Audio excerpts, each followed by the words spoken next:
Two. Yeah, you could go poop. What about in the mirror? All right, so I got in the I don't know mirror. in the mirror. Jesus Christ. Oh, man, he picks this one right up. Are you sure Yanni rocks, bro? Well, there's a build in all of it. I understand. It's kind of like a Bernie Top and Elton John song. They crescendo at the end. Yeah, but it kind of starts good, too. Well, sometimes. This is 3 minutes and 30 seconds into the song. I don't think Yanni rocks. Them fingers twirl, man. You sure? Is this a video? No. I'm just hearing it. You can picture his fingers gliding over the ivories. I would put Reflections of Passion on there, but that doesn't sound like it's going to throw it at me. All right. Try it. Reflections of Passion. See, this is going to be the same crap. Maybe he doesn't rock. No. Well, I have heard some songs where he rocks. I just don't know what the hell Are they you are. sure? I'm pretty sure. I think somebody lied to you and said, oh, it's Yanni, and you're listening to Megadeth or something. Well, like you said, you know the Yanni heads. Yeah, I mean, I don't know. I've seen his videos. I feel like he was a little more upbeat than that. Maybe I'm wrong. Yeah, that's what I thought, too. I mean, that was All four right, tunes. So Yanni is Yanni. Yeah. Miles, when did you get into him? What's that? When did you get into Yanni? I never got into Yanni. Oh. You were here defending him, saying he rocks. Well, I don't know what That was Yanni... a quote. Well, but I've seen him before when he's like on PBS or something, and it just seems like the show rocks. PBS is known for their rocking stuff. Well, And, yeah, that's not true. When But, you want to find stuff that's rocking, I go, well, start at PBS.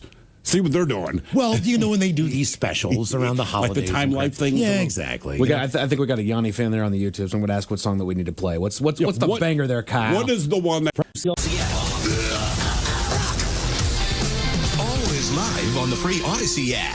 From the Pinky's Plumbing Studio, you're in the men's room. Text the guys at 206-803-ROCK. Ben Waller of Houston, Texas, worked corporate side of oil and gas for over 20 years. He made quite a bit of money over the years and decided to retire early. Nice. Enjoy the fruits of his labor. Ben was also glad to be rid of the coworkers so shallow they could drown in a puddle. As typical of any goodbye party for an oil and gas employee, they pulled out all the stops and saying goodbye to Ben.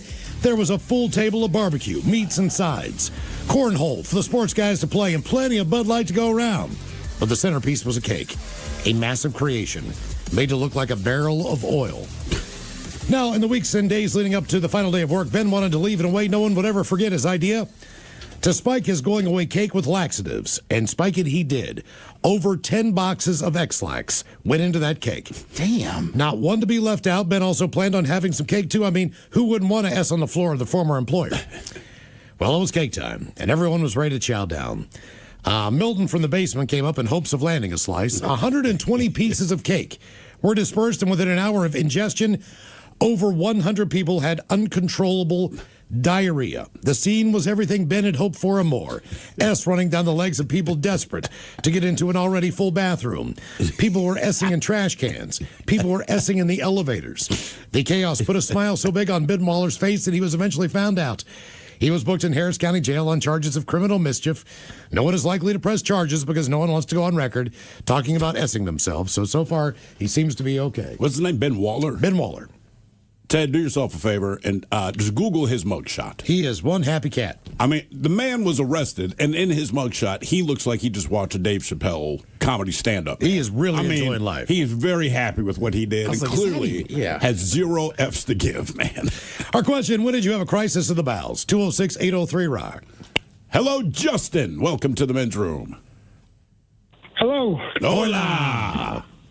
Hey, guys. Nice to talk to you again. Just moved down to Albuquerque. But oh, nice. So I have a prior injury on my back that I just re-aggravated. And this actually happened yesterday. I was out golfing with some buddies. And because of the nerve blockers and everything that I'm on, I can't really control anything from belly button down. Uh-oh. I was just riding with a buddy. And he goes, man, I can't read this green. So I bent down, and as soon as I bent down, I just go, oh, man, I just filled my drawers. Oh, no. What hole were you on? What was that? What hole were you on? Hole 5 of 18. See, that's a problem, because you still got to afford to play before you can make the turn and maybe even buy new pants. Right. Oh, there was not buying anything, just like you said. It filled my shoes, everything. I went through 2 golf towels and 4 golf gloves in order to try to clean myself up enough just to make it back to the clubhouse. Well, I'm glad you're not going to be playing in this year's Miles Montgomery Golf Classic, presented by Pinky's Plumbing. What did you do? The guy that I was riding with actually said, you know what, man, I'll walk from here. Well, did you just take the cart back to the clubhouse? Yes, I did. Okay, Was there evidence of what you had done in the golf cart? Oh, all over the place. So what did you do? Like pull up where they hose everything down? Yep. And I go, hey, man, I can clean this if you want me to. And he goes, I'm not allowed to let you do that. But I would if I could. I gave him a $50 tip. I felt awful. How are you shooting at the time? This is an old military injury, and it was a part of a league, so I had to be there to score him, and I was just punting. Oh, okay. So it didn't bother, it didn't affect my game at all. But okay. So you're basically just playing caddy and ended up messing yourself. No. I even told him, I was like, hey, you need to go send someone out to hose the fifth green down. Oh, that's right. You pooped all over the green, too. Damn, man. All right. Did you go back out after this, or did you just go home? I just went home. Yeah. And I drove home bare-cheeked. Bare-cheeked. Like, I wrapped a sweatshirt around me and just hoped that I could make it home. So you basically Winnie the Poohed the whole way home. Oh, it was awful, man. Yeah, that sucks. Has this happened to you before? Because like you said, with these the pain blockers, you can't necessarily tell what's going to happen below. I coached my son's 11U baseball team, and he was playing in a tournament this weekend, and I just noticed that I was wet all of a sudden. Oh. And I had I peed myself. So you really just can't feel anything. Yeah, no fun time with the wife, no nothing. I can't control anything now. How much longer are you going to be taking these things? Probably another 2 months. I ruptured my discs in Afghanistan. Now, do you have a job?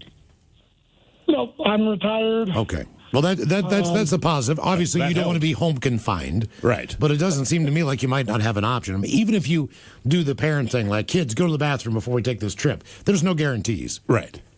Nope. It happens whenever it happens. I think Miles earlier said that he's never met an adult that has pooped himself in his bed. That was me, well, yeah. Miles, you have now. All right. Okay. All right, check that off the bucket list. Do you have? Can you wear an adult undergarment? Can you wear a Depends? I'm 37 years old. I'm not doing that. Well, I know, but it's still a better alternative. You're pooping yourself. I mean, look, nobody wants to wear a diaper. We understand that, but if there's the possibility that I'm going to S myself at any given moment anywhere, I think I would go that route, man. Nope, I'll wear my skid marks with pride. Okay. Okay. Right. So you're officially basically retired by disability 36. Yep. Okay, well, I hope that gets better for you, man, because you can't. Back is tough. It is. But no, it is.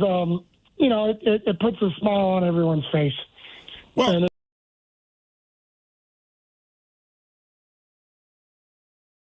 it's helped me enough where it's part of my life now. I like that you say it brings a smile to people's face, because I'm picturing, like, a kid with the, Make-A-Wish, and like a clown will show up and make them laugh, and it's like, I just want Justin to come in and poop himself. Right. Well, you should have you should have kind of an emergency pack ready to go with socks, with another pair of shoes, flip-flops. Shorts. Yeah, you need to definitely have something in your car or wherever you go. Yeah, just in case. My wife actually has a to-go bag for me because of it. Okay. Yeah. You need it. If you go out alone, you're still going to need it. Oh, yeah. Good on your wife for that. Good Lord, man. And that just happened. When did you have a crisis of the bowels? 206-803-ROCK. I get it, though. He's only 37. He don't want to wear them. Yeah, I know you don't want to wear them. I completely get it, but it's like, look, nobody wants to use crutches, but given the circumstance, you need them. So if I'm him, like, look, I don't want to wear a diaper. Nobody wants to wear a diaper. Kids don't want to wear a diaper. But if I'm going to S myself and I don't know when it's going to happen, I'm wearing a diaper. I would take this putt one club.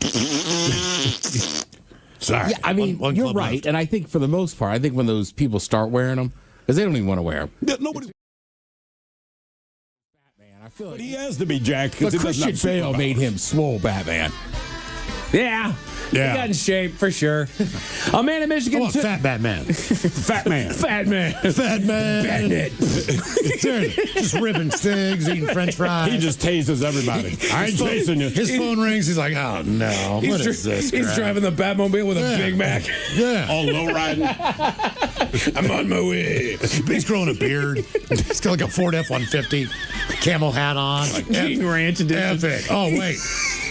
Larry the Cable Guy is his favorite performance. He shows up on Rascal. Exactly. You know he's pissed every time he sees the bat signal. Like, damn it, man. Damn it. I just got this hot dog. That's right. Come on, man. Just I didn't put mustard on my dog I'd yet. watch that. I would too. God damn it, I tried to eat a hot dog and you brought me to a bank. He's just dipping a fork into a Costco cake and he's He's eating Vienna sausage straight out of the can with his hands. Living in a double wide on his buddy's property. You know, he's got a potato gun out there. I am a vigilante. All right, 47. Look, I'm not going to lie to you. Not the most exciting number in the world, right? You're 45, then you're 50. You're right in the middle. So what would I do? I'd go out tonight, man. I'd get a nice meal, maybe a nice dinner, dessert, the whole 9 yards. And then this weekend, I'd tell everybody in the house, get out. Goddamn day of peace. Get out. Not bad advice. Right. Even if it's just your friends. Yeah. Stay out of my house. Do you still eat Indian food? I love it. Okay. I just don't ever get it spicy. Look, man. Yeah, And I mean, that's a good call. the one thing I absolutely believe is if you're talking about something spicy and you're talking to someone who is foreign to you and they say, do you want American spicy? Do that. Yes. I mean, Oh, yeah. so I went to the Yeah. Thai restaurant. Used to be a Pacific place. I can't remember what the name of it was, but I'm like, ooh, I'll do the 4-star, whatever the hell it was. And the waitress was like, I really don't think you want to do that. I'm like, dude, I can handle a little heat. So she just said, hang on. Instead of letting me just order the dish, she brought out like these little peppers that are kind of like floating in vinegar. Just smelling it, like he said, man, my eyes started watering up. And I'm like, yeah, I'll go 2-star. And she was still like, I'll give you 1 star, and then if you want it spicy, I'll bring more. She was right, like 1 star. I'm still just guzzling water and doing the whole. And again, like him, you know, you kind of forget that you ate the meal. When I got up the next morning and took a dump, it's like someone was putting out matches on my butt. Yeah. I was just like, it's such a horrible experience. Like, I just want this out of my body now, man. I do it sometimes, and I'll literally, the next morning, I'll be like, what did I eat that was spicy? That's your It's first like, I don't thought. even remember eating it. Right, and you got to go back. Ah, that's the culprit. Wow. Can you eat raw fish for 2 weeks? I mean, I guess you could. Wasn't there that guy? Well, he ate it for like 2 years straight, right? I mean, he was eating like salmon nigiri, and then he got like a tapeworm or something. I mean, to me, that would be your biggest risk is getting a worm, right? Yeah. But otherwise, I mean, I think you survive on it. Yeah. Dolphins do it. Dolphins Yeah. eat tuna, right? I'll be honest, I don't know what the Dolphins are eating. I think it's tuna. I don't know. Either way, yeah, I think you could do it, but I do feel like you'd have a lot of loose stools. Yeah, I just not part of the American diet. So I'm just like, I wonder, like, can you eat just raw fish every day? Well, he did, and look what happened to him. Well, look, man, I had it, 2 days in a row, a couple weeks ago? And then what happened? Man, it was not good at work. There were times where I didn't know if I'd make it back in the studio while we were on. I told you guys this. No, I'm still just amazed. Because you were on that tip, like, oh man, I'm gonna lose this weight, place man. is really good. Yeah, I'm gonna keep eating, and you were on that. Yeah, it was like 3 or 4 days in a row. or I don't something. know, man, but then all of a sudden I was like, this was the bad idea. That place bad is idea. really good. I don't know. Even when I talk about this place I used to go to all the time, I loved it. I had something there that made me ill, right? What's going to happen? Right.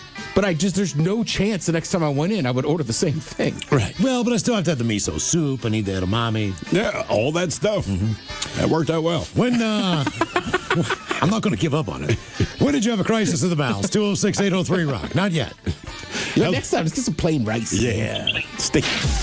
Founder of American Recordings, he produced records for LL Cool J, The Beastie Boys, Run DMC, Public Enemy, Ghetto Boys, Kesha, Adele, Ed Sheeran, Lady Gaga, Danzig, Metallica, Slayer, The Cults, Red Hot Chili Peppers, Rage Against the Machine, The Strokes, Weezer, Audioslave, AC/DC, Aerosmith, Linkin Park, System of a Down, Slipknot, Johnny Cash, The Yvette Brothers, The Chicks, Tyler Childers, and Kid Rock. I mean, the guy, like, doesn't matter the musical genre.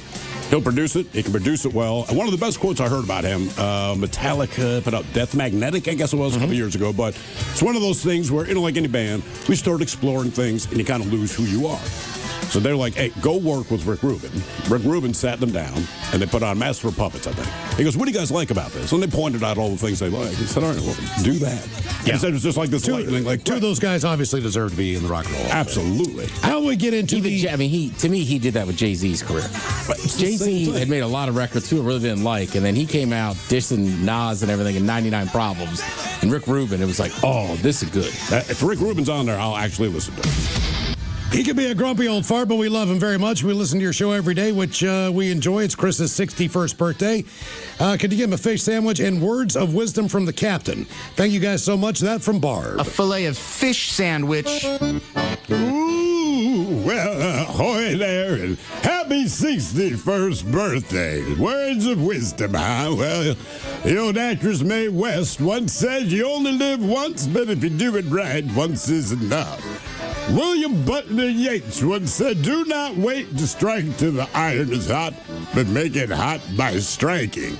And then Dolly Parton said, find out who you are and do it on purpose. But my personal words of wisdom would be, don't fart with Ms. Butterworth the saying grace at the table. She will stab you, as Tony the Tiger found out.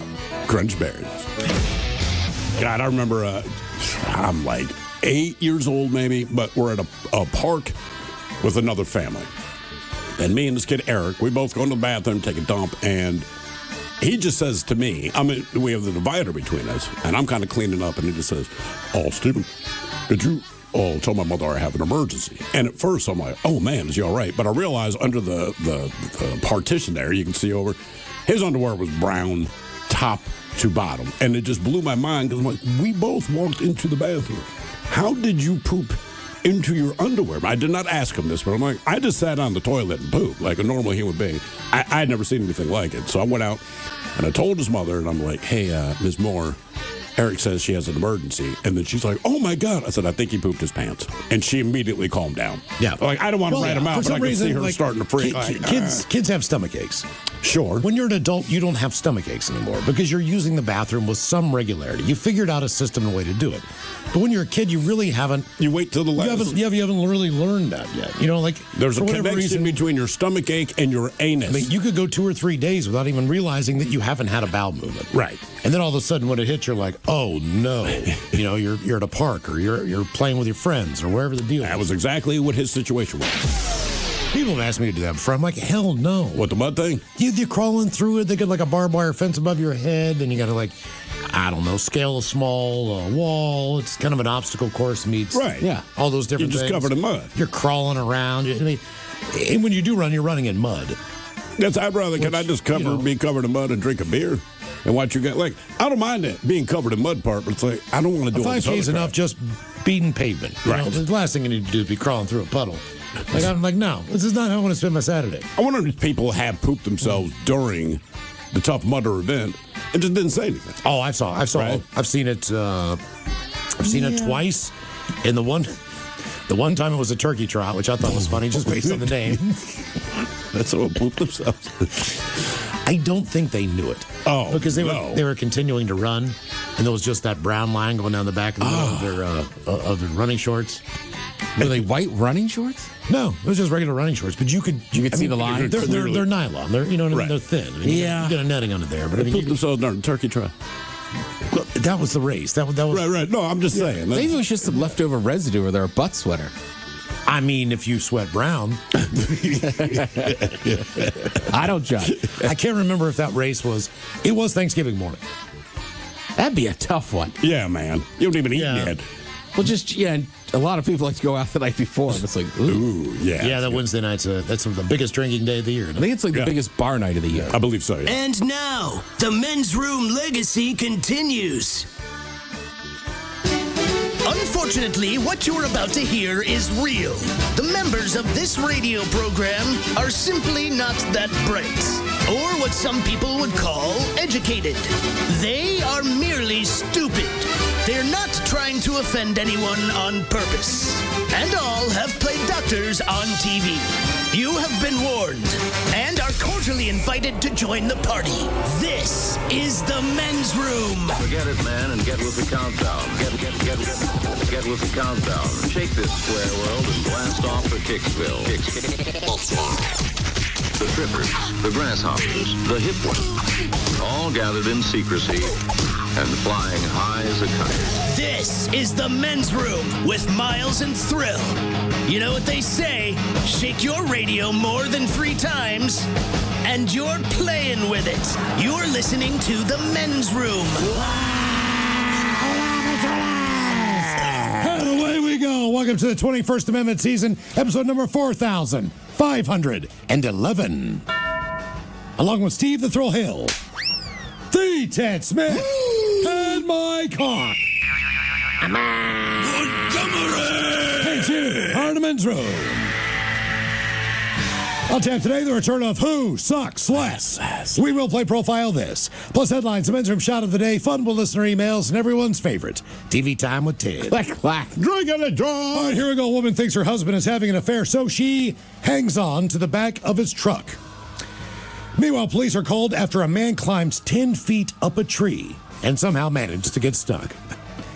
2 older Connecticut women busted with 600 bags of drugs in their car. The reason a woman had a month-long cough is truly bizarre. And today's rescued animal is a horse, stuck in the mud in jolly old England. That is all coming on today's very special episode of The Men's Room. And now, here's the question. Hola, bitches. Good day to you and yours. All right, last month, a 72-year-old man from Richland, Washington. He went to Cozumel, Mexico for a little R&R, took advantage of the beautiful blue waters of the Caribbean Sea, and went for a swim on his first night there. Unfortunately, he spent a lot of the time in the water fighting off the 10-foot alligator. Now, the good news is he survived, but the gator did plenty of damage, as gators are known to do. And look, alligators, they are serious business. And that's why a couple in Florida, they called authorities when they found a 9.5-foot gator in their pool. Now, they're not nearly the first, nor will they be the last people to find an alligator in their pool. And unlike the guy that, well, basically was attacked in Mexico, at least Floridians have the advantage of clearly seeing alligators in their pool. And I guess that's both a good and bad thing when it comes to pools.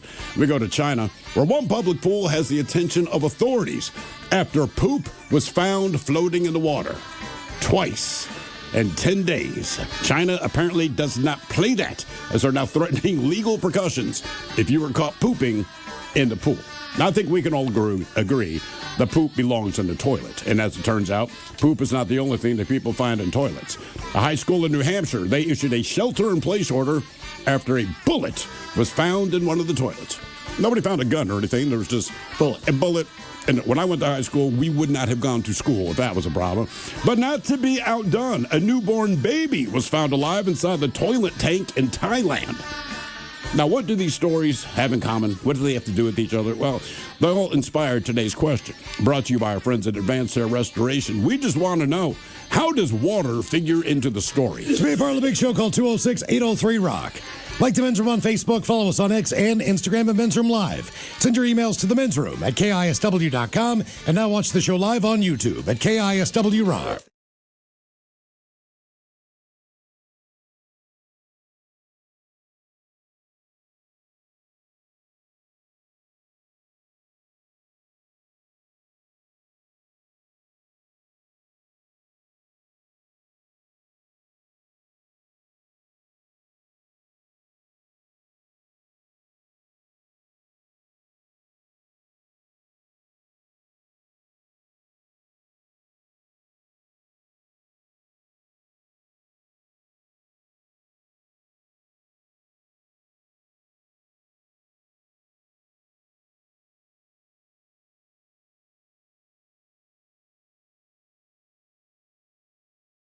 Himself. Right. Well, you should have you should have kind of an emergency pack ready to go with socks, with another pair of shoes, Flip-flops. shorts. Yeah, you need to definitely have something in your car or wherever you go. Yeah, just in case. My wife actually has a to-go bag for me because of it. Okay. Yeah. You need it. If you go out alone, you're still going to need it. Oh, yeah. Good on your wife for that. Good Lord, man. And that just happened. When did you have a crisis of the bowels? 206-803-ROCK. I get it, though. He's only 37. He don't want to wear them. Yeah, I know you don't want to wear them. I completely get it, but it's like, look, nobody wants to use crutches, but given the circumstance, you need them. So if I'm him, like, look, I don't want to wear a diaper. Nobody wants to wear a diaper. Kids don't want to wear a diaper. But if I'm going to S myself and I don't know when it's going to happen, I'm wearing a diaper. I would take this putt one club. Sorry. Yeah, I mean, One you're club right. left. And I think for the most part, I think when those people start wearing them, because they don't even want to wear them. Yeah, nobody wants to wear Right, it. you have no idea when it's coming. And I think that's the reason to wear a diaper, right? If the little kids knew when they were going to go to the bathroom, wouldn't need a diaper. Yeah. They don't know, nor do they care. That's what's so weird to me about little kids, right? So, 1 year old, when I walk around the diaper, like if they got to poop, they just poop. Mm-hmm. Yeah. But they still keep doing stuff. And it's like, really? You're not uncomfortable? Well, you can also see when it's a really small kid, you know when your kid's pooping.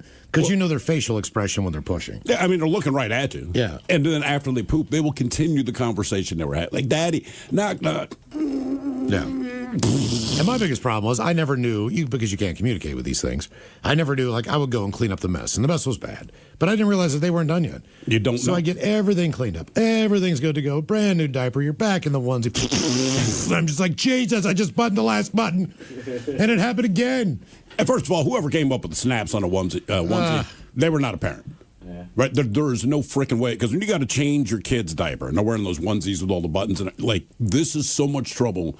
I'm going through all of this just to find a pile of poop.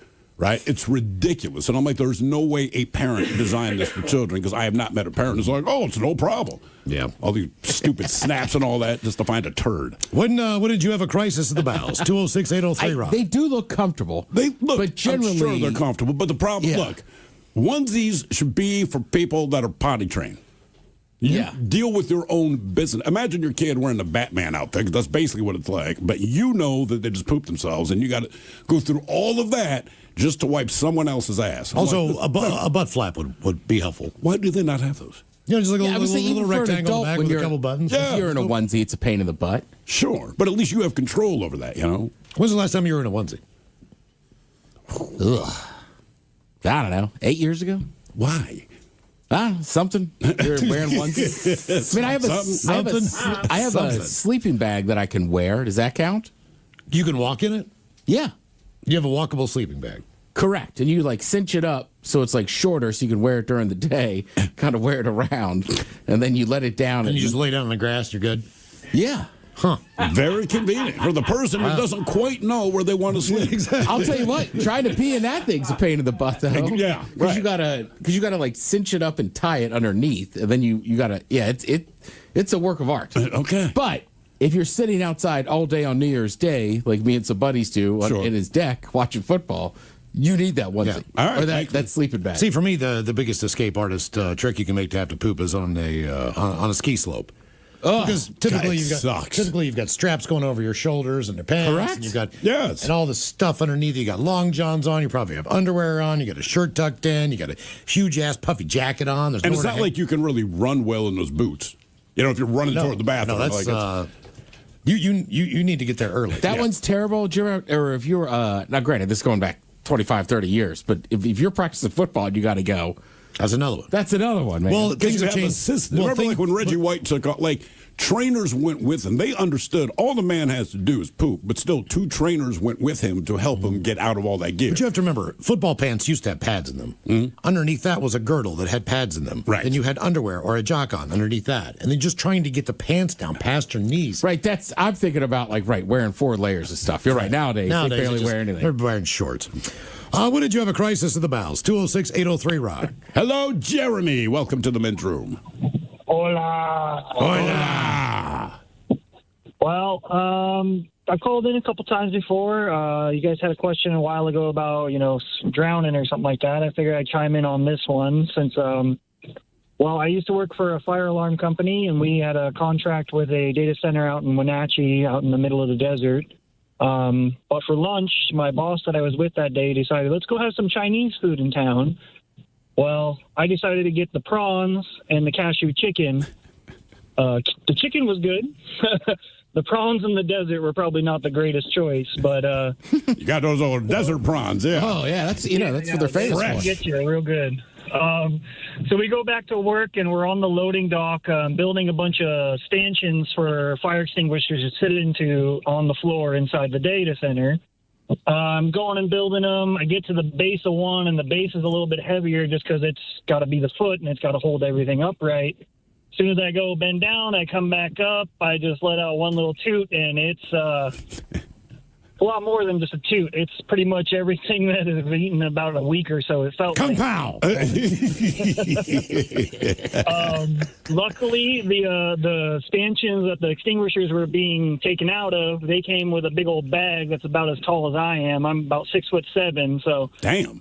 I was able to just kind of hop in that and like not spill on the dock at least. But I was in a pair of overalls and Romeos, and I was dressed up, and it was like, okay, can someone please grab my duffel bag from the back of the truck? I need different clothes. Did it make it to your different shoes? Different everything, please and thank you.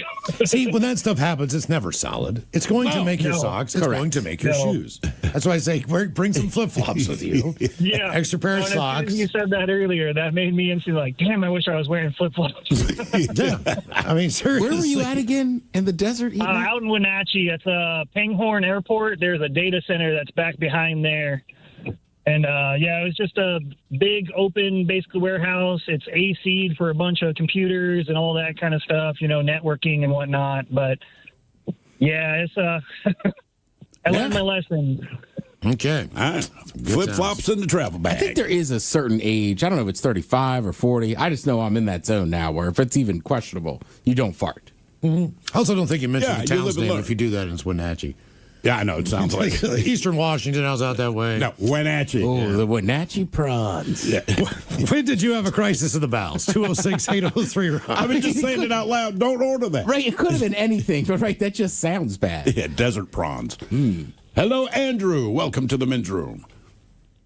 What's up, guys? Hola. So back in 98, 99, I must have been 22 years old. So hasn't happened since, hadn't happened before. But I was living in Wallingford at the time, and I was living in this house. Two of us on the top level, two of us on the bottom, each shared a bathroom. And we were into really trying spicy Thai food at the time. So I thought I'd try the 6-star dish. Came home and I was kind of feeling some pains and couldn't decide if I needed to stay or go, but I decided to drive up 6 blocks to the QFC. And I was driving my Golf, which was a stick shift. I hadn't gotten maybe like 2-3 blocks, and little pain started. And then, no question, it was just straight soup right in my pants. Oh. Had to take, I'm just gonna, if you picture it, I had to like shift sideways to like blow a couple stop signs, get back to the house. I made it through the kitchen side door, grabbed a bag, raced downstairs. Upstairs is my normal bathroom to use, right? All right.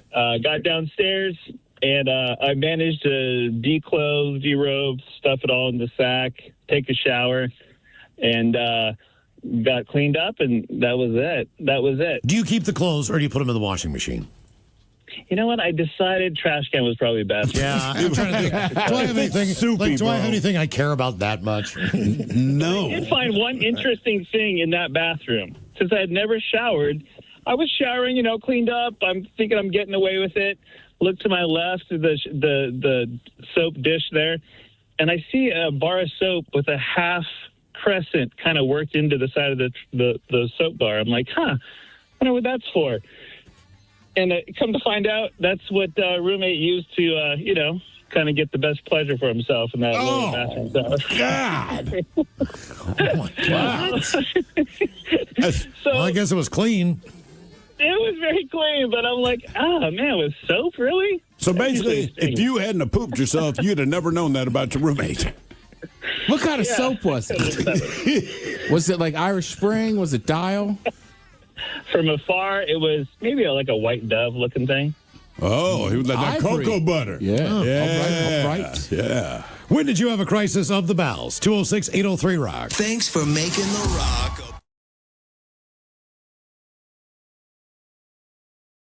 You're listening to the Men's Room with Miles and Thrill. 99.9. KISW. Hold patrols, away we go. Welcome to the 21st Amendment season, episode number 4511. What a large and in charge program we have for you today. Guaranteed future repeat. The exciting return of Who Sucks Less. I don't know how you do it, Steve. People do weird stuff in the news. Somehow you find these stories. It's not all rosy and sunshine out there. I mean, usually it is. Usually when you turn on and or read the news, I don't know what this doom scrolling nonsense is. I'm telling you, it is nothing but like unicorns and rainbows. Theme to this week's Who Sucks Less? Be careful what you eat. Trust no one. Does this have to do with the guy that made the cake? Okay, so he is not one of the three today, but he inspired today's Who Sucks Less. We had a story yesterday of a guy who, at his going-away party, he had retired after, 35 years at his business. They threw him a big shindig, and he laced the big-ass cake with X-Lax. 10 packages. 10 packages. Full of X-Lax. 120 or 150 of his now former co-workers basically got the run. I mean, they're crapping down their legs. They're crapping in elevators, trash cans. The bathroom was packed. So he definitely inspired. It turns out he's not the only guy that does this kind of thing. No. And no one pressed charges against that guy. Because they didn't want to have to go to court and admit that they crapped their pants. Nobody in the company said that was not okay. They're like, you know what, man, that's just how he rolls. I mean, no pun intended. Who Sucks Less? Coming up at 4:30 on the program. That one still seems a little suspicious. Why? 120 people. Ate one cake. And he nobody complained. I'm just like, I don't know. I like the story. He got arrested. So the word got out, he got arrested. But the thing that really tipped us off with his mugshot, because typically in a mugshot, you're not smiling that big ear to ear unless you're high. The man was not high. He was satisfied with his work. He gave all of his coworkers diarrhea and could not have been prouder. Damn. So, yeah, he inspired today's Who Sucks Less. Okay. On to the question. We're going to talk about water and how water figures into the story. This guy's out of Richland, Washington, which is out there near Walla Walla. A Washington man is recovering after he says he was attacked by a crocodile during a trip to Mexico. The attack happened 3 weeks ago in Cozumel. Yeah. This is his first day there. Well, the thing about Cozumel is that Cozumel is in the Atlantic Ocean. Yeah, it's the East Coast. So for me, I did not know crocodiles were in those waters because that's a very popular diving and snorkeling destination. It doesn't mean that's a good idea. I mean, think about it, though, right? Well, so it's on the same coast as Florida. And we know Florida's got gators, Louisiana's got gators, right? So, well, this is a crocodile. This is a good point. This is a saltwater crocodile in the Atlantic Ocean. I was thinking alligator. My bad. Right. So well, they're in the Everglades. Well, they now, are, right? But they don't necessarily. I know that's brackish water to some extent. I just don't think when I think of Belize, Cozumel, Riviera Maya, Cancun, I'm not thinking saltwater crocodiles. That is not in my brain. Nope. That's not just something I'm thinking about. It will be now. When I turned around, I got an even bigger surprise. It turned out to be a 10 or 12-foot crocodile, said Eric Grieger. He had his mouth open and an evil-looking smile on his face, and he immediately lunged at me. So I put my hands up to block him, and that's on my right arm. The wound, so I jammed my right arm basically in his mouth, and he clamped down on it. Then he started thrashing back and forth, kind of like a dog with a rag toy. Yeah. All right. Eric said that there was the crocodile started to turn over, try to do the death roll and take him down. So he started kicking and yelling, which he said worked because it let him go. He told Fox 13 Seattle he was able to make his way back to shore, where about a half dozen people came out and they helped him. Lifeguard put a tourniquet on his arm. He was in surgery for 6 hours, spent 3 days in the hospital.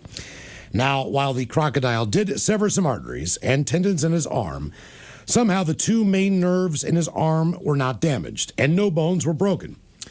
He says he starts physical therapy later this week. Doctors say he has a long road to recovery. In fact, one doctor said his recovery will be like watching grass grow.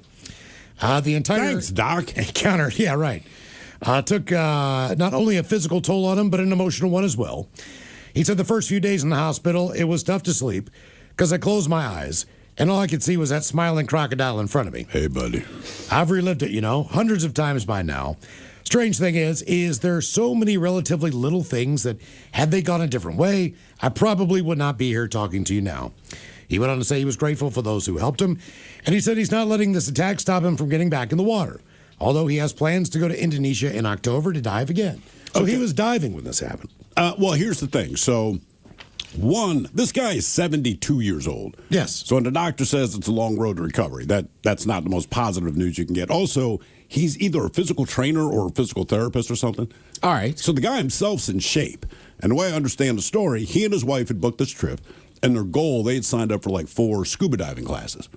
This was the day they got there. The classes didn't start until the next day or so. But he was like, man, I'm looking at this water. Basically, we checked into the hotel. I saw the water. So after we checked in and got our bags settled, he went out for a swim. So you'd been there maybe an hour and a half, and then that happens. Here's the guy right here. Yeah. Cozumel crocodile. There you go. Or Cozumel. Cozumel has a native population of protected crocodiles, recently identified as a potentially distinct, highly vulnerable species. Fewer than 1,000 breeding individuals. They primarily inhabit mangroves, lagoons, and a beach park, but they may appear in ocean waters. Where it showed up.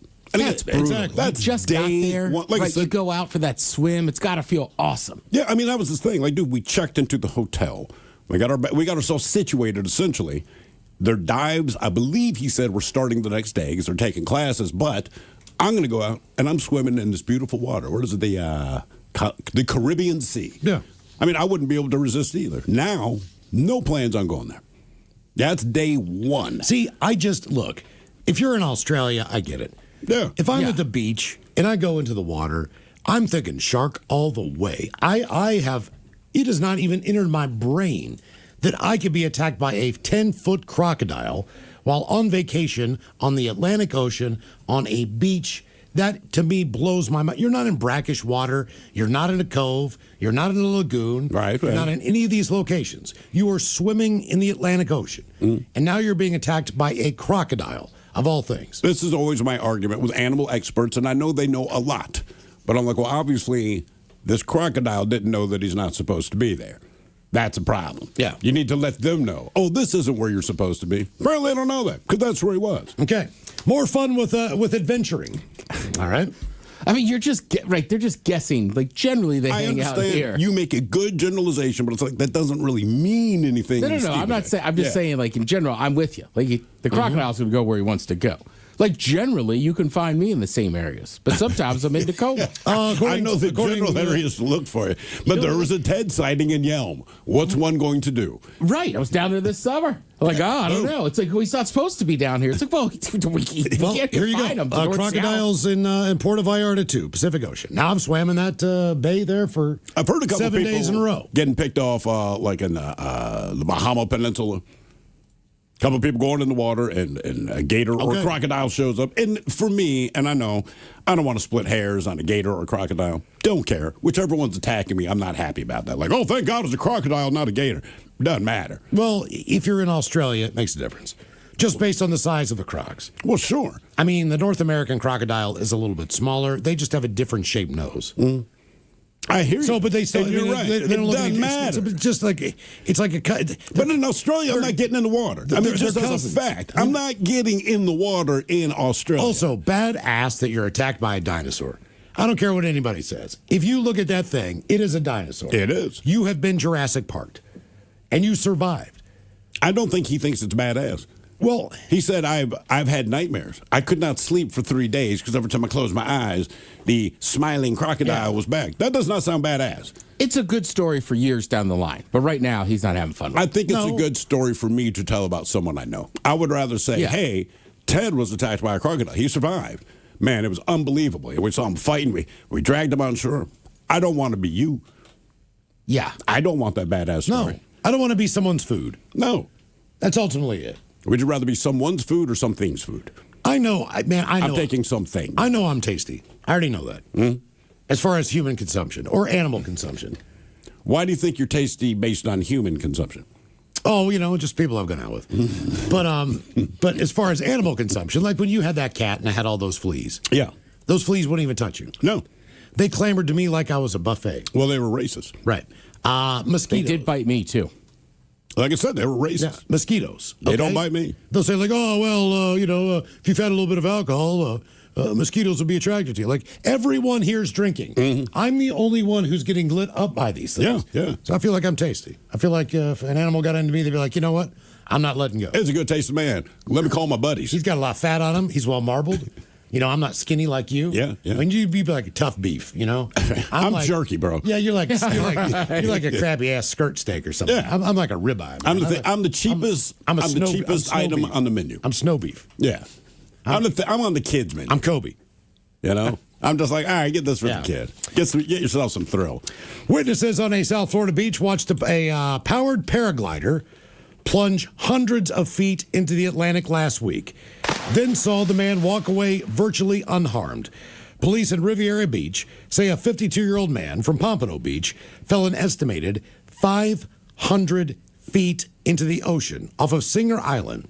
Cell phone video captured the paraglider's sudden drop after what a lifeguard described as a troubling change in his flight pattern, apparently triggered by a big gust of wind. A troubling change, like when he plummeted into the ocean? Yeah.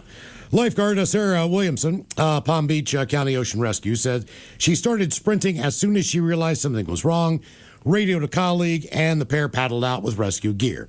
Beachgoers also jumped in, including a snorkeler, who dove beneath the surface to untangle the man from his lines. Jesus. So he was tangled up underneath the water. The snorkeler was a godsend because we did not have a mask. He was able to get underwater and free the man while we secured him. Rescuers brought the pilot and his gear back to shore, and authorities say he was not injured, except for a couple cuts and scrapes. He was wearing a helmet. He had taken off from Ocean's K Park in Jupiter and was flying south before he fell. Police have not released his name. They later learned the height of the drop and called it an incredible thing to survive. 500 feet. Mm-hmm. It is still not clear what caused the man to fall from the sky. Lack of verticality. I mean, the lifeguard just said the wind shifted. I would assume that probably has something to do with it. Yeah. Paragliders don't generally do that. Now, Mike, you worked as a lifeguard. So in all of your years of doing, what is the worst thing you saw in the water or heard about at your pool? Honestly, there was never anything bad. Other than like a turd, maybe? Right, somebody, there was one kid, I remember there was one kid, I think he slipped or he didn't jump into the pool far enough and kind of ricocheted off some of the tile. And he got a little bit bloodied up, but that's about it. Like, there was never any huge emergencies where I was at. Okay, all right. Didn't you say your daughter rescued someone from a pool, or what was it? She was at her home in Columbia, Maryland, and they had a community pool, and they had the regular pool, and they had the kiddie pool. Yeah. And at the time, this was the kind of beginning of the cell phone era. This was probably like 2004 or 2005. All right. People kind of more online.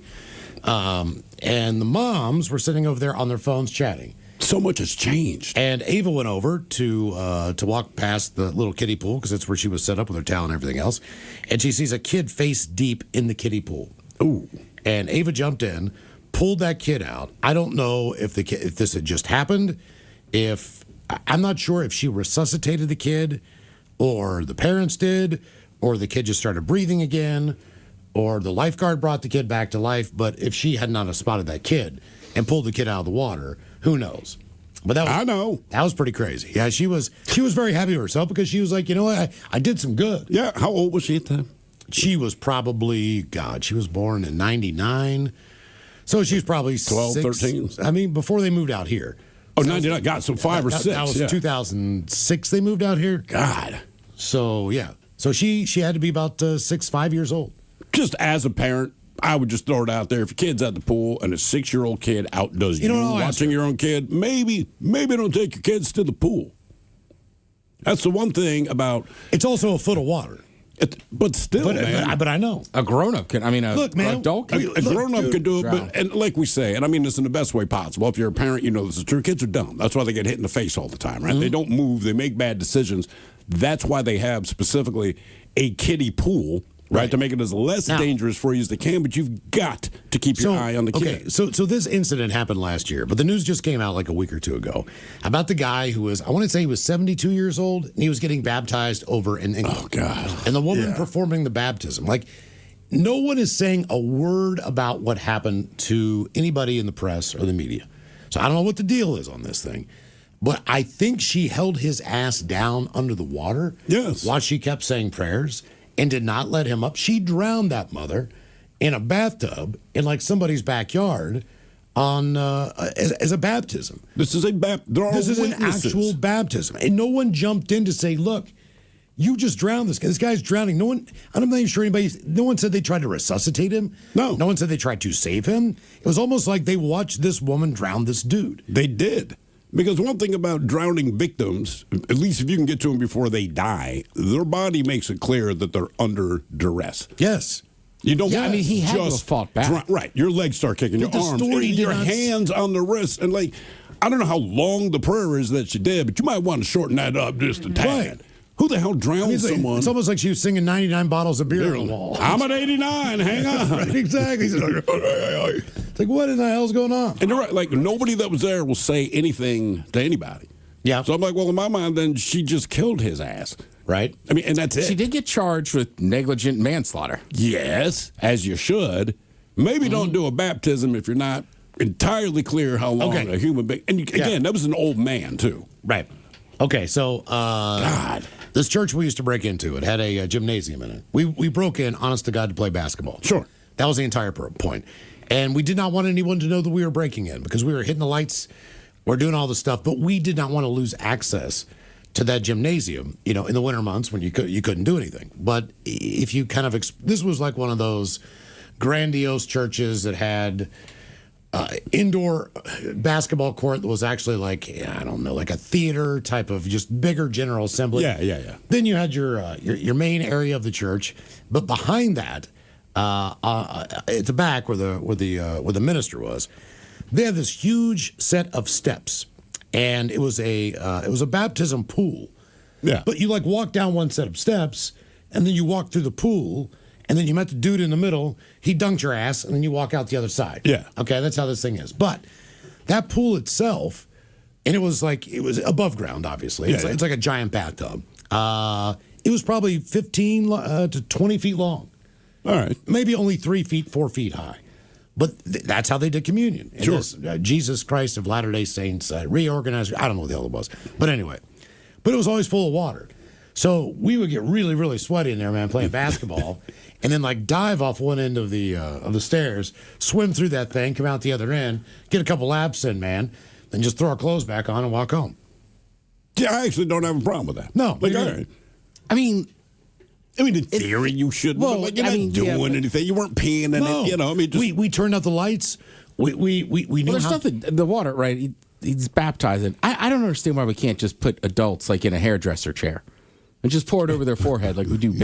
Right. Something. Yeah. You know what I mean? Like hairdressers, no offense to hairdressers, but they've been doing this for 50, 60 years. Yeah. Washing your hair, your head goes back. Nobody's drowning out there. Yeah, exactly. You know what I exactly. mean? And it's like I was saying to Mike last week, John the Baptist did it in a river because that's all he had. Wow. You're right. Yeah. He didn't have a pool, man. I'm just like, we don't dunk babies full under. I don't know why we have to dunk adults fully under. Just pour it over their head. I'll tell you why what, not? Other than sex, okay? Sex is pretty good. But there's a few things that feel real good in life. And you guys get screwed on it all, man. Because I'm telling you what, when some chick is just massaging down on your scalp, washing your hair when you're getting your hair cut, man, it is orgasmic. Yeah, I miss those days, Miles. It's one of the greatest things about getting a haircut. Hey, a friend of mine told me chick just massaging about a your head scalp. spa. A head spa. A head spa. A head spa. You could go get your head massaged. That was her whole point, because I said, dude, a head massage when you're bald is unfreaking believable. And she goes, oh, and, I should know this. She's like, oh, you ever been to the so-and-so head spa? I'm like, the hell's a head spa? They shut that down. I know. They did in Bothell. And she explained it. I'm like, I'll be damned. And so she literally goes there. She's like, I feel bad for you guys now. But she goes, I don't get my hair washed there. I don't get my hair cut there. She's like, I go there. And she has a full head of hair, right? And she's like, no, they don't do anything to my hair. They just give you a scalp massage. That's it. She's like 30 minutes, and I'm like, ooh, tell me more. Yeah. How does water figure into the story? 206-803-ROCK.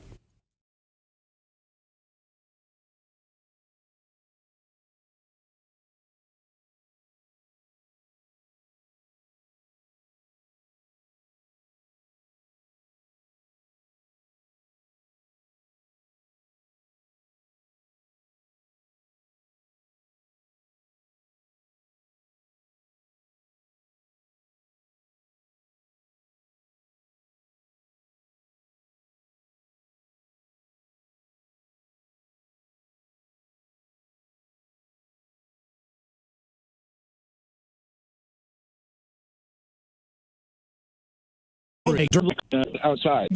Go out to a more I don't know, general Discreet area, location, a trash can. But that was embarrassing, and it was night number one. And now also I have to say, do you have any extra towels? And she's probably wondering, well, where's the towels? She knows if she is changing the SE sheets. Also, it's hotter than God. The hotel room that I was in, it was on the ground floor. There was not a slider on this particular room. So there was no balcony to walk outside. You could not open the window. So you couldn't air it out. It was just an air conditioner in the wall. And I mean, it was a window. There was a window there. Look out over the courtyard. But I mean, I couldn't air the damn place out. I got the exhaust fan on. You know, it's just like Jesus Christ. I mean, that's one. You got to crank up the air and open the door. Oh yeah, yeah. Like just leave the door open. But I wouldn't be as embarrassed because things happen at hotels. Yeah, but it's poop, man. You're right. I was just saying. Blood, I wouldn't be embarrassed. And look. And we've had the clogged toilet issue several different hotels, but it is a toilet. And if something's going to clog it, you know what you're getting into. I feel like as an adult, if I have pooped on the sheets, I am so humiliated. You know, when a cleaning crew comes, because they know what it is. I know exactly what happened to me. I know exactly what happened to me. There was nothing wrong with it. Got loose butt. Well, okay. So I'm not used to like going to a nice fancy hotel. Yeah. And this was a nicer fancy hotel. And they had like these jugs of water, all right, in the lobby, all right. One's full of like, I don't know, mango and watermelon, and the other one's got like cucumber in it. Okay. Oh yeah, refreshing. Yeah. Way too refreshing. So I'm just sitting there, just downing this stuff, putting it in my water bottle. Like, this water's great because it was, and it was hot. You're blaming it on the water. We were spending a lot of time outside. Well, I could smell it, man. I mean, it was. Oh, when you pooped, you could smell the fruit. I could smell cucumber. Oh, yes, exactly. I know exactly because I couldn't stop drinking it. I was like, man, it's out here in the lobby. It's free. This water's so freaking cold and crisp, refreshing. Your poop smelled like cucumber. Hot, a hint humid, of cucumber, and some pineapple, mango, whatever they put in there. It kind of smelled like Minute Maid. You know, it was like I could definitely smell it. I was like, it's that water. When did you have a crisis in the bowels? 206-803-ROCK.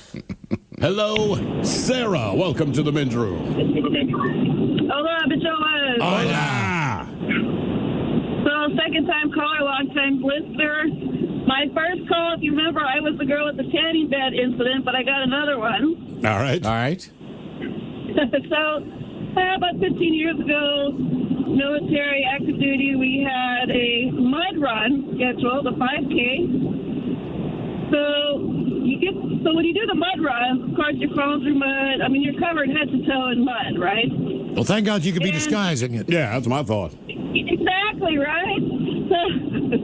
So and during this run, they have these stands where they're providing water, and this water was like ice cold. So of course, you bought your water. So at the end of the mud run, they have this place set up where you can go spray yourself off.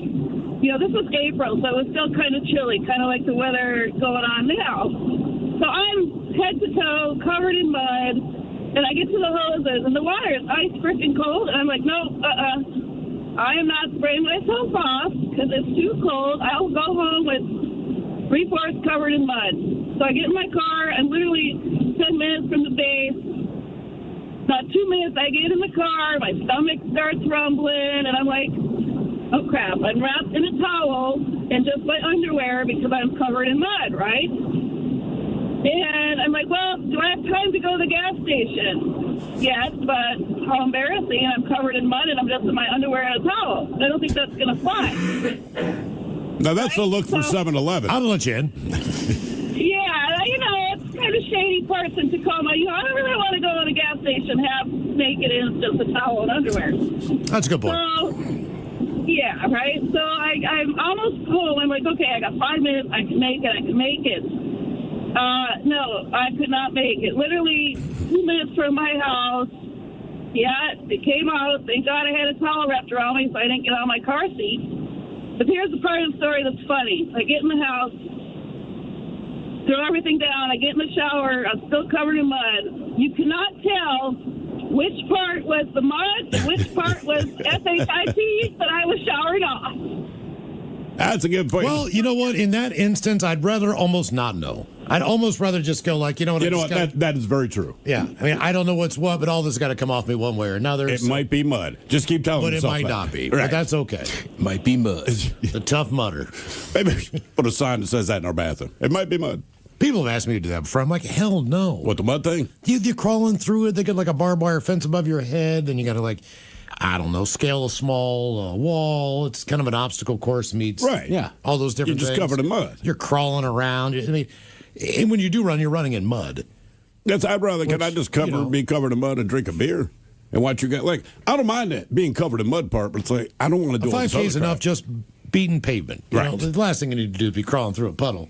Like, I'm like, no, this is not how I want to spend my Saturday. I wonder if people have pooped themselves during the Tough Mudder event and just didn't say anything. Oh, I've seen it. I've seen it twice. And the one time it was a turkey trot, which I thought was funny just based on the name. That's all pooped themselves. I don't think they knew it. Oh, because they were continuing to run, and there was just that brown line going down the back of, of their running shorts. Were they white running shorts? No, it was just regular running shorts. But you could see the line. They're nylon. They're, you know what I mean. They're thin. I mean, Yeah. you got a netting under there. But They I mean, pooped themselves during the turkey trot. well, that was the race. That was Right. No, I'm just saying. Maybe it was just some leftover residue or their butt sweater. I mean, if you sweat brown. I don't judge. I can't remember if that race was. It was Thanksgiving morning. That'd be a tough one. Yeah, man. You don't even eat yet. Well, a lot of people like to go out the night before. And it's like, ooh. Yeah. Yeah, that Wednesday night's that's the biggest drinking day of the year. I think it's like the biggest bar night of the year. I believe so, yeah. When did you have a crisis in the bowels? 206-803-ROCK.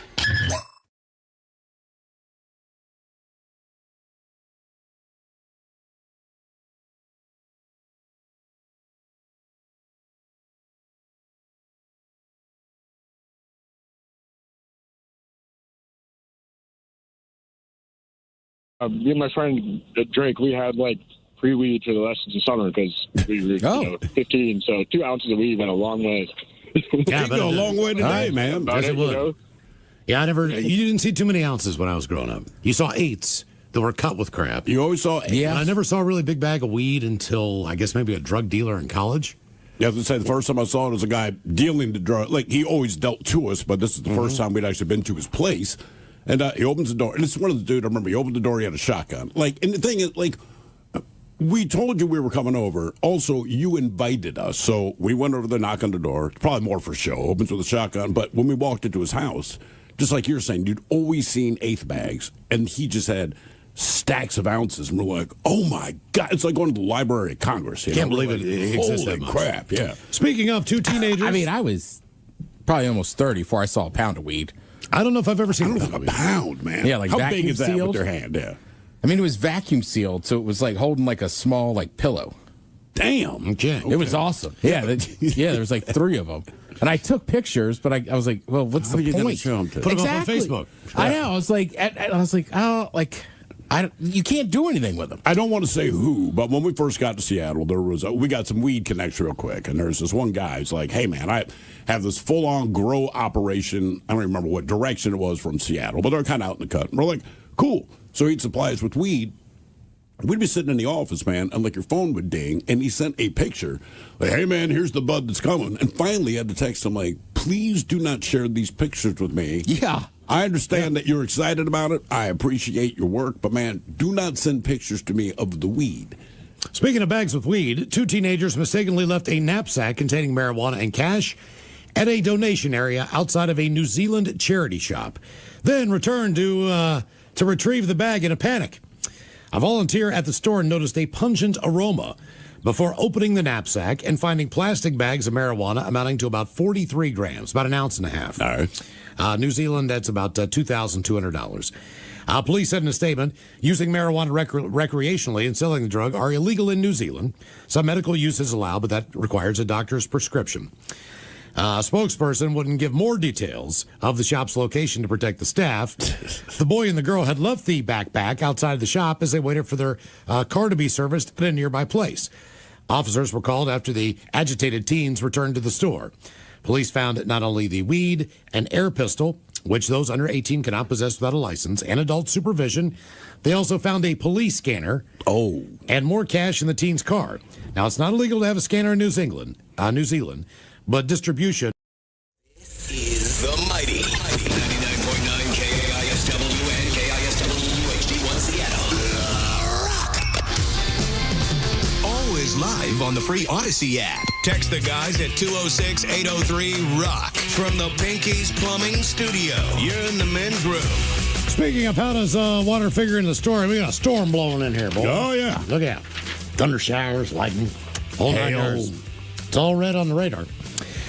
Let's head north. Search and rescue crews on Vancouver Island are praising local boaters who helped facilitate an early morning rescue on Tuesday morning.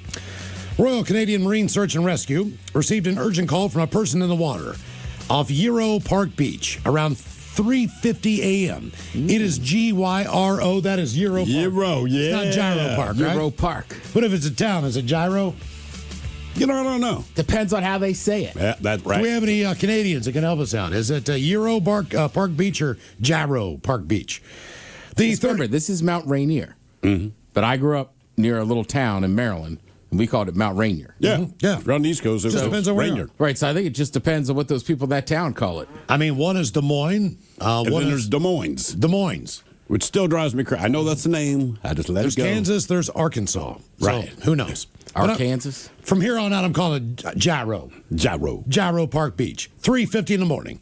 36-year-old man had ended up in the cold water approximately 100 meters offshore after a piloting mishap.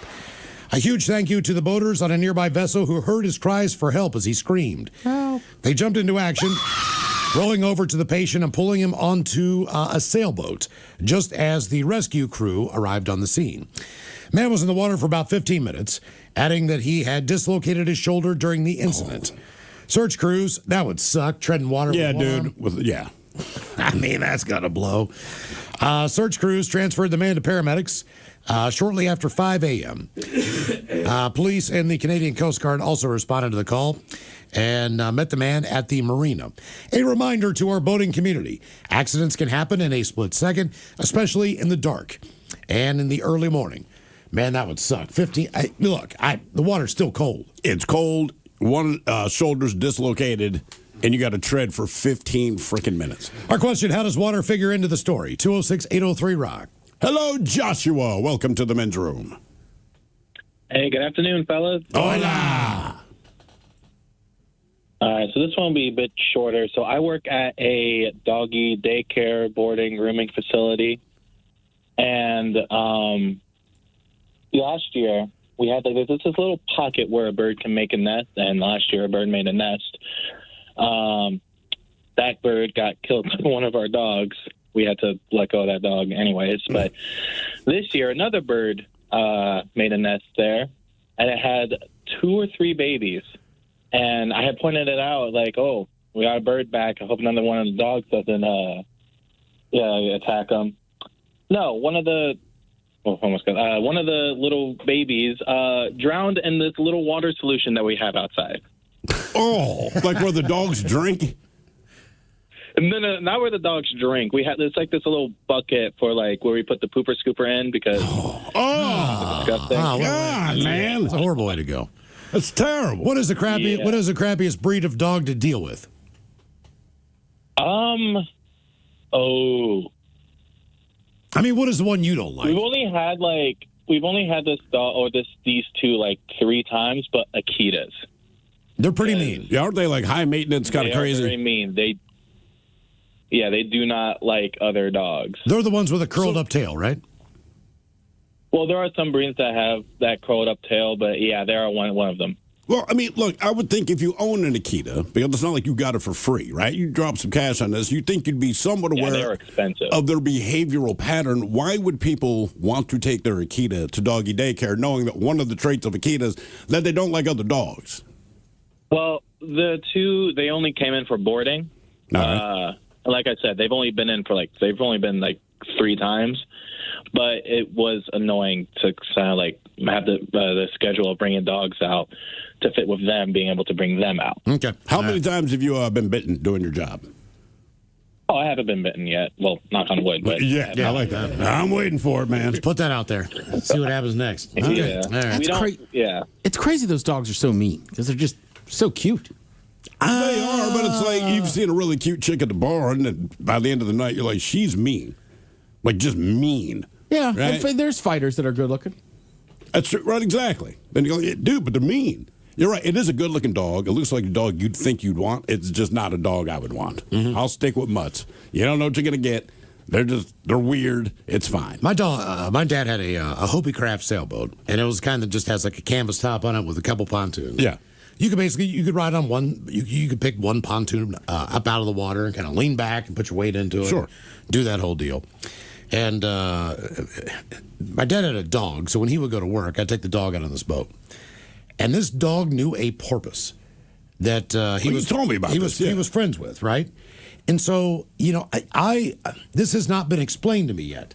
I was not in the know, all right? So I'm sailing out to this island for the day because there's a state park out there, and they had a refreshment stand where you could get ice cream, you could get hot dogs, get a soda, whatever, kind of walk around the beach, hang out. So that's where I was headed. Not too far out from shore, probably 600, 800 yards, right? It's a straight shot in fairly shallow water on the Gulf of Mexico.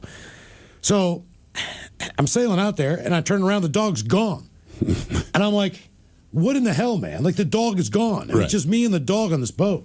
And I turn around, and I look, I turn the boat around, I start sailing back to shore, and there's that idiot swimming with that dolphin. And I mean, I could not get the dog back into the boat. Right. They played for about 15 minutes. The dog I finally hoisted his, and I'm like 14, 13 years old. I'm not that old. But I finally get his ass up back on the canvas. We start headed back toward the island. That dumbass jumps off again. Go play with the dolphin. Go play with the porpoise was just right beside the boat the entire way over there. I mean, I thought it was cool as hell. It is. But I didn't know that they were like friends. I didn't know what was going on down there. Like, I thought, man, this. Did you explain this to your dad? And he's like, oh, yeah, of course. Yeah, they're buddies. And I was like, get out of here. Yeah, they're buddies. Most dogs are like water. The first dog I got, that big-ass shepherd, right? He just water freaked his ass out. But I remember taking him to the beach. It's the Atlantic Ocean, so the waves were real choppy, real big. And he would chase anything. So I throw sticks out there, throw a couple balls. He just does not want to get in the water. I'm like, come on, man. You're a dog, and you're a big-ass dog, and you were just the biggest bitch in the world. Just go into the ocean, get the sticks. So finally, I throw one kind of shallow. The dog goes out. The water's only maybe the bottom of his belly. All right? I mean, it's not deep at all.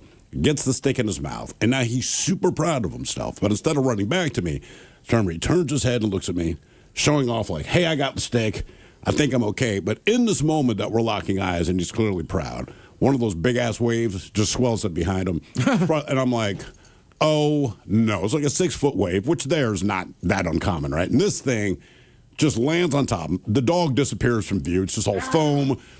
Then I see legs spin real quick, and I'm like, all right, he's all right. Anyway, the wave recedes, and now there's this giant wet dog panting, puking up water on the beach. Oh, no. Would not go into water again. No. Ever. It's like being in a washing machine. I know, but I was like, dude, you got to step out of the water. But I mean, this took like 45 minutes for him just to get into the water to get the freaking stick. That's the biggest problem with getting rolled by a wave is the fact that you're so dizzy. Oh, yeah. By the time it's done, because you get twisted so quick, you don't know which way's up.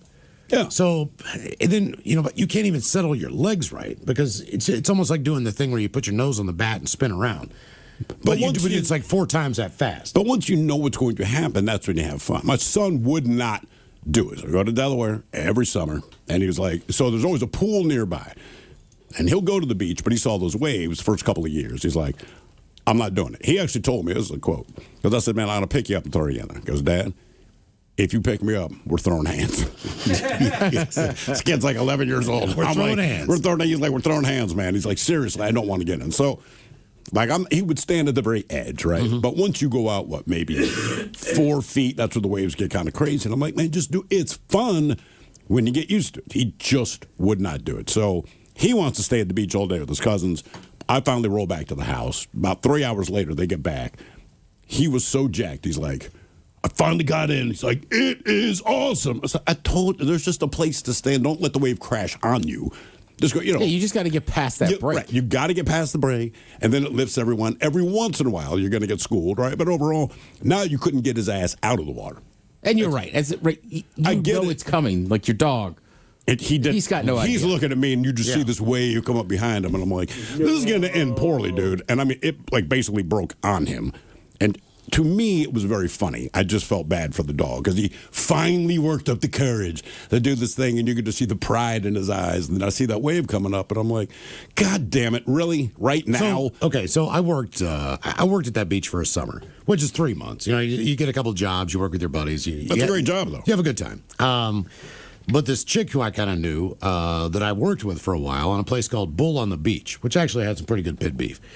She also did parasailing. All right. So she worked on a parasailing boat. She said, hey, do you want to go? It's a light afternoon. There's like 2 or 3 clients, but we'll be able to get you up. And I was like, man, hell yeah, I'd love to do that. So parasailing is when they put you in the water and you got a parachute basically in your back.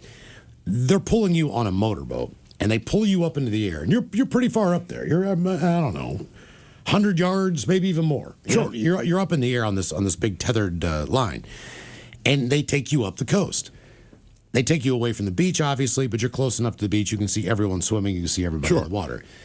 At that point in time, I had been in that ocean probably every single day since I'd worked there.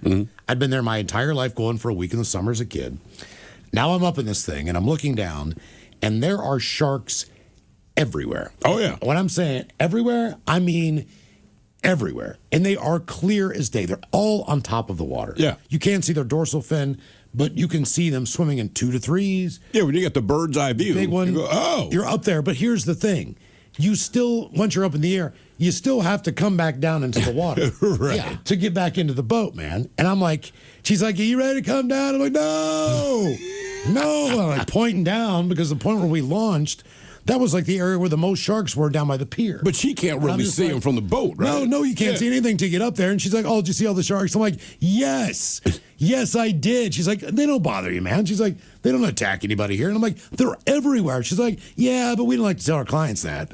I'm like, but they can see them when they get up in the air. Right. It's like the mystery's over. Like, you know what I mean? Like, they're everywhere. I mean, for me, it was Shark Week, right? Like in the early 2000s or something. Same thing. They finally started showing those overhead shots. Oh, the drone footage from or the helicopters, and same thing. You're like, oh man, the people in the water waving at the helicopter. Like I'm sure I've been surrounded by sharks and never knew it. Did not know it, especially in those waters, right? I think I know the one you're talking about. They were in Florida, I believe. Yeah. And when they it's an overhead view of the beach, but they keep pulling back. And when they pull back, it's not just that there's a ton of sharks.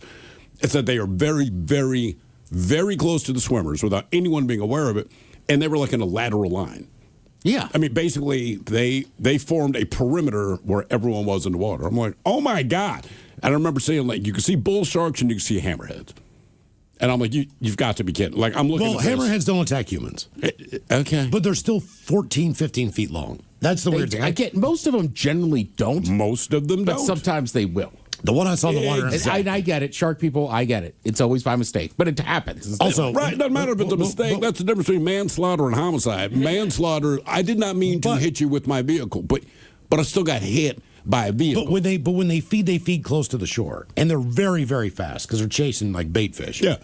And the one I saw in Cabo, man, he had to be at least 14, 15 feet long. That was where the guy said, we need to get all these guys out of the water. Coming back, it had to be the same shark because this thing was absolutely massive. He said, don't worry, man. Those are not the ones that are going to attack you.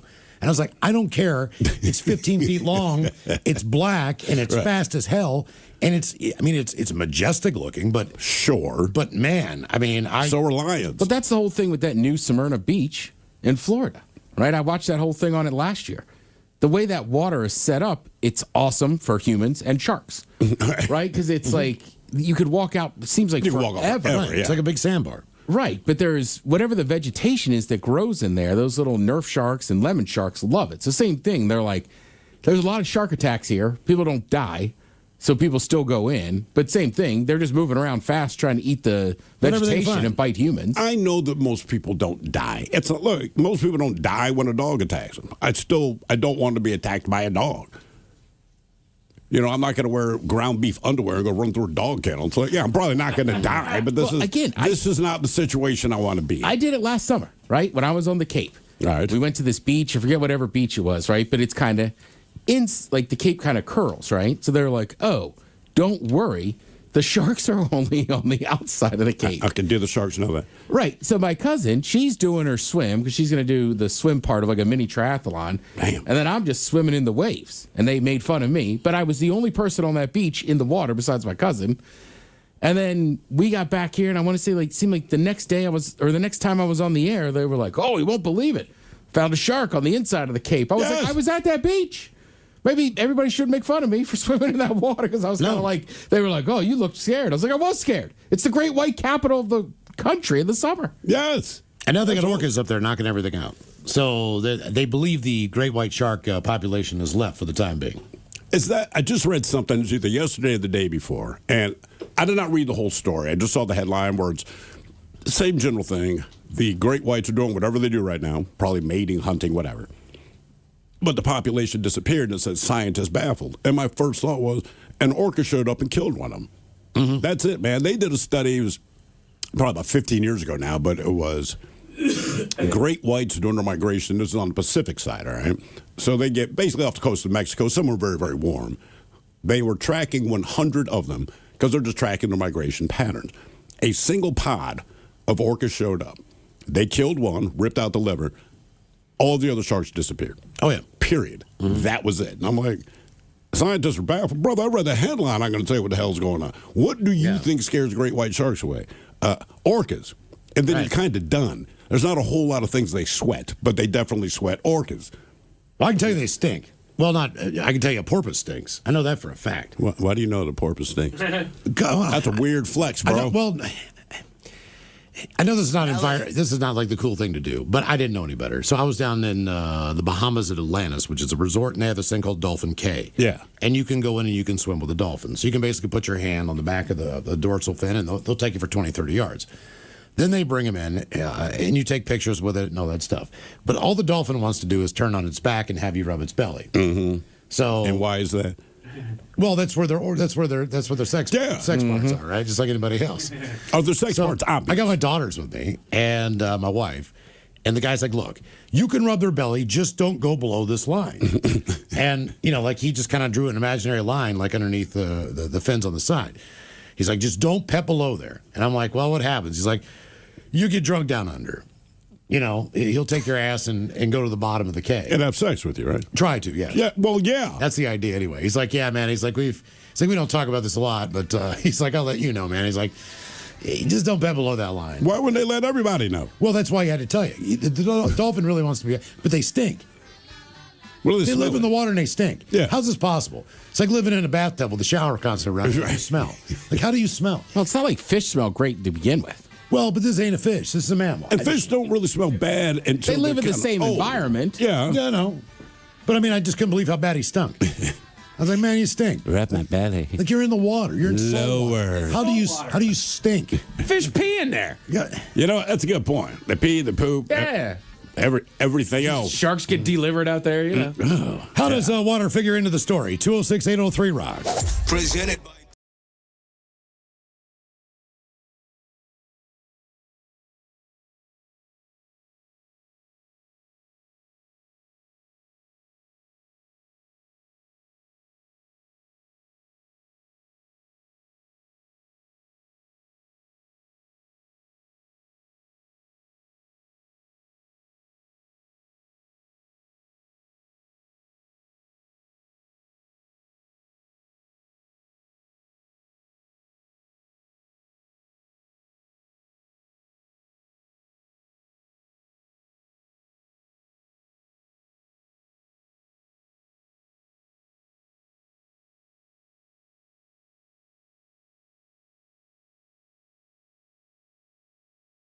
Inductees for the Rock and Roll Hall of Fame coming up at 4:30 as we'll sit and spin right before emails on our question.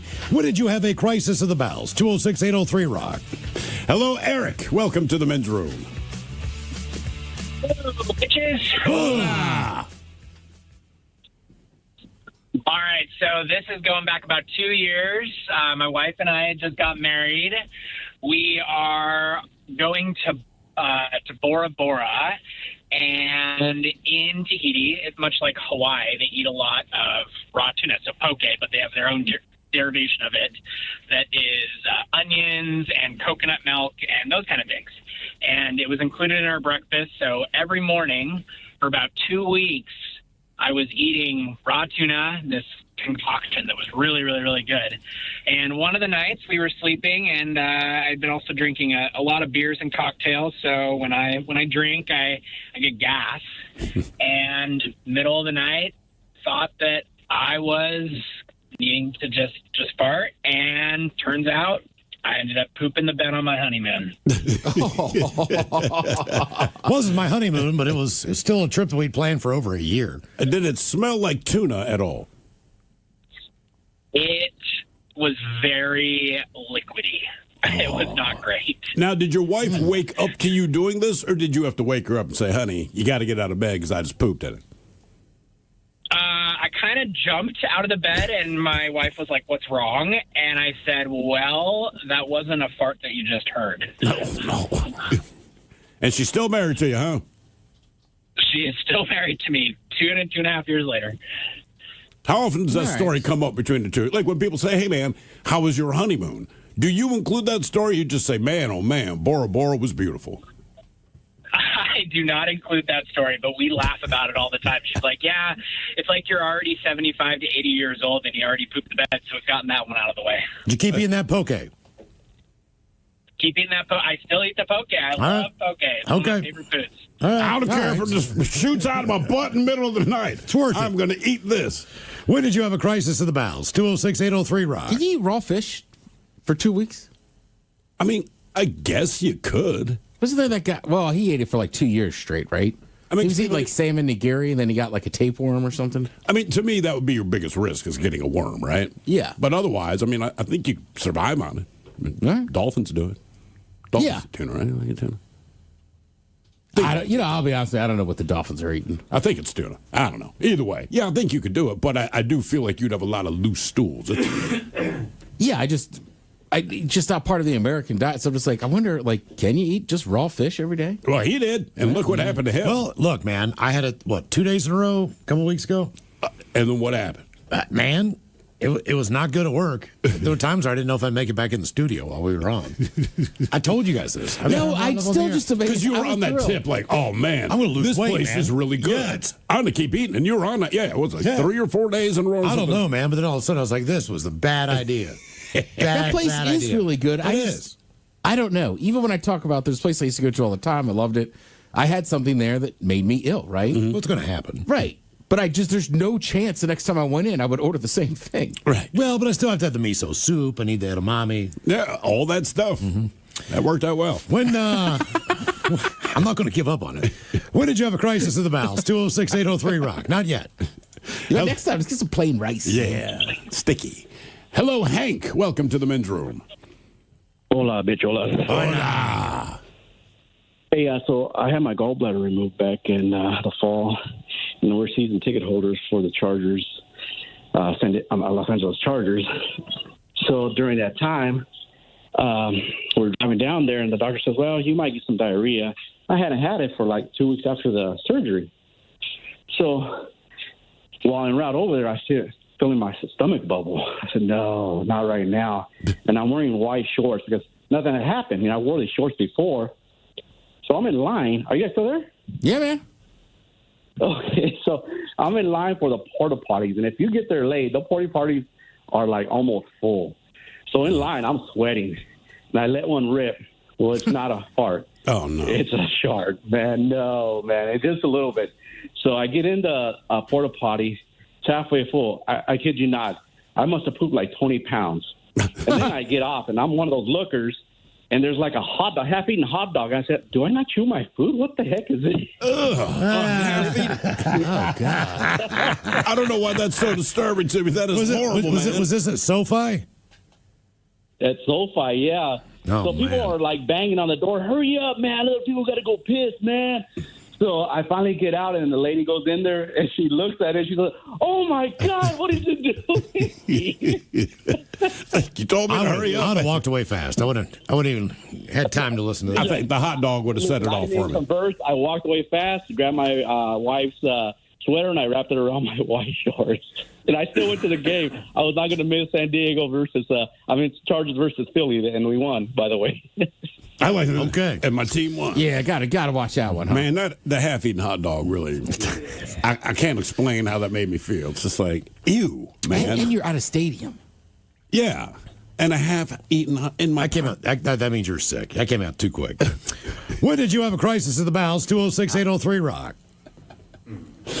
Hello, Corey. Welcome to the men's room. Hey, what's going on, guys? How you doing? Hola. So, got another McDonald's poop story for you guys. Family was traveling back east around D.C. Before the cell phone and GPS age, trying to find a hotel late at night around 10 o'clock. Driving around in circles, and it quickly turned into a emergency. We got to find a bathroom as soon as possible. My dad's got to go. Finally find a McDonald's that's open. He runs in. We're in the car waiting, 30, 40 minutes. My mom finally says, hey, you need to go check on your dad. So I run into the McDonald's, up, going to the bathroom. Hey, Dad, you in here?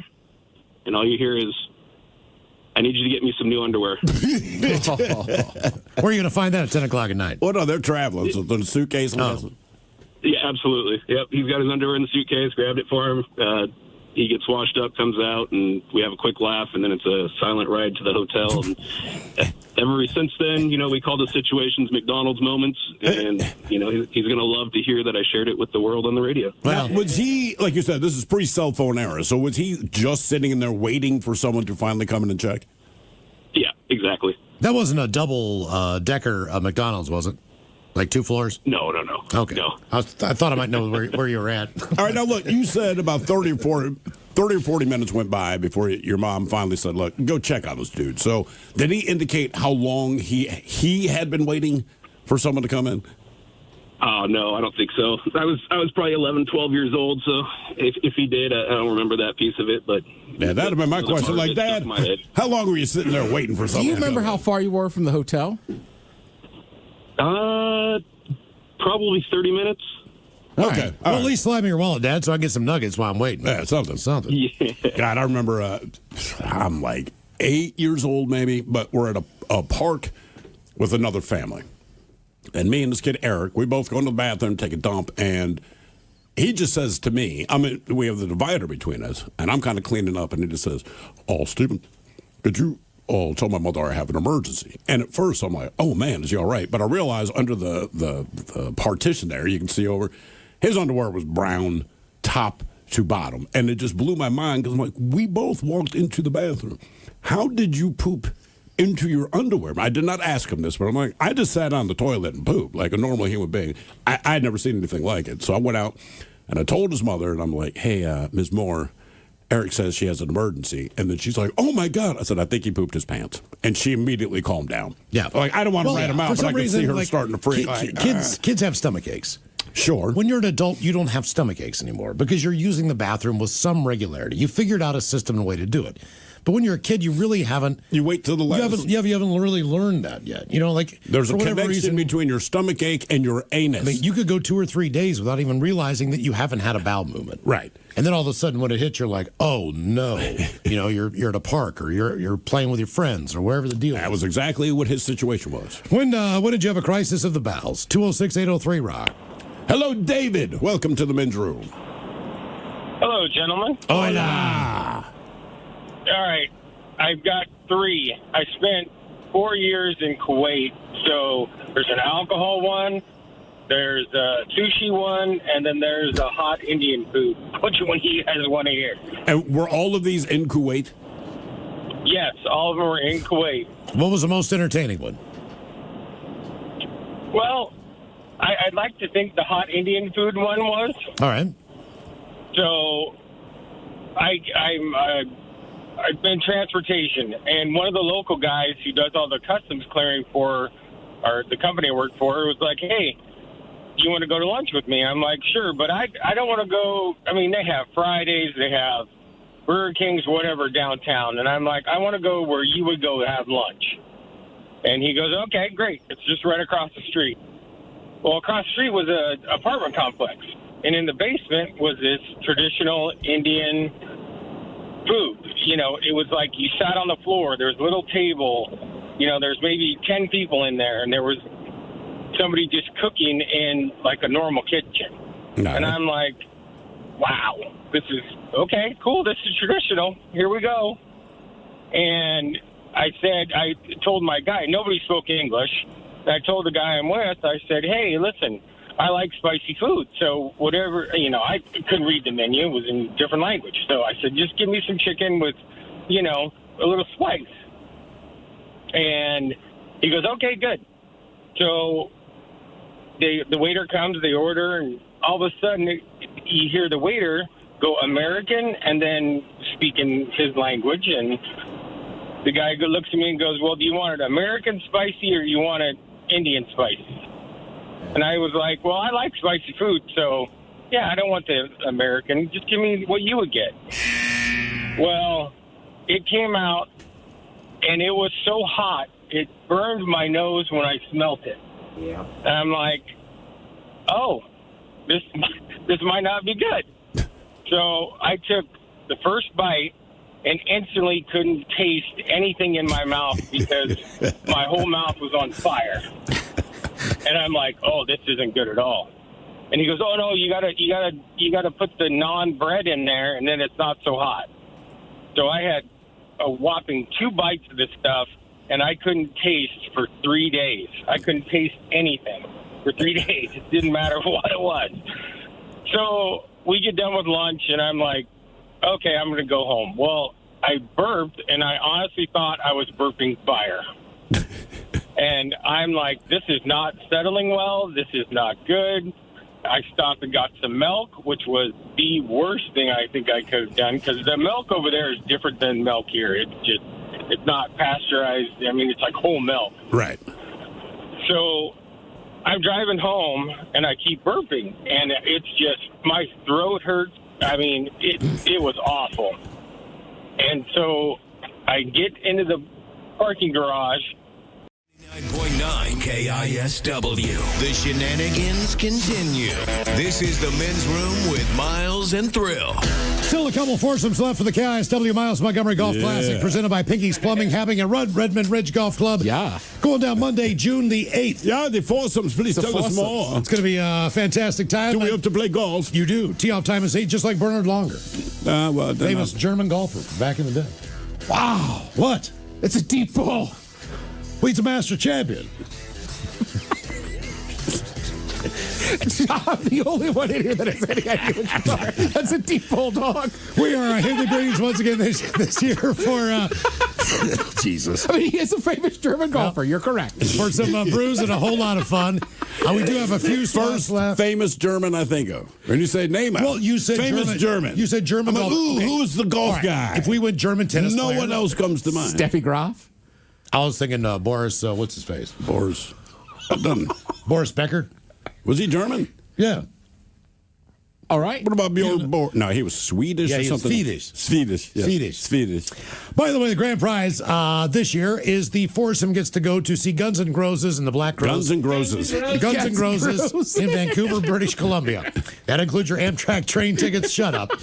Hotel accommodations. I can barely breathe. I think Mike got me sick. No. Hotel accommodations.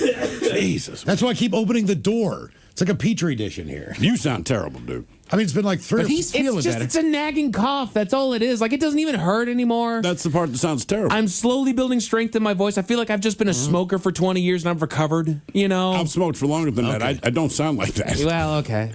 You're not trying. Yeah. Register your foursome now at KISW.com. Join us out on the links for a day of fun. We had a great time last year. It was a blast. We're going to do it again.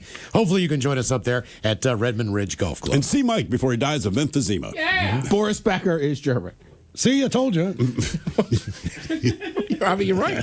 Humble brag. Steffi Graf gets if you Google famous German athlete, she's first. Oh, she is. She first. She's above Boris. Who else you have on that list? Michael Schumacher, of course. Okay. F1. All right, yeah. No mention of Bernard Longer? Honestly, dude, no. Oh. Dirk Nowitzki. All right. Who else? Some footballers, Jürgen Klinsmann, Mueller. Not a lot. I mean, for a country that... I'm saying your golfer's not even on the list. I was saying famous German athletes. Like, he might not be German. I don't know. He might not be German. Okay. Our question, how does water figure into the story? 206-803-ROCK. It might be something else. That'd be even better. He's not German. I'm going to find out. But if he was German, he'd be the most famous golfer. He's Austrian. Hello, Matt. Welcome to the men's room. Hello, can you guys hear me? Oh, yes, we can. We can. Hey, nice talking to y'all. Just a quick shout out to my boy Opie on I-5 and AKM and Sherman. Y'all know him with the jersey. Oh, yeah. But it was great seeing you guys out at Stanwood there as well. Oh, nice. Yeah, it's always a good time. So anyhow, so my wife, we were in Hawaii. We were in Maui for her birthday. And it had been kind of a windy trip the whole 2 weeks. But we always try to do something different, so we were going to try to swim with the Dolphins out by ourselves. No trip and no people and all that. And on the last day, I got up and it was clear, and I said, "Hey, hon, if we're gonna do it, let's do it." We went out by a place called La Perouse Bay, if you know Maui, and looked out off the shore, off the rocks, saw some dolphins, and went, "Hey, cool." So we threw our snorkel gear on. We swam about 35, 40 minutes out into the open water, got out there bobbing around. I was like, I don't know, man, they might have left, blah, blah, blah. And then all of a sudden I dropped down and there was a dolphin went in front of me. And I was like, oh my God, we're surrounded. So we were surrounded by these dolphins. And we just started snapping pictures. And it was beautiful. It was great. We get back, tell our friends, yada, yada, yada. And then I get to work on Monday. And I'm talking with this gal that was doing our video production stuff. And my wife sends me pictures. And we look at the pictures, and the first one has the dolphins. And then off to the side is this giant back and dorsal fin. Of a tiger shark. Yeah, and that's what this gal looks at me. She goes, Matt, what the heck is that? I go, I don't know. And I'm not in the water anymore, but I'm sweating. And then we looked into the more pictures, and all the dolphins were facing one way. And here's this picture that you see on Discovery where a giant tiger shark coming at you with the fins down and all that. That's what this faced. There was all these dolphins, and then this massive beam that was coming at us, and we had no idea. Yeah, Thank God, because we would have freaked out. You know, why did you swim 30 to 40 minutes out into the Pacific Ocean? I mean, you know what's out there. To see the dolphins. You did. Why do dolphins cover for people, man? There's one of those I shouldn't survive kind of shows. Long story short, kind of the same situation. The guy, he was there with like his 16-year-old daughter and her daughter's friend. They're both on basically their college swim teams, high school swim teams, whatever. So they're just swimming out to kind of this rocky alcove kind of thing. And he says, I guess about 75% of the way there, these dolphins kind of blocked their path, all right? But the dolphins started making like this halo around them, just swimming around in circles. And he goes, I have no idea what the hell's going on. It should be kind of cool because they're dolphins. And he goes, but after like 2 or 3 minutes, you're freaking out. They're not doing anything to us, but they will not leave. So he kind of dips underwater, takes a peek, and just like you, man, he's like, there's a freaking shark out there. And basically, they're running interference so that the shark does not eat our ass.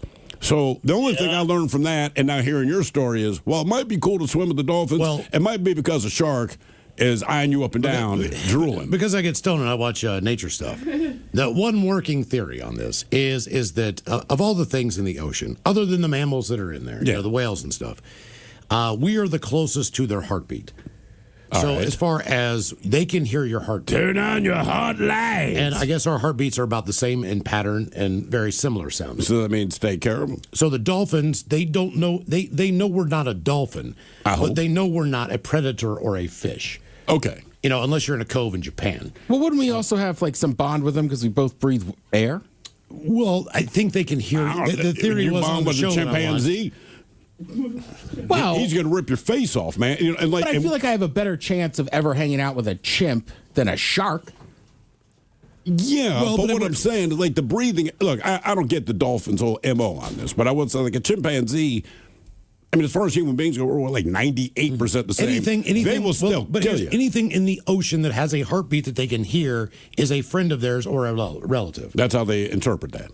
That's the working theory. So when they can hear your heartbeat, they're like, you are not, you are one of us. Yeah. Okay. In that situation, if that makes sense. Yeah, but it's just crazy to hear that guy tell the story, and I get his position where it's like, oh man, we're surrounded by dolphins. How beautiful is this? And you don't really pay attention to the fact that they're all looking at something. You're amazed that they're there. I'm not swimming 30 minutes out into the middle of any ocean. Nope. Period. That's the end of me. That's like might as well just say, like, you know what, it's over. I'm just going to swim 30 minutes out there, and thanks for everything, man. Really nice hanging out with you. It's done. Not in Hawaii. Do you realize those tiger sharks are 17 feet long? Yeah. They give 0 Fs. I mean, between a bull shark, a tiger shark, and a great white shark, tiger sharks oftentimes are the most vicious. I heard that the bull sharks are the worst. And it's good to say, like, the great white, he'll bite you. It was a mistake. Hey, my bad. Same with the bull shark. Hope you don't believe They're that. more in murky water. The problem with the bull shark, they said they just bite everything. They're just more aggressive, period. Yeah. They just bite everything trying to figure out what it is. A tiger shark has a There's got to be a better way. It can see you. It's going after you. It wants to eat. Can we come up with something for sharks? Like, hey, instead of biting me to figure out if I'm what, like, I don't know. Kind of like a Denny's menu. I know what fried eggs look like. They still put it on the menu to go like, here's our fried eggs. Looks like a fried egg. You're just gonna stick a Denny's menu to their ass saying no. If we could do like a Denny's menu for sharks, right? So it's a great white or a bull shark, and like our picture is not good. Like put the Mr. Yuck label over us. Like, 'cause you're not gonna eat us. You're just going to bite us. You do this mortal damage, and we're not even what you want to snack on. That'd be like me walking up to the buffet and taking a bite of everything up there to figure out what it is I want to eat. They don't have thumbs, man. There's only so much that they can do to figure out. That's why we have to come And up also, with but it we've for kind them. of done it though as humans, right? What do you mean? It's like, hey, we got fire. We're like, yo, we should cook some of this beef. Sure. Right? So for centuries. That's actually a quote from the older. Yo. Now I feel like you go to a fancy restaurant and they're like, good news. We cut open this bone so you can have some of the marrow. Yeah. So, like, we're doing the same thing. We keep trying to eat more of the cow. Maybe the shark's like, I got to keep taking bites. Eventually it'll be good. But we eat it. We eat it. It's only they give us the marrow. We're like, this is crap. Let me try it. The only thing I do that with is combos at the airport. Right, I attack it, I bite it, I eat it, and I'm like, I still don't like this. I still don't like them, and I give them to my kid. I'm just saying, there's got to be a better way. Instead of taking a bite and I don't like this, let me put it back. I don't know. I'm not defending sharks. I'm just not going to get mad at them. I'm not mad. I'm just saying with Sounds all like this you're tech, mad at the shark. I'm mad at us as human beings. All this tech we have, and we can't figure out something to say like, no, I'm not tasty to you. More famous German athletes. Deadlift Shrimp, former Sonic. Oh, of course. And Husky. Seattle Kraken goalkeeper Philip Grubauer. Oh, yeah. Okay. German as well. Bernard Langer, by the way, one of the most storied golfers in golf history. Okay, well, Germany doesn't think so. Number one with PGA Tour Championship wins in the Senior Tour. Won the Masters. Won What another year did he major. win the Masters? 1985. Oh, way to be current. Right. That's what I'm saying. I recognize the name. I'm just like, I don't know, man. How does water figure into the story? 206-803-ROCK. Hello, David. Welcome to the men's room. How you doing? Hola. Okay, so I called in yesterday about the Kuwait. I was in Kuwait for 4 years. Yeah. So here's my first water story with Kuwait. Been there for about 8 months. It's 4th of July, so the company I'm working for, we have a big, picnic out at the Hilton, and everyone's playing volleyball, barbecue dogs, the whole 9 yards, right? And we were there for. I assume you mean hot dogs. Yeah, it is. You're talking hot dogs. Yeah. Oh, you're Just checking. So we're just having the normal 4th of July, picnic and, having a great time. And we noticed that there were jet skis for rent. So another buddy and I go down, we rent a couple jet skis, and the guy that rented it to us said, hey, just stay inside the buoys, okay? And the buoys were quite a ways out there. I'd say 400 or 500 yards out there. Damn, and you had room. And so my buddy and I are going like, okay, let's race. And we go out to the buoys, and we're like, oh, there's no ropes around these buoys. They're just buoys sitting out here. Cool. Okay, let's race around the buoys. And so we're going in and out of the buoys, and we get to the far buoy, and we kind of look on shore, and we're like, what is that big giant, it looks like a big giant culvert with a steel grate on it. Well, by this time, the tide had gone out enough, so we start slowly going up there, and the stench was just crazy. And what it was is they didn't have sewers. So here we're out riding jet skis in the Persian Gulf, which, by the way, is probably one of the saltiest bodies of water ever, I thought. And we start going towards this culvert. I'm like, what is that? It's got a big grate on it. And the tide's just far out enough where you see the raw sewage seeping onto the beach. And so we're sitting on the jet skis, and I'm like, I'm out. And I turned real fast, and my buddy was next to me, and I gassed it, and I guess I sprayed him a little bit. Oh. And so we're racing back to the Hilton, and the guy is coming out towards us. on another jet ski. Was it that a we ski? rented Was it a ski do? Yeah, it was actually. Yeah, that means that's the do. So we see this guy racing towards us, and we kind of slow down because we could tell it was the guy we rented it from. He goes, "Yeah, man, you can't go down there." We're like, "Oh, we know why." And he goes, "Yeah, a lot of toilet paper gets sucked up into the jet skis, and then it messes up the intake." So that was his concern is, I don't want toilet paper messing up my machine. You sure it was assault? Yeah. Well, I'll tell you, I was there for 4 years, and that was the first and only time I'd ever been in the damn Persian Gulf, I'll tell you. Were there any predators in the water because of how salty it is? You know, I never saw anything, but I will tell you this: their fish is a mess. It was normally white fish that was soft, and so when you go into these places and you order, it was just soft fish sandwich.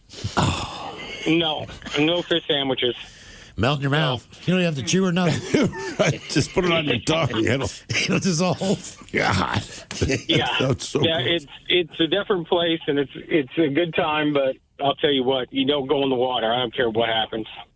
Yeah, man. If the raw sewage is going straight in, it's just not. Well, plus, it's so salty. Like, I was shocked the first time I went to Salt Lake City. It can't sink in the lake. But you can't really go swimming in it either. No. And when the smell comes off it, it's awful. It's terrible. I mean, it is the Great Salt Lake. We went there once when I was a kid, just because it was on the way on one of these goddamn long-ass road trips. And but they have sand fleas there. We did not know that. So, and my brother and I were actually kind of excited to see it because on these long-ass trips, you just have the old road atlas. So we're looking at different things. And my brother's like, look, we're going to be within proximity to the Great Salt Lake. So my parents are like, you know what? We haven't been there either. Guys, we'll stop by the Great Salt Lake. We're like, cool. One, it gives you an excuse just to get out of the car for a minute. But, you know, it's this story thing. And you're right. I do remember it smelled. But a lot of times the water stinks. No big deal. But my dad points to, so, you know, it's got sand around it. But there's this darker sand. And it all kind of, it would like hover a foot off the ground in unison, move 2 feet and land again. We just didn't know what it was. And then when we got to the edge of the water, we realized it's the sand fleas, right? So once you show up and they lock in on you, these clouds rise and they just race toward you. And they bite, man. So then we were there maybe a total of 3 minutes. We get up to the water. We're all getting attacked by sand fleas. My dad's just like, run back to the car. And we're all just screaming, yelling, swatting everything. Yeah. It was like the worst thing ever, but I have seen it. How does water figure into the story? 206-803-ROCK.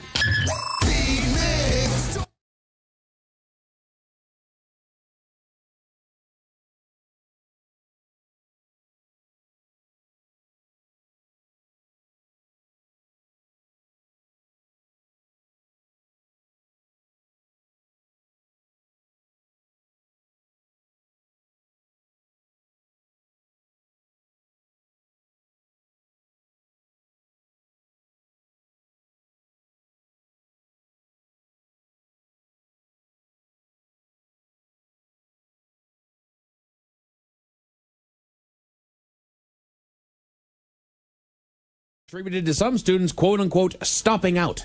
What are the small obstacles? A handful of just life events. You know, sometimes it's missing a payment on a student loan that has then sidelined them. It's, you know, a family death or something like that has distracted them long enough. You know, now they have to go pick up responsibilities elsewhere that... Also, the cost of housing is more expensive than the cost of the education.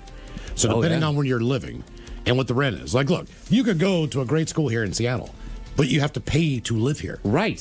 You know, you could go to Seattle not Pacific working. or whatever. It's an expensive school. UW is a great school to get into. You still have to afford to live here. Right. I kind of hope my kids don't get into a good school. Yeah. Well, you just look at the cost. Like your daughter is what, Georgetown? Yeah, but they're trying to. She's in a master's program. That's a couple of years. They're trying to squeeze it down, so only have to do 2 years of rent, which is better than 4 years of rent. Which is why a lot of these universities are trying to get their bachelor's programs down to 3 years. Yeah, just based on the fact that it's housing. that's unattainable. The food, the rent, all those, the bills, all that crap. And that's kind of where the study came from, is that there was too many students that were dropping out, not because they were flunking out, not because they didn't want to do it anymore. It's just they were stopping out. There were things that got in the way, and half of it was cost. They're like, how do we get people to re-enroll? Your main priority needs to be getting good grades in that situation. You're paying for it. Yeah. Right. So you need to take the time to invest in studying. And a 5-hour part-time job in the evening is what you really need, but you're going nonstop. You're waking up at 8 o'clock in the morning. You're not getting home at 9. Yeah. You're making you got homework that you got to do. $8 an hour, depending on the state you're in. Mm-hmm. So yeah, it's unattainable. Yeah, and it's a ripoff. I mean, they did a 10-year study to figure out why tuition went up every year. 10-year study. Their conclusion was that because they can. Right. Because you anticipate the college is going to be remarkably expensive, it doesn't hurt them to keep jacking it up just because you expect them to. But there was no discernible financial reason for them to do it. Mm-hmm. Yay. A nail polish remover has been recalled due to the detection of chloroform. How did they discover? Did somebody smell in their fingers and pass out? That stuff already smells potent enough. Yeah, right. I mean, is chloroform part of nail polish remover anyway, and there's too much, or is there just suddenly there's chloroform? You know what I mean? I see what you're saying. Right, look, man, is it an ingredient that's already in nail polish, but they just kind of overdid it, or it shouldn't be that You could at have a all? 5-bedroom house. You could walk in. You got a mansion. You got a foyer. You got a huge-ass staircase going up. If your daughter is up in the corner bedroom with nail polish remover, you can smell it as soon as you walk in the front door. That's what I'm saying. That stuff is so powerful. Right. So I'm wondering if there is just an ingredient in there that makes it nail polish remover that they maybe did just put too much in or spilled a little bit of something else, and I think that it then created chloroform. Okay. New research says how a child plays at the age of 2 may predict how active they are at 12.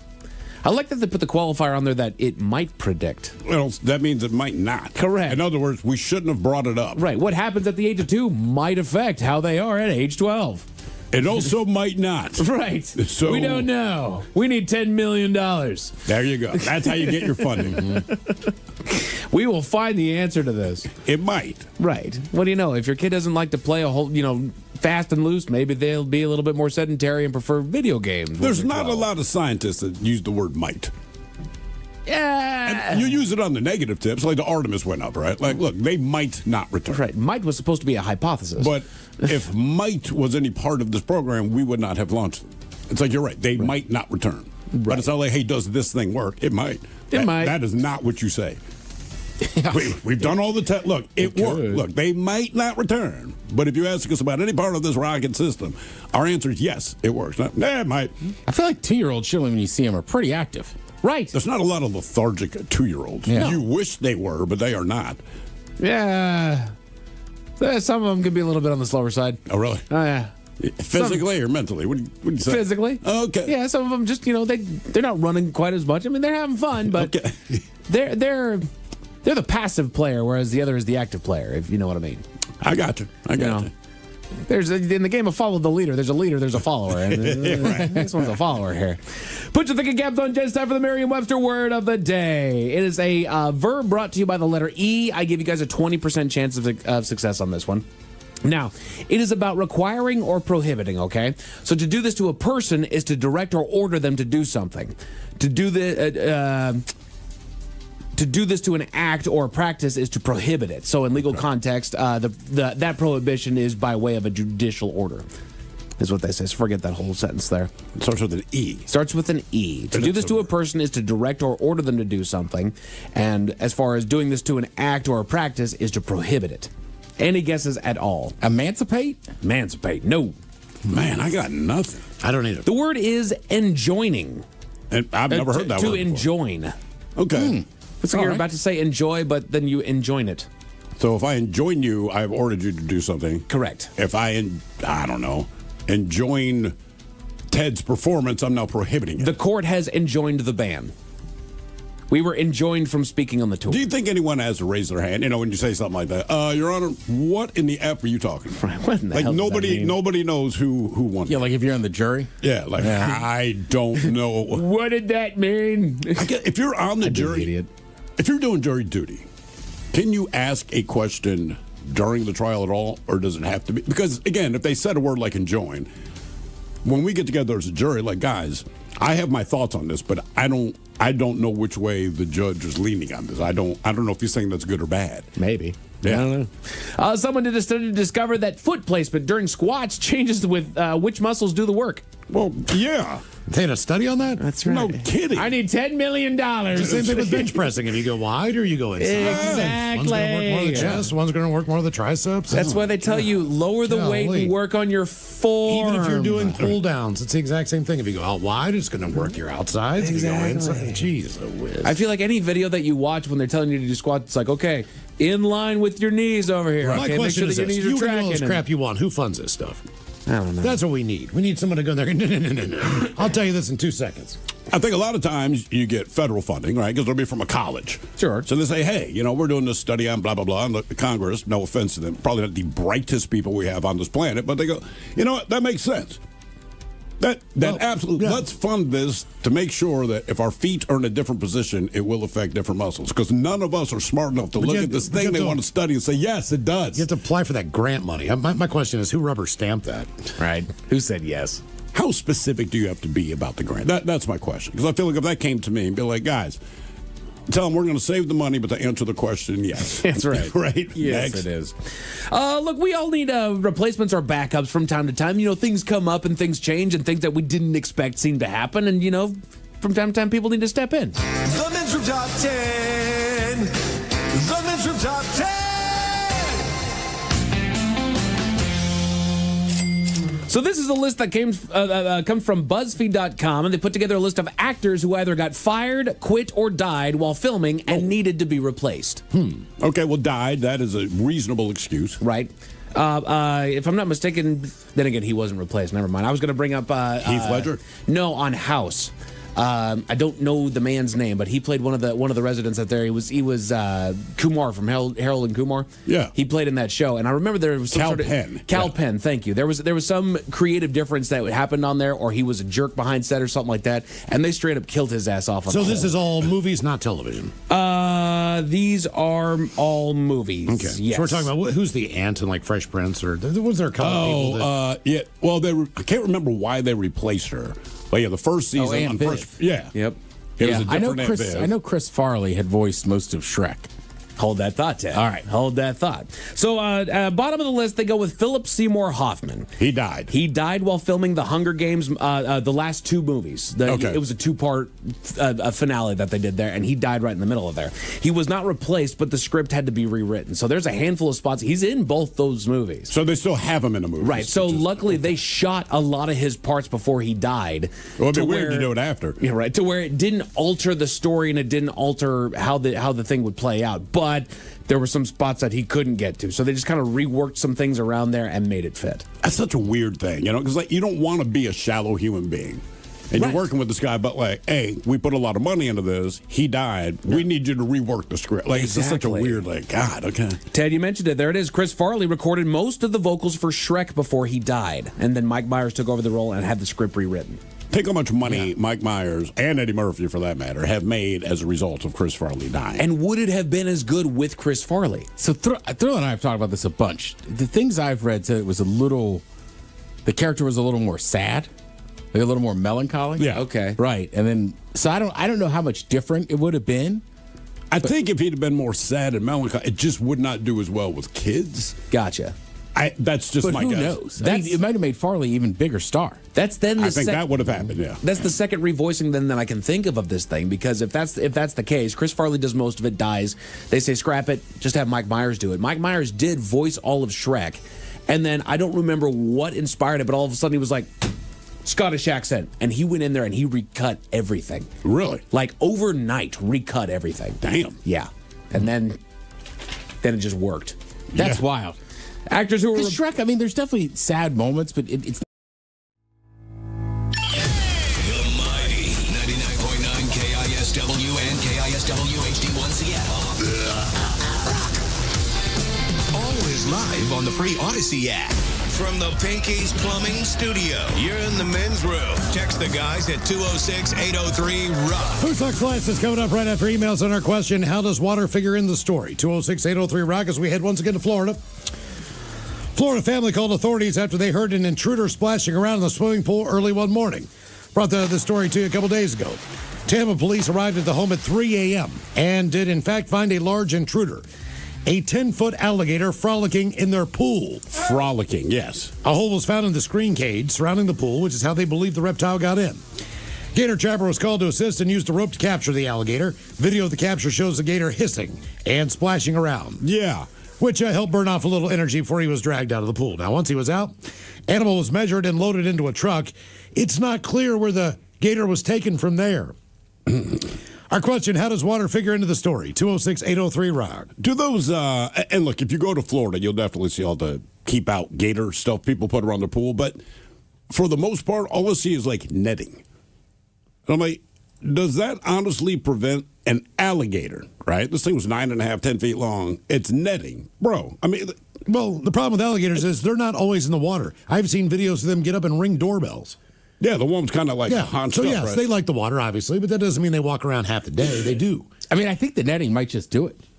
Just a small deter. They don't feel like putting in the effort to get to the netting. Yeah, just kind of bops their nose. It's like, darn, I'll swim somewhere else. I don't know, man. My in-laws, they have a place in Delray Beach, Florida, right? So I never gave it much thought. To me, gators are in the water. Anyway, about half a mile down the road, there's a gas station.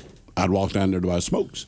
I'd walk back, and there's no sidewalk, and it's all just vegetation on the side. So my father-in-law was like, where'd you go? I'm like, I just walked down to the gas station. He's like, suit yourself. I'm like, what does that mean? He's like, they call this Gator Alley. So the idea is there's the golf course, there's the community pool, then it's all vegetation, but right behind all the vegetation, I guess, not rivers, not even quite a stream, just real damp, marshy area. But you can't see it. It's a wetland. But you can't really see it when you're on the road. So he's like, seriously, man, he's like, you probably walked past like 50 alligators on your way to get cigarettes and 50 more on the way back. And I'm like, why didn't you tell me that? He's like, I didn't know you were going to walk to the store. But he's like, look, so, and this is mostly an older age community. He's like, people have lost their dogs and all the rest of that thing just walking down the street.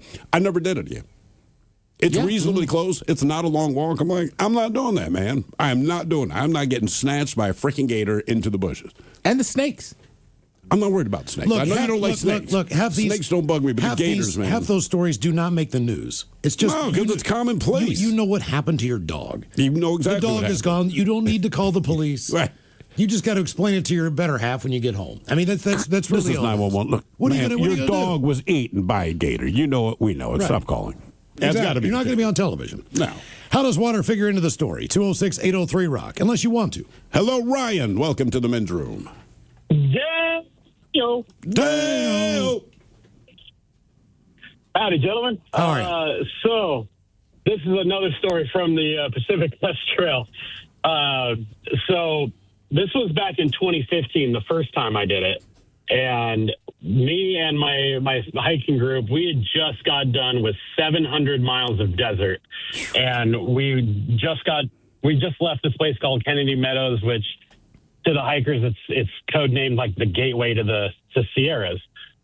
And we're walking along, and I noticed there's like this little alpine river. And I turned to my guys, and I'm like, yo, are we taking a break? And they're like, yo, yeah, let's take a break. And I'm like, F yeah. So I just started taking off my backpack, took my shirt off, was like hobbling, taking my shoes and socks off. And I jump into this river. And I am just in heaven because, 700 miles of desert. There's not a whole lot of water down there. And so, like, I'm just, as the alligator was, frolicking around. And I started doing push-ups because I'm, like, half in the water. And I start feeling like something just keeps, every time I do a push-up, something's, like, slapping my voice. I'm like, what is that? Now to keep doing push-ups. I reach down, and I feel what it is, and I unleash a tirade of F words. And my whole group looks at me like, what's wrong? What happened? And I just turn around, I stand up, and I pull the phone out of my pocket, and I said, the last 700 miles of pictures were now just memories. We were living in the moment, boy. Dude. Yeah, I destroyed that phone. That sucks, man. You weren't on a cloud or anything? I guess not, probably. No, not back in 2015 now. That sucks. That sucks. Yeah, that was horrible. But the next town we hiked like another 2 days, and then I went down into Lone Pine, and we ended up staying there for I think 2 or 3 days while the replacement phone came. But you couldn't save any of the pictures? No, that. Well, back to trauma through 700 miles of desert. I mean, I'm sure it all looked the same. Yeah. I ended up doing it again 5 years later anyway, so. Yeah, you got the photos. Yep. Yeah. You had a toilet fall or a phone in the toilet? Dude. Real quick, I will just say, I have not hiked like he has, but I've seen some desolate parts of this country. Yeah. And it was really cool. I'm happy I saw them. I would hate to have to go back just to get a photo. Oh, absolutely. Yeah. I lost my phone in the Cincinnati airport, which is actually located in Kentucky. Phone fell into the urinal, so I didn't think it'd be that bad. And I shouldn't have done it. I got my penis in one hand, I got my phone in the other. I'm trying to send a text. Phone slips out, lands in the urinal. I'm like, all right, but it immediately stops working, right? So I'm just like, So now I got to find a payphone because I'm trying to call my wife because, again, I'm at the airport and we're trying to court. And this was an unexpected trip, let's just say. So I'm trying to get back to Seattle.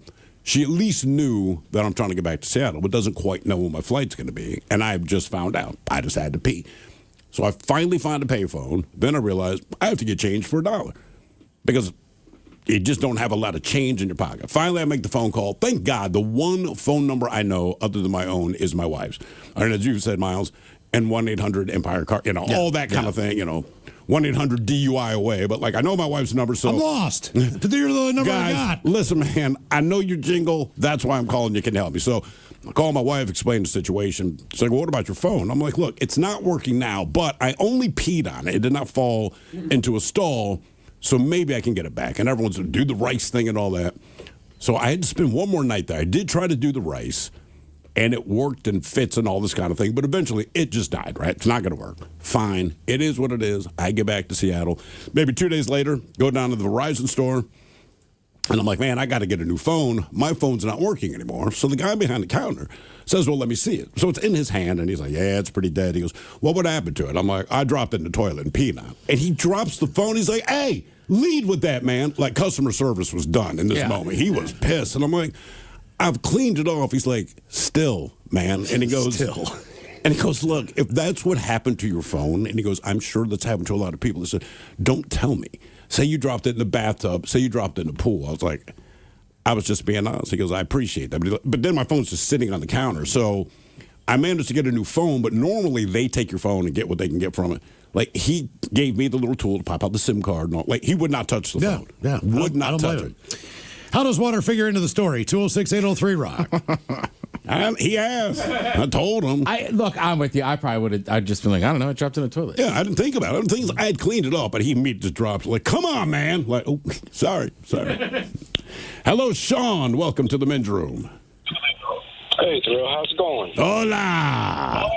Say hi to my buddies here, too. Yeah, I got you loud and clear. I don't know if I can. I'm not saying hi to you. No. I called in once before about a poop story, and it was on the floor of my work, and things are going much better, I'll let you know. That is good to know, buddy.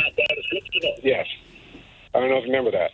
But it's a good story about water. My dad had a place down in Louisiana, and had a ski-doo, and let me run around all weekend. And then, on Sunday, when we're heading out, he comes out and stamps on the deck. I'm like, what are you doing? He's like, yeah, there's a 10-foot gator in here. I'm like, you let me run around all weekend?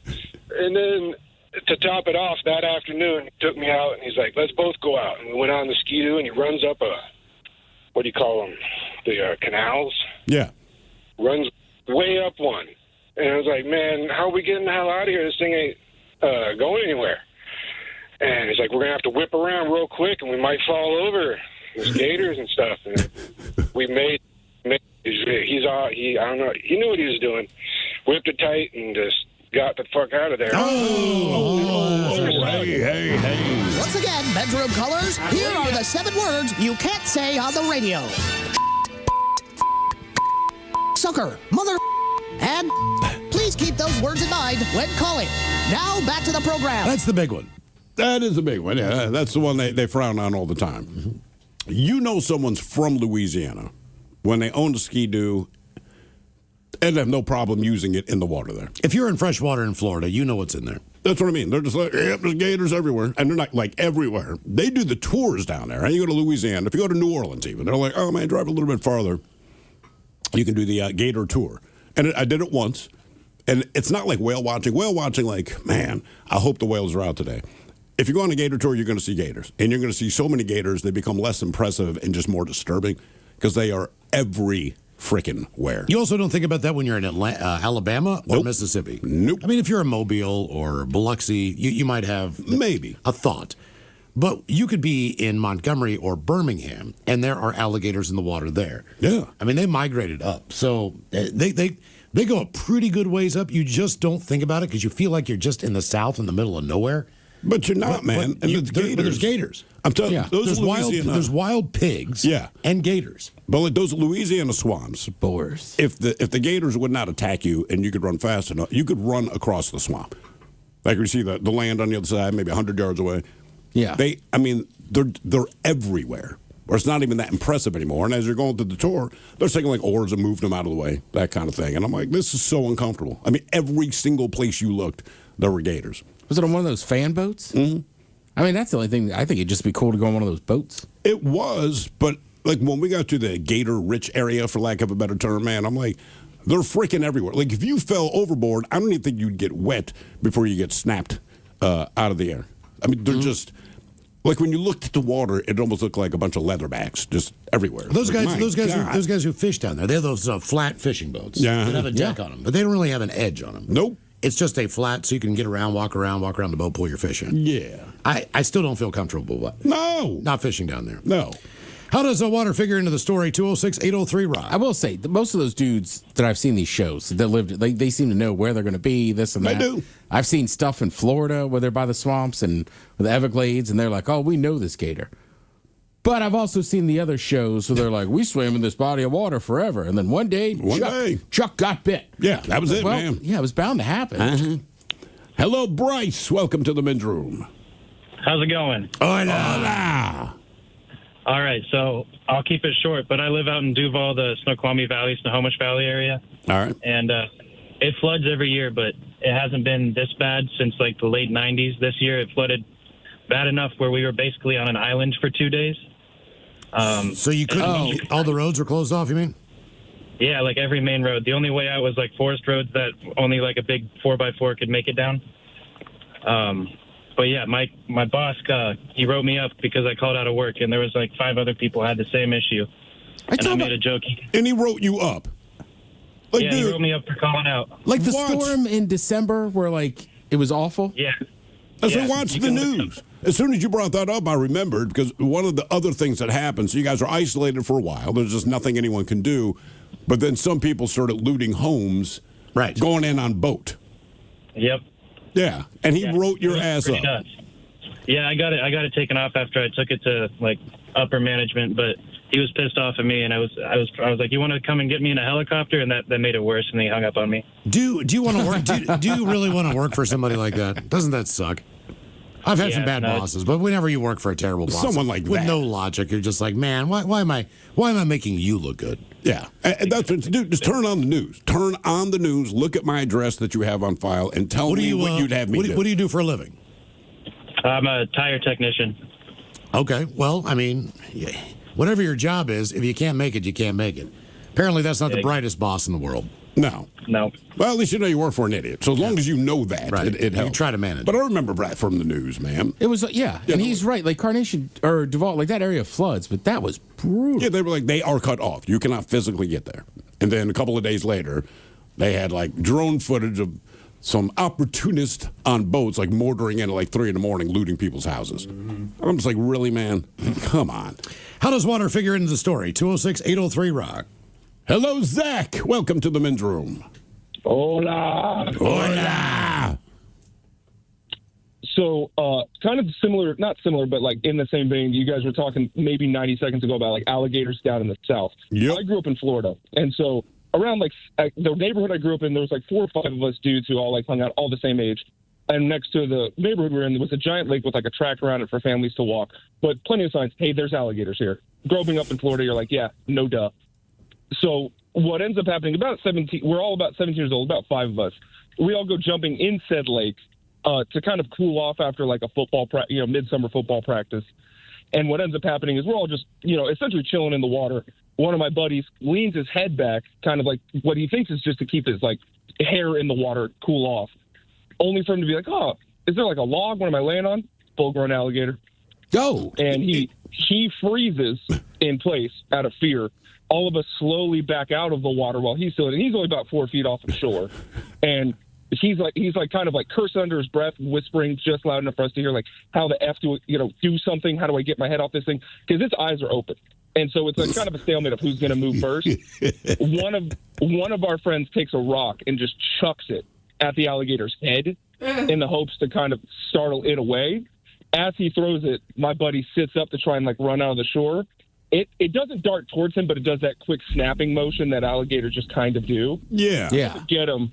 But when he gets out of the water, we're like, oh, we're all cursing up a storm. Like, oh, my God, are you okay? Everything's good. And he goes, I'm almost positive there's as much pee in my bathing suit as there's water. Yeah. Is there, okay, so growing up in Florida, right? So, here in the Pacific Northwest, they're like, look, man, if you see a bear, you do this. If you see a mountain lion, you do this. If you see Bigfoot, do this.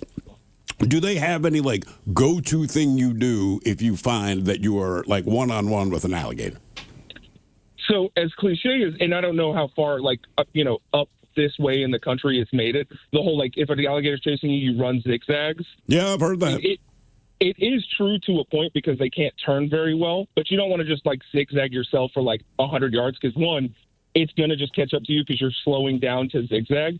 You kind of want to just make an abrupt, sharp turn 3 or 4 times, and it will give up. However, as dumb as it sounds, and it does work because I've seen it and I've done it, if you slap them really hard on the front of their nose, they kind of just give up. You've slapped an alligator on its nose?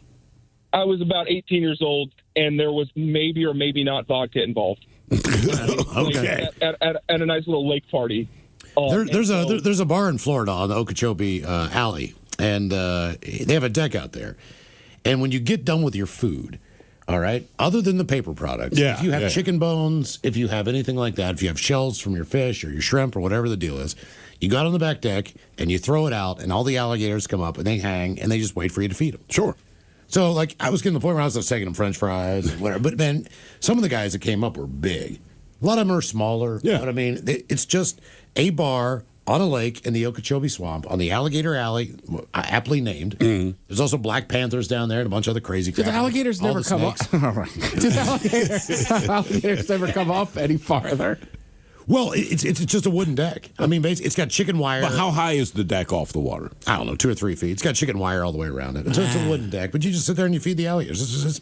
I mean, I don't know. I had fun. Alligators and people from Wakanda. Well, I also poured some beer in this one guy. I am the Black Panther. Yeah, I poured some beer in this. Throw me some chicken bones, man. This dude had his nose closed, right? But I poured the beer right into his nostrils. It was right up front. So he leans up and opens his mouth. I started pouring this beer into his mouth, man. I think he kind of liked it, actually. If he didn't close his mouth, I'm guessing he did. I'm not the first person who's tried that. I guarantee you that. Who's Next Less is coming up at 4:30. We've got your emails on the way next in the men's room at KISW.com.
From coast to coast and around the world. If it's not important, you'll hear it here. Exclusively on In Action News. Here now are Stone Ledbetter and Felix Foxworthy.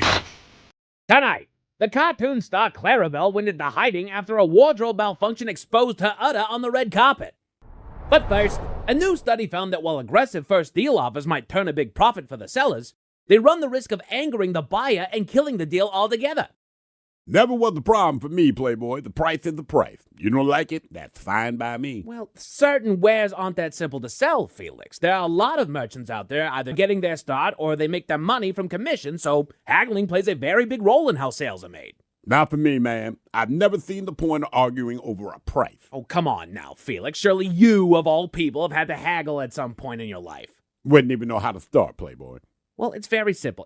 Here. We'll do a demonstration. This mug here. I want to sell you this mug. Why would I want to buy your mug, Stone? It has your crusty lip particles all over it, and there appears to be a hair that I know isn't yours. So there is. Regardless, it's just a demonstration, Felix. Will you please just play along? Now, I would like to sell you this mug, sir. Okay, I'll buy it. Perfect. How much are you willing to pay for it? Well, given that there is no price tag attached, I'll take it for the marked price for free, Playboy. No, Felix. How much would you be willing to pay for it? Nothing, man. I don't need a mug. Pretend you don't. How much do you think this mug is worth? Well, as far as mugs go, I can see it's made from an industrial-grade ceramic. Graphic design is cut red, though. I do enjoy the logo. It shows clear use, man. There's a chip at the top of the handle. I would assess this particular vessel at $2. Aha! Okay, now we're getting somewhere. Okay, I will sell you this mug for $10. I just told you its fair market value is at $2, Stone. Yes, you did, but I'm willing to part with it for $10. But that's not what he said it was worth. Thank you, Bonnie. I keep trying to tell him, but I don't think he understands. No. You two don't understand haggling. Here, we'll try it the other way. Here, you take the mug, and I will buy it from you. You say so, ma'am. Okay. I would like to buy that mug from you, sir. I can see why, Stone. It's like you two were made for one another. Perfect. I will give you $2 for it. For this fine piece of art? No, sir. I'll set this at a fair market value of $100. Felix, you said the fair market value was $2 just moments ago. I also said I would take it for free, and I have. He did say that. Thank you, Bonnie. Look, Felix, this is clearly not working. Just give me my mug back, and we will get back to the news. Sure thing, Stone. Just $100, and it's all yours. Felix, that is my mug. Please, just give it back to me. It is not your mug, Stone. You just gave it to me. He's right. You did. Bonnie! Just go to break, and you, give me my mug back. The price is the price, man. If you don't like it, that is fine by me. He said that too. Unbelievable. Give it back. Bonnie, call the proper authorities. This man is trying to steal my coffee mug. What kind of world is this where a man can't sip his heated beverage without the threat of it being taken away from his hand by force? I'm going to kill you. And under the threat of violence, no less. Oh, hi. Congratulations for being you. You have one job. Go and subscribe to the YouTube channel and social media pages at In Action News. I did it slowly for you.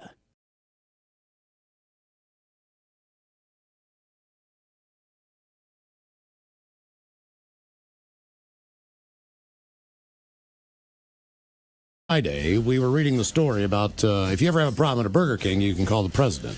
Which is amazing, right? Because that does not happen. I don't know how the hell he got our number, but if this is for real, is Tom there? Hello, Tom. Welcome to the men's room. Hey, guys. You know, it's funny. I'm calling back people, and I didn't know I was going to run into a radio station. Okay, so look, here's the thing, all right? So on Friday's show, we were doing a news segment, and the news came out that the president of Burger King, if there's some kind of major complaint someone wanted to file, they could call you directly, okay? So we just covered the story, but we never called you. Now, that said, there's a strong possibility that our morning show may have placed a call to you. Or one of our listeners did. But what's amazing Who to does the us morning show? is that you're making good. The morning show would have been the Daily Miggs show with Steve Miggs and Taryn Daly. That was a woman, I think, that left a message. That would have been Taryn. Okay, she did leave a message. Now, did she say what this is in reference to? You getting a hold of her, Mike? I'm trying to, yeah. No, she said, hey, whatever her name was, Karen, did you say? Taryn with a T, yeah. This is Karen, and love what you're doing, and just want to, we get these voicemails, and the voicemails are translated through, I don't know,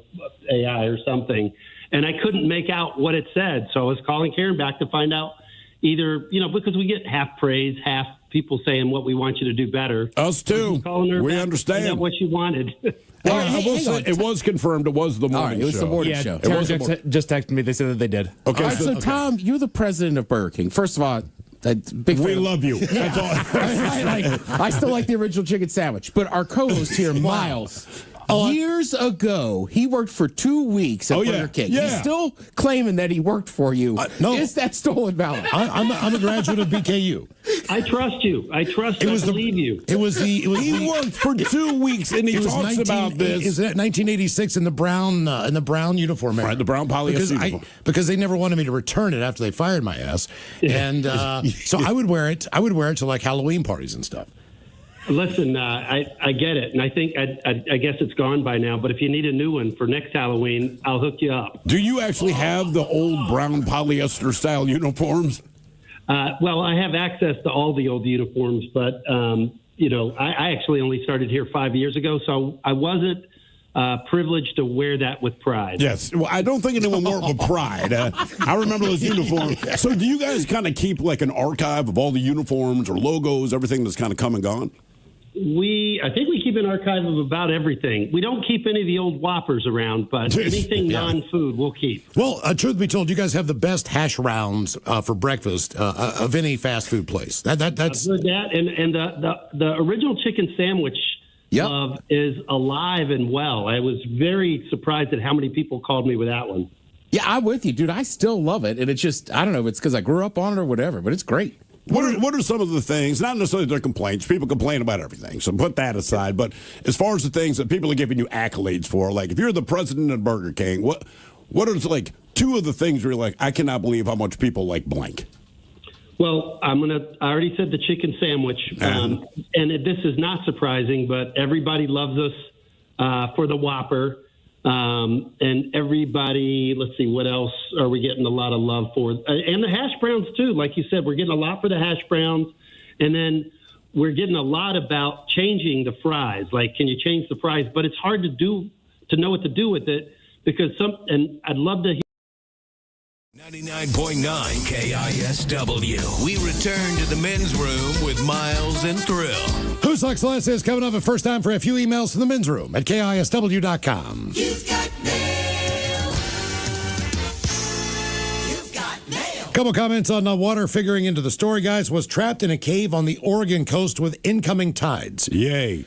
With both of my younger brothers. My stepfather charged in, grabbed all three of us, and then charged out. We were about 7 or 5 years old in the water.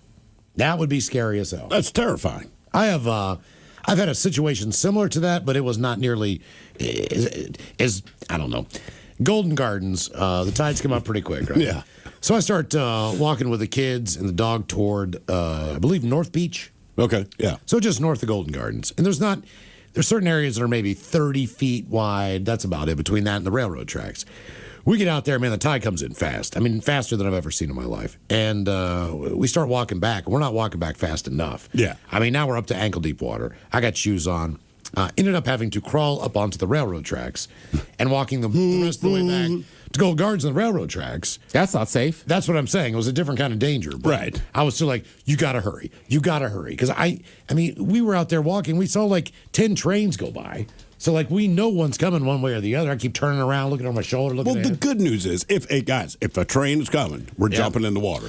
Well, it happened to me in Discovery Park, right? Up like Magnolia. Yeah. Same thing. We had gone down to the beach, and we had gone out, like, kind of around a point. I think we were sitting there, like, in a giant log, smoking weed or whatever. Same thing. Tide's coming in. We're kind of like, yeah, it's no big deal, whatever. By the time we had to go back around that spit, though, I think, same thing. Our shoes were ruined. Yeah. Like, it's just like, we got to get in this water. what else are you going to do? Right, there was no way, right, like. And once you get out farther enough, there's eventually a trail you can get back up to. Eventually. The steps, but it takes some time. Responding to New Smyrna Beach, Ted was talking about went chest deep in water with 10 stingrays about 10 feet away and 6 bull sharks about 20 feet away. Rum helps to put yourself in that situation. Cheers, gentlemen. That from Silly Philly Tim. But that's the issue. That special, they were just like, look, the sharks aren't leaving, but either are the people. People love that beach. Yeah. Lived in North Carolina during Hurricane Floyd in the late 90s, early 2000s. During the hurricane, the city flooded, including the cemeteries. We saw a lot of floating caskets on the side of the road and on the road. That it happened in New Orleans, man, and it wasn't even a hurricane. It was a bad rainstorm. And I guess people that live, because it's all above ground cemeteries, it wasn't like a big deal because they're kind of laughing about it on the local news, like, oh, ho, ho.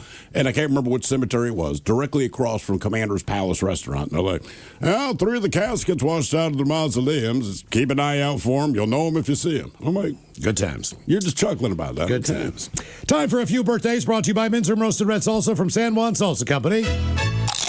Dip responsibly. Good afternoon, fellas. It's my little brother's 12th birthday. He's now a constant reminder that 2014 was 12 years ago. He would love a little kid fish sandwich, a Can I Grow Up, some dad jokes, and Coach Ted with advice for the upcoming football season as he plays center. Thank you, guys, and happy tax day. That from Big Brother Josh. Fish challenge. Can I grow up? Let's see. A couple dad jokes. How old? 12? 12. All right. Gotta make sure they're appropriate. Guys, this morning I said hello to all my appliances. Oh, yeah? But only my microwave. All right. What is Pac-Man's favorite cooking utensil? What is Pac-Man's favorite cooking utensil? Pac-Man. Pac-Man. Pizza cutter. A waka waka waka waka waka waka waka waka waka waka waka. It's right there. It's right there. Who is Frosty the Snowman's favorite ant? Antifreeze. That's not bad. Thank you. Antarctica. Antifreeze. All right, 12 years old, you're playing center. First of all, pad level, son. Keep it low. Fire off that ball. Second of all, let's get our nose in that playbook, all right? It's going to come up a lot. Other than that, let's work on our hands this offseason so you get in there, you'll be ready to rock. And then, listen, everybody wants to win, but high schools will be the important time, man. Just get out there, work on those fundamentals. But pad level. Yeah, the center for sure. Yeah, low man wins. That's an interesting one. From young bull to old bull, Dan the man, the best top man in the land, a.k.a. Peter Dan, a.k.a. Wee Wee Breath McGillicuddy. May your Lord bless and shine upon you on this glorious tax day. Tilt a big ballard to the heavens, and don't forget your knee pads. Can I get the dirty Germans talking about laying pipe? That from Noah. Yeah, I don't know if you've been paying attention, but all we do is talk about laying pipe. But also take your friend's advice. Don't forget the knee pads. Yeah, there's different names for different parts of the body. We'll just call this one the steam fitter. Yeah.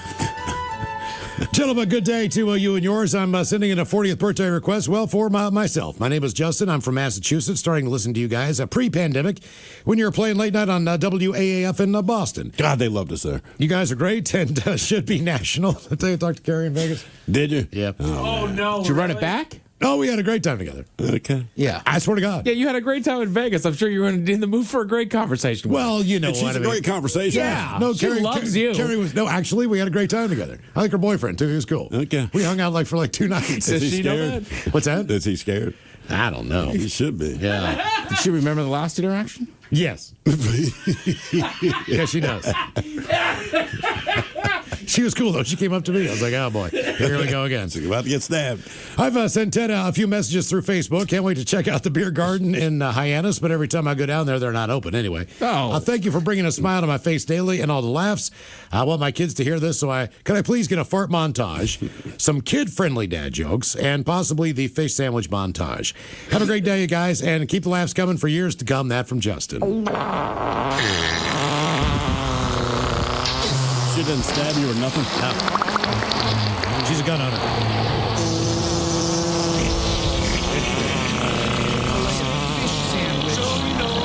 I'll have a fish sandwich. Oh, brother, can I have a fish fish sandwich. Put the cheese and the tartar on the side. I want a fish sandwich. Is it too early for a fish sandwich? Cheese and tartar on the side. I smell the fish sandwich. Maybe some dinner relish in the morning. At noon. And at night. Can I buy you a fish sandwich? So you don't want a fish sandwich? And I knew she was getting on her when she told me that last night. I'm going to shoot your friend, seriously. And I said, well, you'd have to have a gun. She's like, I have one. Yeah, she had many of them. Okay, we'll shoot them. Yeah. I don't know how to respond. All right, just shoot them then. Mistress Carrie loves me. Let's see, kid-friendly. Deeply. Oh, by the way, Neptune's is now a lot of music venue, so check their schedule. Okay. For Jesse. Yeah, well, I feel bad he's been there and it hasn't been open. What do you do if you come across an upside-down dolphin? What do you do if you come across an upside-down dolphin? Don't rub his belly. Flipper. Gotcha. Sexist. I had a conversation with a dolphin the other day. Oh, yeah? We just clicked. They make high-pitched sounds, too. Yeah. How do you know if someone has a podcast? How do you know if someone has a podcast? They'll tell you. They will tell you. That's exactly right. There was a period there where we discussed all the podcasts. Is that like the new most annoying thing to hear? Mm-hmm. No. On our podcast.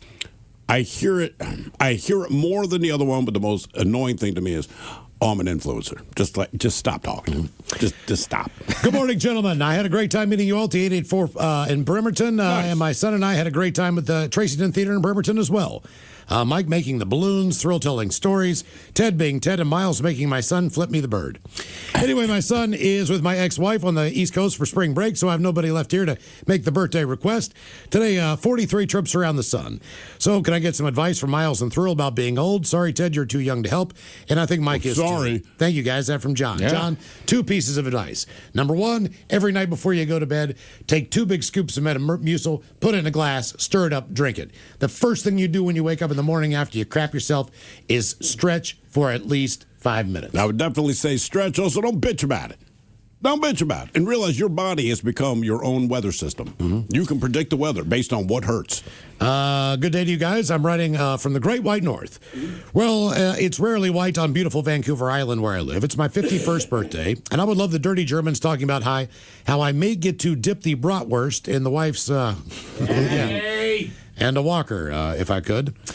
Please and thank you. Listening to your show reminds me of how similar our countries are, but unfortunately politically very different as we've become in recent times. Nothing but love for the good people of North America.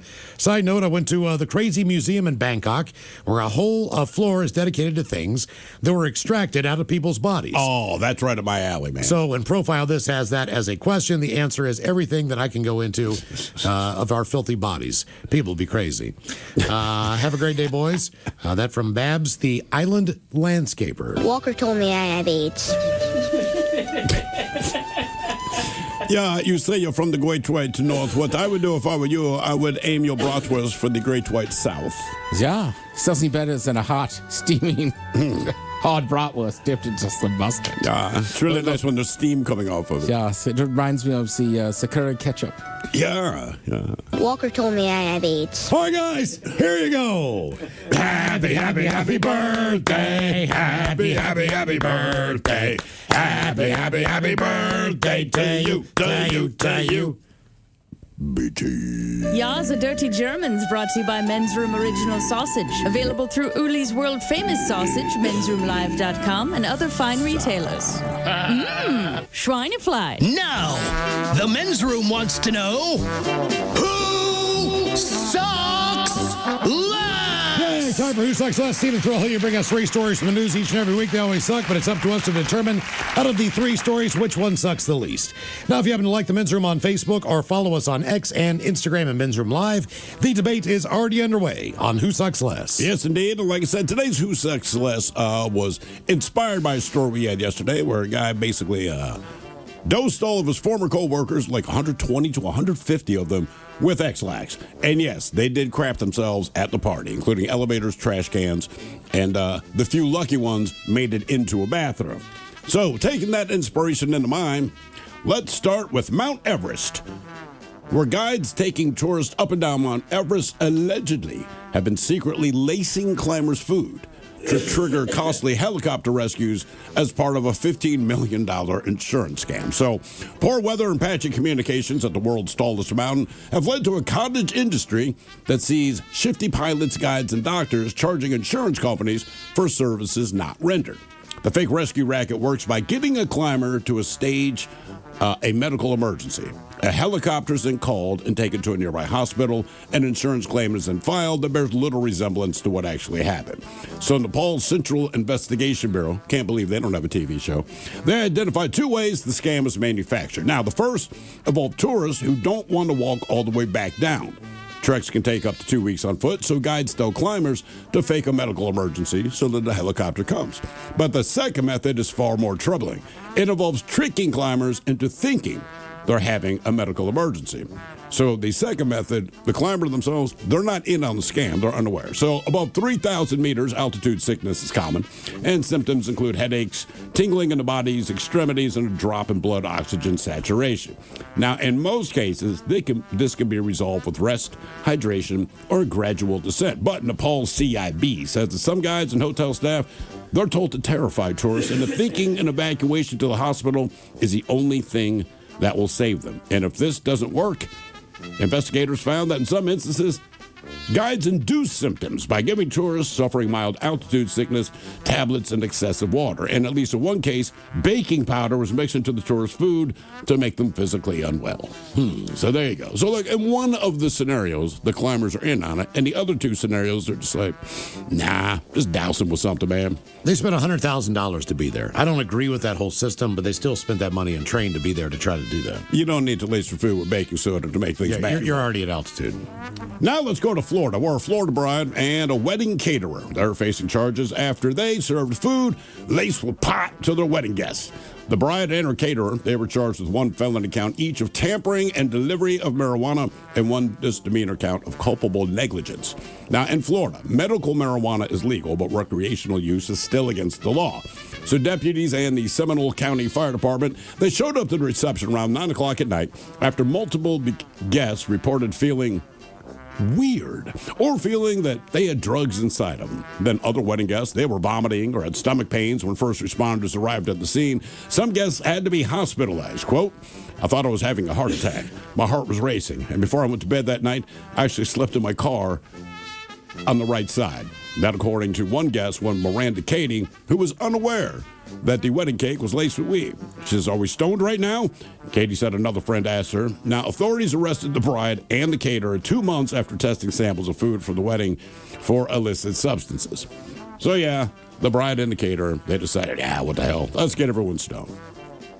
And now we have an anonymous employee tipped off managers that a woman who has not been identified put X-Lax in the brownies because she didn't like the temp employee that was leaving. So the company, MMI Engineered Solutions in Michigan, they confiscated the brownies, sent the woman home for the day. In meeting with the police the following day, the woman denied putting laxatives in the brownies, said she didn't know where the rumor would have come from. When asked whether she might have joked to another coworker about lacing the brownies, she said, yeah, that's right, it was all a joke. However, after being told that the brownies would be sent to the lab and tested for foreign substances, that's when the woman admitted to baking in 1 cube of X-Lax as a joke. Now, tampering with food with the intent to cause harm is punishable in Michigan by up to 10 years in jail. But because no one wound up eating the brownies or being harmed, there were no victims, and the company was allowed to choose how to proceed. They opted to fire the woman, not pursue further police action, which is why authorities did not publicly identify her. A spokesman for MMI Engineered Solutions did not immediately respond to a request for comment. Okay. I'm going to say the guides on Everett sucks the most. It's already a life and death situation. Now you're making it worse for people. When you say the guides, is this like the Sherpas? Are they getting some of this money? Oh, they might be. I don't know. Because, again, according to them, they say, so in some cases, the tourists themselves are in on it. But it has been, they say the guides, some of the helicopter pilots, etc., they fake these rescues. They say they'll do it multiple times to maximize the amount of money they get. Though a single helicopter can carry several passengers at a time, they're still charged as if each needed their own chopper. So if they took everyone on the show, they're still going to charge you 4 times. And you buy that insurance before you go. So that's rescue insurance. So I actually bought rescue insurance for the safari. in Africa. That makes sense. Oh. In case I got mauled. And I need to have a life flight helicopter come in and pull my ass out of there. Okay, to give you an I idea. shouldn't laugh as you're saying that. That's serious. That's just insane. Yeah. But between 2022 and 2025, there were 300 confirmed fake cases. Right. So they're taking that's 100 a year. But just know, rest assured, they're taking money from insurance companies. They are taking it from which insurance rarely companies. happens, but still, that's not good. It sucks the most. I'm going to go with the woman in Michigan because she put one X-Lax in the brownies. Specifically targeted at the temp worker, but someone else got wind of it and warned her away. But the bride and catering in Florida, I mean, they're all friends and family, obviously. They're wedding guests. You still don't lace them with pot. I mean, it just And I'm assuming it's adults only. There was no kids. I hope so, but that is not in the story. And I know people think it's funny enough, but I'm with Miles. If you don't use marijuana and you don't know what's going on, like you can't do that. And even at that point, even if you've smoked before, you smoke once in a while, eating edibles is much different. The edible high is entirely different than the smoking high. So, and look, I like weed, but if I did not know that you gave me that brownie, I'll figure it out because I know the symptoms, but I'm going to be pissed. And some people drove. Yeah. Right? You drive to a wedding, you might say, hey, honey. Yeah, that one woman, she said, I slept in my car. Right. So, like, you might go and you might be there 4 hours and have 2 or 3 drinks, right? You're still legal to drive. But if I get dosed with weed and don't know it, like, yeah. I'm not super mad at the guides, only because those people pay all that money and stuff. And I just feel like, from what I've read, the Sherpas and the people that work there get, like, no money. Jack, sure. And they take advantage of them. But Miles is right. In the end, Michigan, because it was only... It was just the one brownie that was targeted for the one person. So I guess in the end, that's got to suck the least. And she only put one tablet in the brownie. But that guy that we had yesterday, I mean, he used, 10 boxes. I will say this. One of these rich people that go over there and spend all that money on Everest and fly up to those camps, like, somebody's got to be smart enough to start going, we got to kick some more money down to the people that live there. Oh, yeah. But I don't know that. I don't think that's on them. I think you pay whatever company that company chooses not to pay the people. Look, that there's do 4 the hard companies work. out of Seattle that'll do that for you. So what I'm saying, they're not just locally there; they're all around the world. So depending on what they choose, I mean, to you do could with maybe said tip money, the Sherpa. Yeah, yeah. It's still scummy.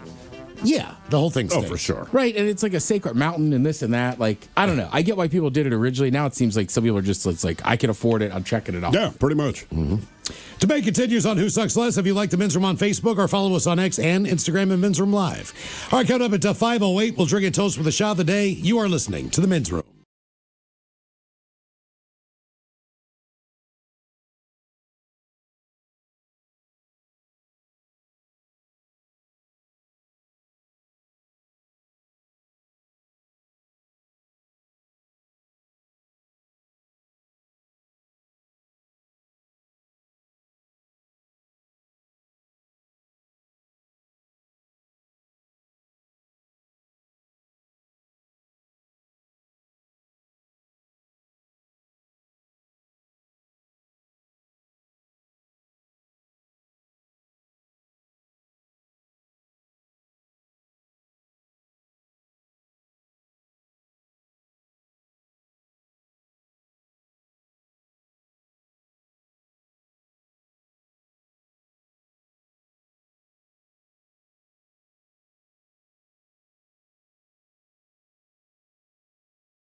coast to coast and around the world.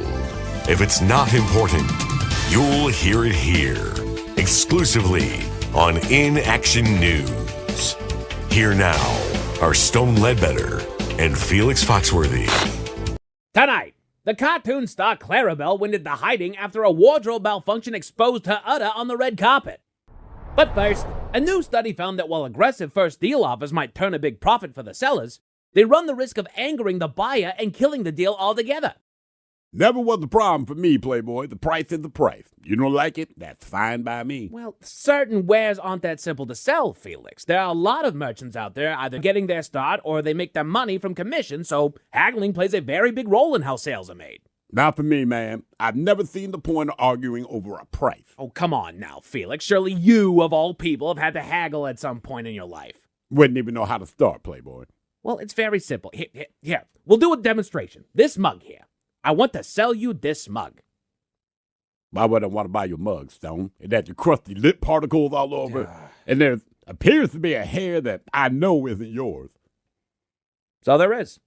Regardless, it's just a demonstration, Felix. Will you please just play along? Now, I would like to sell you this mug, sir. Okay, I'll buy it. Perfect. How much are you willing to pay for it? Well, given that there is no price tag attached, I'll take it for the marked price for free, Playboy. No, Felix. How much would you be willing to pay for it? Nothing, man. I don't need a mug. Pretend you don't. How much do you think this mug is worth? Well, as far as mugs go, I can see it's made from an industrial-grade ceramic. Graphic design is cut red, though. I do enjoy the logo. It shows clear use, man. There's a chip at the top of the handle. I would assess this particular vessel at $2. Aha! Okay, now we're getting somewhere. Okay, I will sell you this mug for $10. I just told you its fair market value is at $2, Stone. Yes, you did, but I'm willing to part with it for $10. But that's not what he said it was worth. Thank you, Bonnie. I keep trying to tell him, but I don't think he understands. No. You two don't understand haggling. Here, we'll try it the other way. Here, you take the mug, and I will buy it from you. You say so, ma'am. Okay. I would like to buy that mug from you, sir. I can see why, Stone. It's like you two were made for one another. Perfect. I will give you $2 for it. For this fine piece of art? No, sir. I've set this at a fair market value of $100. Felix, you said the fair market value was $2 just moments ago. I also said I would take it for free, and I have. He did say that. Thank you, Bonnie. Look, Felix, this is clearly not working. Just give me my mug back, and we will get back to the news. Sure thing, Stone. Just $100, and it's all yours. Felix, that is my mug. Please, just give it back to me. It is not your mug, Stone. You just gave it to me. He's right. You did. Bonnie! Just go to break, and you, give me my mug back. The price is the price, man. If you don't like it, that is fine by me. He said that too. Unbelievable. Give it back. Bonnie, call the proper authorities. This man is trying to steal my coffee mug. What kind of world is this where a man can't sip his heated beverage without the threat of it being taken away from his hand by force? I'm going to kill you. And under the threat of violence, no less. Thank you for watching. Please like and share this video. It helps us a lot. And be sure to subscribe to our YouTube channel and social media pages at In Action News.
KISW. The men's room returns with Miles and Thrill. All right, got up here at 5:08. We'll drink and toast with the shot of the day. We do have your headlines on the way at 5:50. But first, quick check in with Mike Hogg and some of the stories and headlines he is not working on. Well, thank you, Miles. While 75% of GLP-1 users tend to quit within a year, doctors warn that starting up again may have negative effects. So basically, what they were saying was that there are people that are using GLP-1 drugs kind of like a fad diet, if you will. All right. I'm just going to do it and lose a few pounds, then I'll get off the stuff. And then if I need to, before the summer, then I'll jump back on again. And, kind of do the yo-yo method with GLP-1s. They're like, maybe don't. Didn't we say that when this thing first started exploding? Do they know the long-term effects? Right. Because we're arguing they probably don't because it hasn't been around long enough for to have any conclusive thing. Right. So now they're finding out. I mean, they have some, right? Like, they've been around for a minute. Sure. I mean, honestly, it's kind of like Viagra. Like, the weight loss just happened to be a side bonus. Yeah. Right. Right? But that's the thing. But now people are taking it for that. Well, but I'm saying is, I think there's a difference between people that are taking it that, like, have struggled, and then people that are just like, I need to lose weight. Yeah. Right. A Chevron executive has recommended Americans try to drive less amid the high gas prices. Oh, thanks. Appreciate you. Thanks a lot. That's big that, that's a Chevron executive saying man, that, though. Like, hey, don't use our product. It's too expensive. $30 million a minute they made during this crap. Yeah. This is a grift. Yeah. I mean, look, if the cost of all things are going up, you should not make a bigger profit. Correct. Like, mathematically, it doesn't add up. Right. So it's absolutely a grift. But that's like saying, look, man, the price of groceries has gone up, so eat less. You're right. If anything goes up, do it less. But that's not how things work. No. Right. But you know what? It's something that he can say into the void that nobody's going to follow, and he can feel good about himself by saying it. Hey, I said it. Yeah. You're exactly right. I helped him out. Yeah. I gave him my advice. I told you what they needed to do. A new spider's been identified. It reportedly eats bugs 6 times its size and was named after Pink Floyd. What's the name of the bug? It's like the Pink Floydius. Pinkest Floydius kind of a thing. Right. Yeah, exactly. It eats bugs 6 times its size. 6 times its size. I thought they were just going to give it a cool name, like one of the songs. That's what I was thinking. What song would you pick? The Money Spider. Yeah. The Dark Side Arachnid. Ooh, that sounds badass, bro. Yeah. That sounds like a new spider superhero. Although I think the Hawks would be pissed about that. Oh, yeah? But yeah, man, we just went by the dark side last year. Can you give us a minute? Just give us a second. Yeah. Damn, man. Dark side. The brick in the wall spider. Wish I knew names of more Pink Floyd songs. Us and them. Us and them. Yeah. I wish you were here, Spider. To eat you. The 8-legged time beast. The 8-legged time beast. I like it. Put your thinking caps on, just time for the Merriam-Webster word of the day. I give you guys 80% chance of success on this one. We're back. It's a noun brought to you by the letter M, and it refers to needless or willful damage or violence, and especially to a scene or situation that involves a lot of violence. So wait, what was the letter? M. Mayhem? Mayhem. You got it, Miles. All right. There you go, Miles. That a boy. Mayhem. I thought it was going to be, man, that's crazy. Oh. Man, look what they did there. The mayor of Vancouver, BC, wants an MLB expansion team. Okay. Right? That'd be cool. Well, my first guess would be give it back to Montreal. But if they don't care about baseball They just don't care. I'm about to say, did Montreal even care about their Expos? You know what? I can't remember. I think it was closer to like a Sonics thing. I think people did care. Gotcha. I mean, look, when But you they go to weren't showing Canada, up at people are still rocking Expos hats. Yeah. To this day. Okay. Now, they don't live in Montreal. I normally see them in BC. But Sure. They still have them. They want something other than the Blue Jays. You go to a to root hat for. store, I'm like, that hat is so cool, man. I I still think love it's that just hat. one of those things where if you didn't go to the games, then they're going to leave. It's us when a restaurant closes down. Oh, dude, I love that place. When's the last time you went?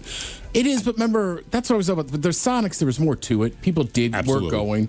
So I'm saying, like... Well, Sonics was the sale, right? That's to be honest with you, there's a whole Netflix documentary on it. Maybe I'll watch it tonight about what happened to the Expos. On the Expos? I'll come back in with answers tomorrow. There you go. That was my brother's team when we were growing up. Oh, yeah? Well, it makes sense if you're in Rochester. No, what made sense in Rochester, oddly enough, was the Baltimore Orioles. So, well, that's because of the minor league team. Yeah, they were the farm team for the Orioles for 42 years. But Peter Angelos, I will say something terrible, who has passed. He was just such a bad owner for the Orioles that the minor league team said, we don't want anything to do with it anymore. So if you were in Rochester, at least when I was growing up, everyone was an Orioles fan, and I never understood it. I wasn't a huge baseball guy, but I did get to see Cal Ripken play in the minor leagues. He played in Rochester. And he didn't mean anything to me at the time, but everyone was like, oh, that boy, he's going to be a good player. And then sure enough, we moved to Baltimore. There he was. And he had no K career. Technically, Rochester's closer to Toronto. It's a lot closer to Toronto. But you were an Orioles fan. You'd be a Blue Jays fan if you're a Canadian team fan. Yeah. Well, and that's one of the great things about minor league baseball, right? Sometimes in Tacoma, you'll see a major leaguer. Sometimes, hell, even in Everett, right? Mm-hmm. Sometimes the pitchers will go up there and throw a game. Mm-hmm. Yeah. And for a lot less money. Yeah, no kidding. I mean, look, this won't make any sense to anybody but Miles, but there used to be a good outfielder named Andy Van Slyke. Played for the Pirates for center years. fielder. And St. Louis Cardinals. And he played like 1 year with the Orioles, but he was hurt, so he was playing in Bowie. And I remember me and my friends were like, we got to go see him play in Bowie. Down there. We could yell at him. A new study found that women who rarely experience orgasm mentally downgrade the importance of it. I don't know any of those. Good job. Doesn't anybody that doesn't get something downplay it? Pretty much. Yes. Yeah, I think having a six-pack super overrated. Yeah, right. These guys don't even have fun at all. No, when I was broke, I'm like, eating is, you go once every 2 days. I mean, but you have to downplay it. Right. I think it's to keep your mental health. Exactly. So women that don't experience orgasm, that's, are you with the same dude? I would. Or is it just not something that happens for you, I mean, I feel like there's ladies out there that have tried a multitude of different gentleman suitors. And sure. Gentleman suitors. Haven't found one that has tapped the button. I was over at a friend's house last week, and a third party showed up, and I can't remember what made the sound, but she was instantly like, that sounds like my toy. It's like, oh, I've said too much. I said, it's all good, man. Whatever. I get it. Jesus Christ. I mean, that was her first response. You just heard a buzz, and it was not a sex toy. It was whatever the hell it was. And instantly, she's like, yeah, it sounds like my toy. Ooh, ooh, ooh, ooh. Like, I believe you. Damn, dude. Mm-hmm. My flashlight's quiet. Mine sounds like a plunger. Mine doesn't even vibrate. Yeah. Mine sounds like I'm trying to unclog a toilet. Jeez. Come on. You gotta unclog this. God damn it. Come on. Getting the water on my face and stuff. I don't know. Now I'm just saying, is it worse getting caught with that on you or just with your hand? I think the flashlight's worse. Yeah. Any accoutrement makes it worse. I told you, I got a couple buddies of mine went on a golf trip, and they were the dude, right? And he had an Oculus, okay? Yeah. And but I guess they ordered food or whatever. The food had arrived. He had just taken a shower, went back to his room, whatever. So, that's a lot for just a trip, man. That is. I mean, look, I have an Oculus. I didn't know they had the porn stuff, but I'm telling you, that sounds like it'd be very immersive. It is, I'm sure, but with the flashlight. But again, like as Ted says, like if you get caught with that, it's one thing to get walked in on when you're having at yourself. Sure. Man, when you've got the Oculus, tools, the flashlight. Right. And you're on a quick trip. What was the trip? 4 days? Like, bro, seriously? If you're that, I don't know. If you're that horny, go in the shower or whatever. It was dinner time. Dude, it was dinner time. But like, you just 7 o'clock at night. But he brought his Oculus. Yes. He brought his headphones so he could listen to it. And he brought his flashlight. Again, that seems like a lot of work. It is. It's a lot of toys. Take a time out. And around the guys, too. That's what I'm saying. You guys lived in the same apartment for a certain time. There was one rule that you guys had for each other: not in the bathroom. Yeah, that was it. Well, not in the place in general. Right, not when anybody's here. Oh, no, my bedroom. Not in the Sure. apartment. Yeah. So you Dude, go way ahead to have you bring doggone accoutrements? Look, man, when we first got to that apartment, Miles and I got there first, right? And we'd been sharing a hotel room for 2 weeks. So both of us, you gotta clean the pipes. And we understood this. He found his room. I found mine like in 20 minutes. That's We right. saw each other in 5. Yeah. But it's like, we're knocking this out, man. Jeez. You know what? Let's just get into it. I have no idea how to set this up after that. The Men's Room Top 10. The Men's Room Top 10. So this is a Reddit thread here. Somebody asked the internet, what is an opinion that instantly says that you're over the age of 30? All right. And we have some of the best responses here. The thing is that you guys have actually surpassed a couple of these. Yeah. Some of these you guys have had in the rear view mirror, as in like, no, I don't even say that anymore. Because Okay. that just... So bottom of the list they say, I really shouldn't. I have work in the morning. I have officially started saying that. I say it's a school day. Yeah. It means the same thing, but... exactly. Like, I'm going home, man. It's school day. Exactly. I still say, man, tomorrow's going to suck. Let's do one more. Yeah. I did have, I think last week, 2 weeks ago, whatever, sitting at the bar on a school night, and that second round was coming to a close where I would normally order a third. It's like, no, I got a long day tomorrow. I should just wrap it up. That doesn't. There was opportunities on deck for me that said, I needed to. Now that I am older, and Ted and I were having this conversation, I'm not really at the bar 1 in the morning. Correct. You know what I mean? So it's like, I will do a third round. I'll do a fourth round. I don't care. I know I have time to figure this out. Right. You're still... The last time back home I've by seen then. Miles in person in a bar after midnight was because we had both separately gone to Rolling Stones. Oh, Yeah. damn. And there was so much traffic. And he was like, what's the point? Yeah, like at that point, like everybody was screwed. So it was like, I guess we're going to Slugger. Just camp out Keep there. drinking beer. Pluto is a planet. I'm sorry, I still think it. I still say it. It's still a planet to me, damn it. It is to me. I don't They just care. won't acknowledge It's it. a little snowball to me, a little snowman. Two Right. planets stuck together. It's bigger than most space rocks that are out there. Oh, it's just floating rock. It's not a planet. It's like, it's still orbiting us. It's a friggin' The planet. moon's as big as a damn planet. Yeah. But the moon orbits the Earth, and therefore you go like, well, that's a moon. Yeah. Just I'm by talking definition. about Pluto's moon. Oh, yeah. It's like if you take the two balls and put them together, man, you got a pretty big satchel there.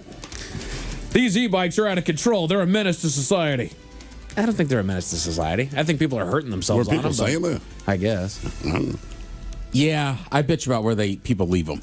Yes. I bet you about where they leave 'em. Like, there's a better place than the middle of the sidewalk. Right. Correct. It's like leaving your shopping cart. Just leave it in the middle of the aisle. Like, you wouldn't do it there. Why would you do it with that? Like, don't impede other people's progress. And also, if you're on the light rail and you're in front of the staircase and everyone's trying to get off and go down, don't stop to look at your phone. No kidding. There's just a guy yesterday, and it looked like everyone was going to line up behind him. And then it occurred to us there was no one in front of him. He's just standing at the top of the staircase, blocking it, looking at his phone. Jesus. Oh, I'm very verbal. I've also taken Ted Smith's stance when it comes to e-bikes, e-scooters on the sidewalk. Listen, when you sign up for these things, they say, do not ride those on the sidewalk. Right. Put them on the road where they belong. You're especially in this city, man. Right. There's so many damn bike lanes. Right. I get it. You're afraid to put that thing on the road. However, it is a motorized vehicle on wheels. Put it on the road. Like my father said, if you can't ride your bike on the street, don't ride a bike. If you're going to be a bitch, don't do it. Right. Don't worry. The cars aren't trying to hit you. Right. We want to. Right. But we're not going to. Well, and when I lived in Belltown, man, you'd have people like screaming, like, get out of the way. Like, it's like, you're on a bike, you're on an e-bike on the sidewalk, dude. Right. Yeah. Sidewalk. Yeah. Sidewalk. Have I told you about how much I love Costco? I feel all of us are coming here like, God dude, those damn it. Costco deals, man. I still hear it. All my friends, why don't you guys belong to Costco? I'm like, You guys don't belong to Costco. No. I didn't know that. No. There you go. That's what I mean. It's like we are, I don't know, like, we might as well be the coneheads. Right? And everyone's like, oh, dude, we go to Costco. I'm like, I get it. I understand why Costco is wonderful. I do. I feel like it's a family staple at that point because you guys are going to go through so much groceries. Like Costco would solve a handful of but I things don't there. feel like having all the crap in my house. Yeah, okay. I don't. I mean, you need storage. Honestly, that is a lot of it. I can't just buy like a jar of mustard. I'm like, dude, I don't. I buy my groceries for 2 days. Yeah, for the most part. No, I'll buy a loaf of bread and stuff to make lunch. But for my dinners, I just go to the grocery store in my neighborhood and find what's fresh, and that way I don't waste anything. I'll be the old I guy. hate wasting stuff. Even if you just get paper products and some of the gas. Stuff like that. I will say, like, if we do and a your party, son's new steak obsession. Oh my god! Like if we do a party in the summer, there's a Costco trip, but it's just paper plates and all that kind of crap. But food-wise, I'm like, man, we do not need this much food, guys. Yeah, that's fair. Have I told you how much I love my air fryer? God damn it! Yeah. I used it last night. Called a Ted's list. Is Trader Joe's on there? No, not Trader Joe's. But I feel like we talk about that one even more. Like, doggone it, man. Trader Joe's, they don't miss. And my wife, we have to get an Airbnb this weekend for a volleyball tournament, and so my wife's like on this text chain with some of the other mothers. And, well, we're going to grab food because I play late, blah, blah, blah, blah. Trader Joe's. I'm like, ooh, because as soon as she said, I'm like, grab this. She's like, okay, child, I will grab these things. The air fryer is unreal, though. And I was the last one in this room to be a convert. Like, it's Welcome wild. to the club. I know. Steve, Miles, do you guys have Spotify? No. No, why not? I listen to the radio. Oh. I really do. I listen to albums and the radio. What about when you're outside walking? I just walk. Yeah. Yeah. I want to own a physical copy of my music, my games, my I do. movies. I do. Well, I want to hold it. I want to books, touch it. and I like vinyl. But I mean, it's just what I grew up with. Yeah. That's what I like. And you pay more attention to the music. That's all. I like the newspaper. I don't ever read it near as much as I want to, but I want the newspaper. Why? I like to hold it. My wife said that the other day. We're somewhere, but we're checking out, and they had like the New York Times there, the Sunday edition. And we're both like, the only problem is we just want it for the crossword puzzle. Yes! Right? Because the news is already old, because with the internet, you can find out anything up to date. And I'm like, yeah, but there's still something about it. Exactly. Yes. Yes, I want the paper receipt, and no, you can't have my email address. That's, my wife will always, do you want the receipt email? And I'm like, I don't need a receipt. Yeah. I like the no receipt option. Right. I don't want your paper receipt. I know what I spent. I don't need it. Let's see. Punctuation is good, actually. I believe that it is. I do, too. I can understand things better that way. Well, because it's written the way you're trying to convey. If you cannot convey your information, stop speaking to people, stop writing to people. I think it's important. And look, with your friends, do what you want, right? But I'll read things that my son will write for school, and I will read it to him as it is written. And I said, was your assignment to write a manifesto? No. Because there's no period. Right. So I'm just There's no reading. comma. There's just words. Like we're pulling words off of paper a lot of times. Right. With our job. So those tell you something before you get to that point. Because you read ahead as you're reading out loud. Correct. You're reading at least 5 to 6 words ahead of where you are. Yeah, where your mouth is saying. So you have to see those things to understand where to stop, where to enunciate, when to go on.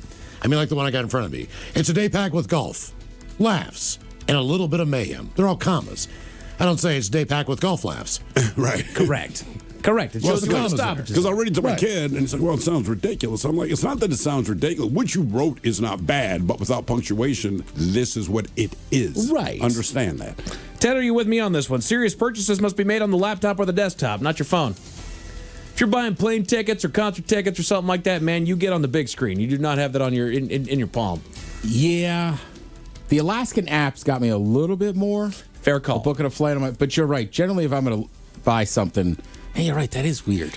Right? See, the Alaska app, I'll give Alaska credit. I cannot stand apps. They drive me crazy. But just to get into the baseball game on Monday, right? Just to get this thing into my wallet. And then like 5 times, it's like, you need to check your account. You need to do this. And I'm like, I'm going to lose my mind. And so I kept saying to my wife, my poor suffering wife, I'm like, can I get an effing paper ticket? No. She's like, no. And I said, look, I don't care if it's on my phone, but the difference is every 5 minutes, it's sending me this message that something's wrong. If I have the paper ticket, either I have it or I effing don't. Correct. So luckily, when I got to the stadium, the woman tells me where to put my phone. She's like, oh, that's not working. So I flipped to the next one they sent me. That one's like the third one they sent me. And keep in mind, same section, same row, same seat. And I'm like, nothing has changed other than you told me it's something with the account. And it just irritated the one. I flagged myself on one the other day, completely different. But we were driving to the Return of the Red Party. I'm on 405. Castle's told me 5 times the exit is 22. I've got just go past 21. I see 22. What do? I turn the radio down. Yes, you do. I know where I'm going. Need to focus. I'm not lost. No. I know what exit I need to take. For some reason, though, I have to turn the music down. I need to make hear sure so I can see this. Just to make sure I can do this. I don't know why that is. Everybody does. I turn it right back up. Like, what am I doing? And then I'll leave you with this last opinion that instantly says that you are over the age of 30. Having no weekend plans is my favorite kind of weekend That is the best weekend on earth, man. That is a damn fine weekend. I want to plan this when I'm playing this on our vacation. No. Let's get there and ask the locals what to do first. Correct. Remember when you woke up at 9 o'clock on vacation? You thought that you were wasting your vacation away? No, not anymore. Not at all. This is supposed to be a good restaurant. Let's ask around. Let's find out. We can do that eventually. Yeah, we'll eat something. Fire crews in the UK responded to an emergency call, but we're questioning the word emergency here, Miles. Why is that? Tell you all about it at 5:50. Thank you, sir. Headlines are coming up at 5:50. In the meantime, have we made it to drinking time? Somebody out there deserves to be recognized. And the men's room knows just who it is. So to you, we say, bottoms up, sailor. You're the toast of our shot of the day. Drink time it is. As usual, we head to the drink desk and Steve Thrillhill to find out who we're toasting. I just took the time to clean half of that up and get it in this thing. Today, we toast 2 separate unnamed pilots, one for American Eagle, the other for Delta Connections Airlines. You already know what this is? Yeah. All right. Now, we're not sure. We're not sure if these gentlemen do this at every airport they fly into, but they both did it when they were approaching Washington National Airport. Keep in mind, this is on separate occasions, okay? So I don't know if this is just something they do, if they only do it when they're talking to these flight controllers, but I'm going to play you the audio of what I'm talking about. I just want to see if you can figure out what's a little, shall we say, unique about how they talk about their approach. You guys, you need to be professional pilots. Meow, meow, meow, meow. This is why you're still flying RJ.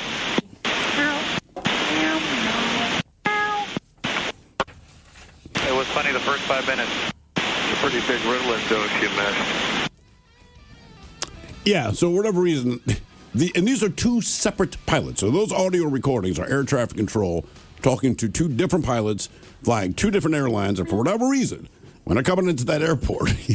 I like the air traffic controller, though, because what he's saying is, this is why you still fly regional jets. Yeah, that's exactly what that's what he goes, this is why you still fly RJs. But you heard the pilot's response was, meow. I don't know what it is, but they will bark or they will meow when they come in, but it's pissing off the guys who work in the air traffic control tower. But that said, all of their flights land safely.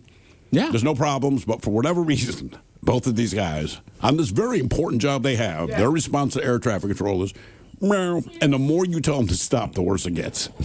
It's so stupid. So we pour this booze and we drink this booze because we think it's yummy. Yummy. So over the tongue and down the throat to party in our tummies. Down the hola, bichola. This is why you're still flying RJ. It's going to get tested online now for Profile This, 206-803-ROCK. Profile This is next. I got to wonder sometimes.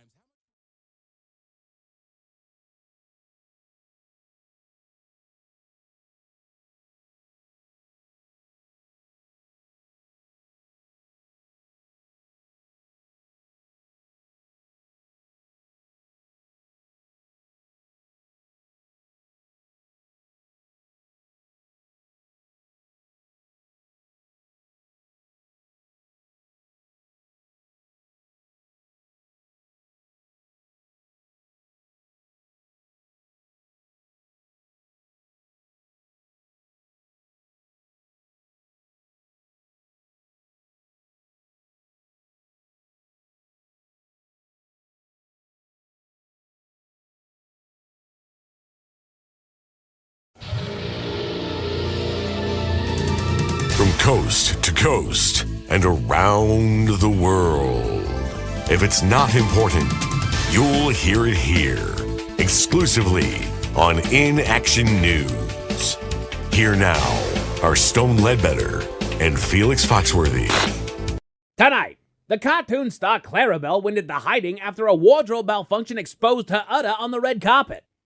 But first, a new study found that while aggressive first deal offers might turn a big profit for the sellers, they run the risk of angering the buyer and killing the deal altogether. Never was the problem for me, Playboy. The price is the price. You don't like it? That's fine by me. Well, certain wares aren't that simple to sell, Felix. There are a lot of merchants out there either getting their start or they make their money from commission, so haggling plays a very big role in how sales are made. Not for me, man. I've never seen the point of arguing over a price. Oh, come on now, Felix. Surely you, of all people, have had to haggle at some point in your life. Wouldn't even know how to start, Playboy. Well, it's very simple. Here. We'll do a demonstration. This mug here. I want to sell you this mug. Why would I want to buy your mug, Stone? It has your crusty lip particles all over it, and there appears to be a hair that I know isn't yours. So there is. Regardless, it's just a demonstration, Felix. Will you please just play along? Now, I would like to sell you this mug, sir. Okay, I'll buy it. Perfect. How much are you willing to pay for it? Well, given that there is no price tag attached, I'll take it for the marked price for free, Playboy. No, Felix. How much would you be willing to pay for it? Nothing, man. I don't need a mug. Pretend you don't. How much do you think this mug is worth? Well, as far as mugs go, I can see it's made from an industrial-grade ceramic. Graphic design is cut red, though. I do enjoy the logo. It shows clear use, man. There's a chip at the top of the handle. I would assess this particular vessel at $2. Aha! Okay, now we're getting somewhere. Okay, I will sell you this mug for $10. I just told you its fair market value is at $2, Stone. Yes, you did, but I'm willing to part with it for $10. But that's not what he said it was worth. Thank you, Bonnie. I keep trying to tell him, but I don't think he understands. No. You two don't understand haggling. Here, we'll try it the other way. Here, you take the mug, and I will buy it from you. You say so, ma'am. Okay.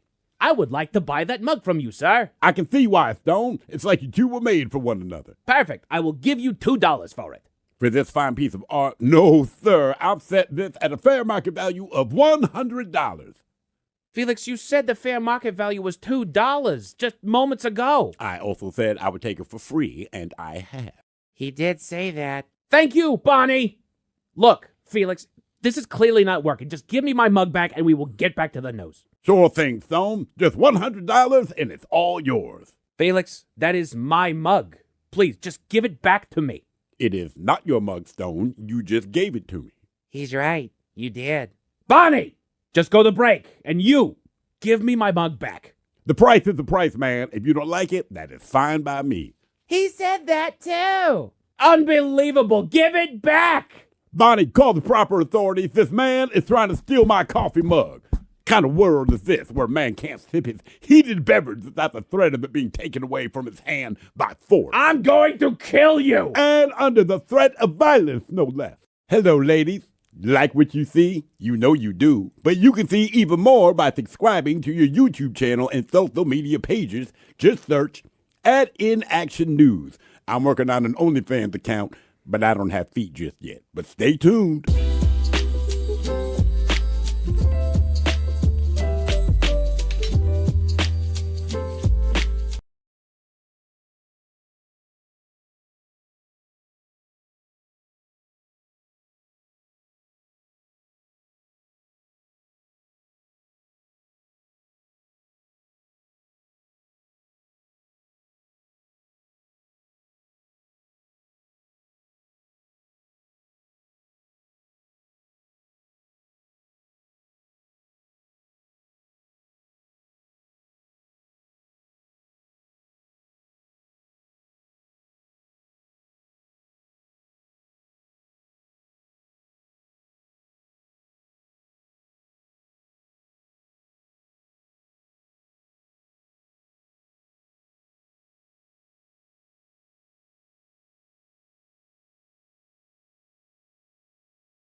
The Men's Room presents Profile This. And Stephen Throwell, could you please tell everyone how Profile This is played? Oh, sure can, Miles. It's a simple game where we share with you a real-life news story, something that happened right here on planet Earth. And as you listen to the story, based on the stereotypes you believe to be true of people and the decisions that people make, we'll ask you what it is you think makes the story a story. Hello, Jordan. Welcome to the Men's Room. I was really tempted to answer with a meow, but hola, bitches. Hola. Meow. Meow. All right, Jordan. You understand? I have some friends that do that all the time. What, meow? Yeah. Start My making buddy, friends he with cats. He does, and he loves his cats or whatever. But I don't know. What his friends just do that? You would sit there, meow. And it's like, I don't know. Are we doing a shot? What's going on? Weird. Jordan, you understand how this here game is played? Yes, sir, Mr. Hill. All right. You have your choice today of one of three categories. We have Animalize This, where you guess the animal responsible for causing the problem. Hit Me With Your Best Shot, where you guess the unconventional object someone chose to use as a weapon. And finally today, oh, crap, we got Animalize This again. How the hell did I do that? I got two animals. I got two animals and one Hit Me With Your Best Shot. I want to go hit me with your best shot.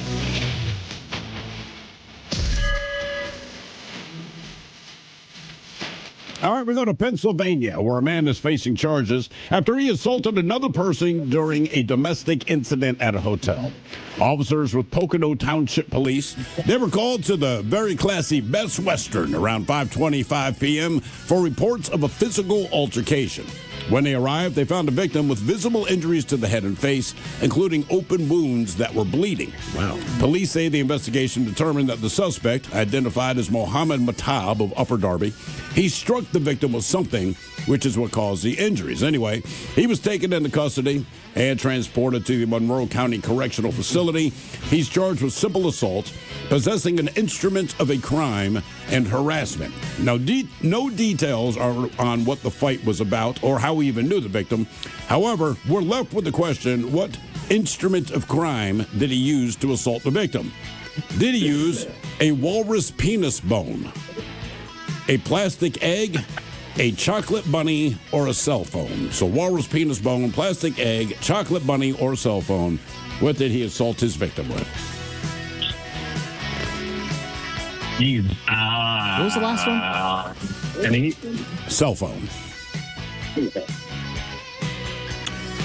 You said a walrus penis. What was the second one? Plastic egg.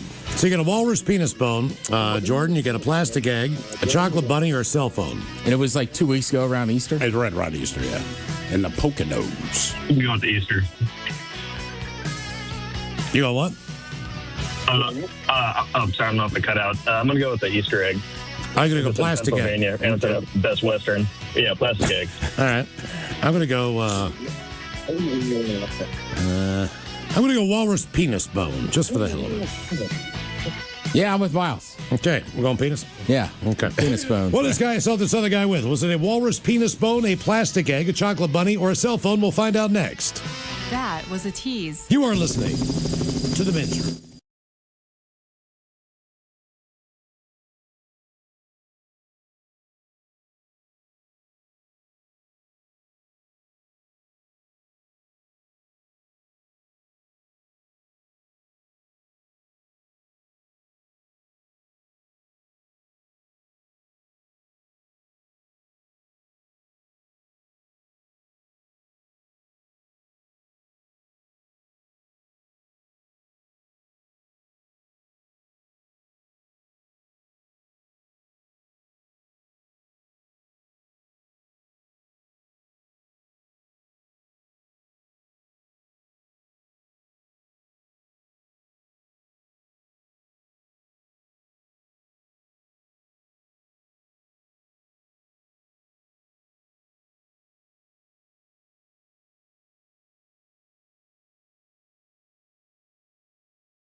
rolls on. You're listening to The Men's Room with Miles and Thrill. 99.9 KISW. Category is hit me with your best shot on profilers. We got a PA man who assaulted another man at a hotel up in the Poconos. Guy had open wounds and everything else of the injuries. Yeah. Question is, what was he attacked with? A walrus penis bone, plastic egg, chocolate bunny, or a cell phone? And Jordan, that's the question we posed to you.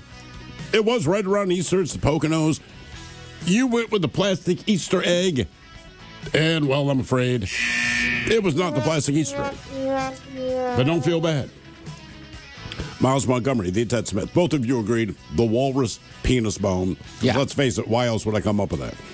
Because I'm deranged. It was not a walrus penis bone, just a cell phone. Well, it's got to do something to cut him. That's why I knew it wasn't a chocolate bunny.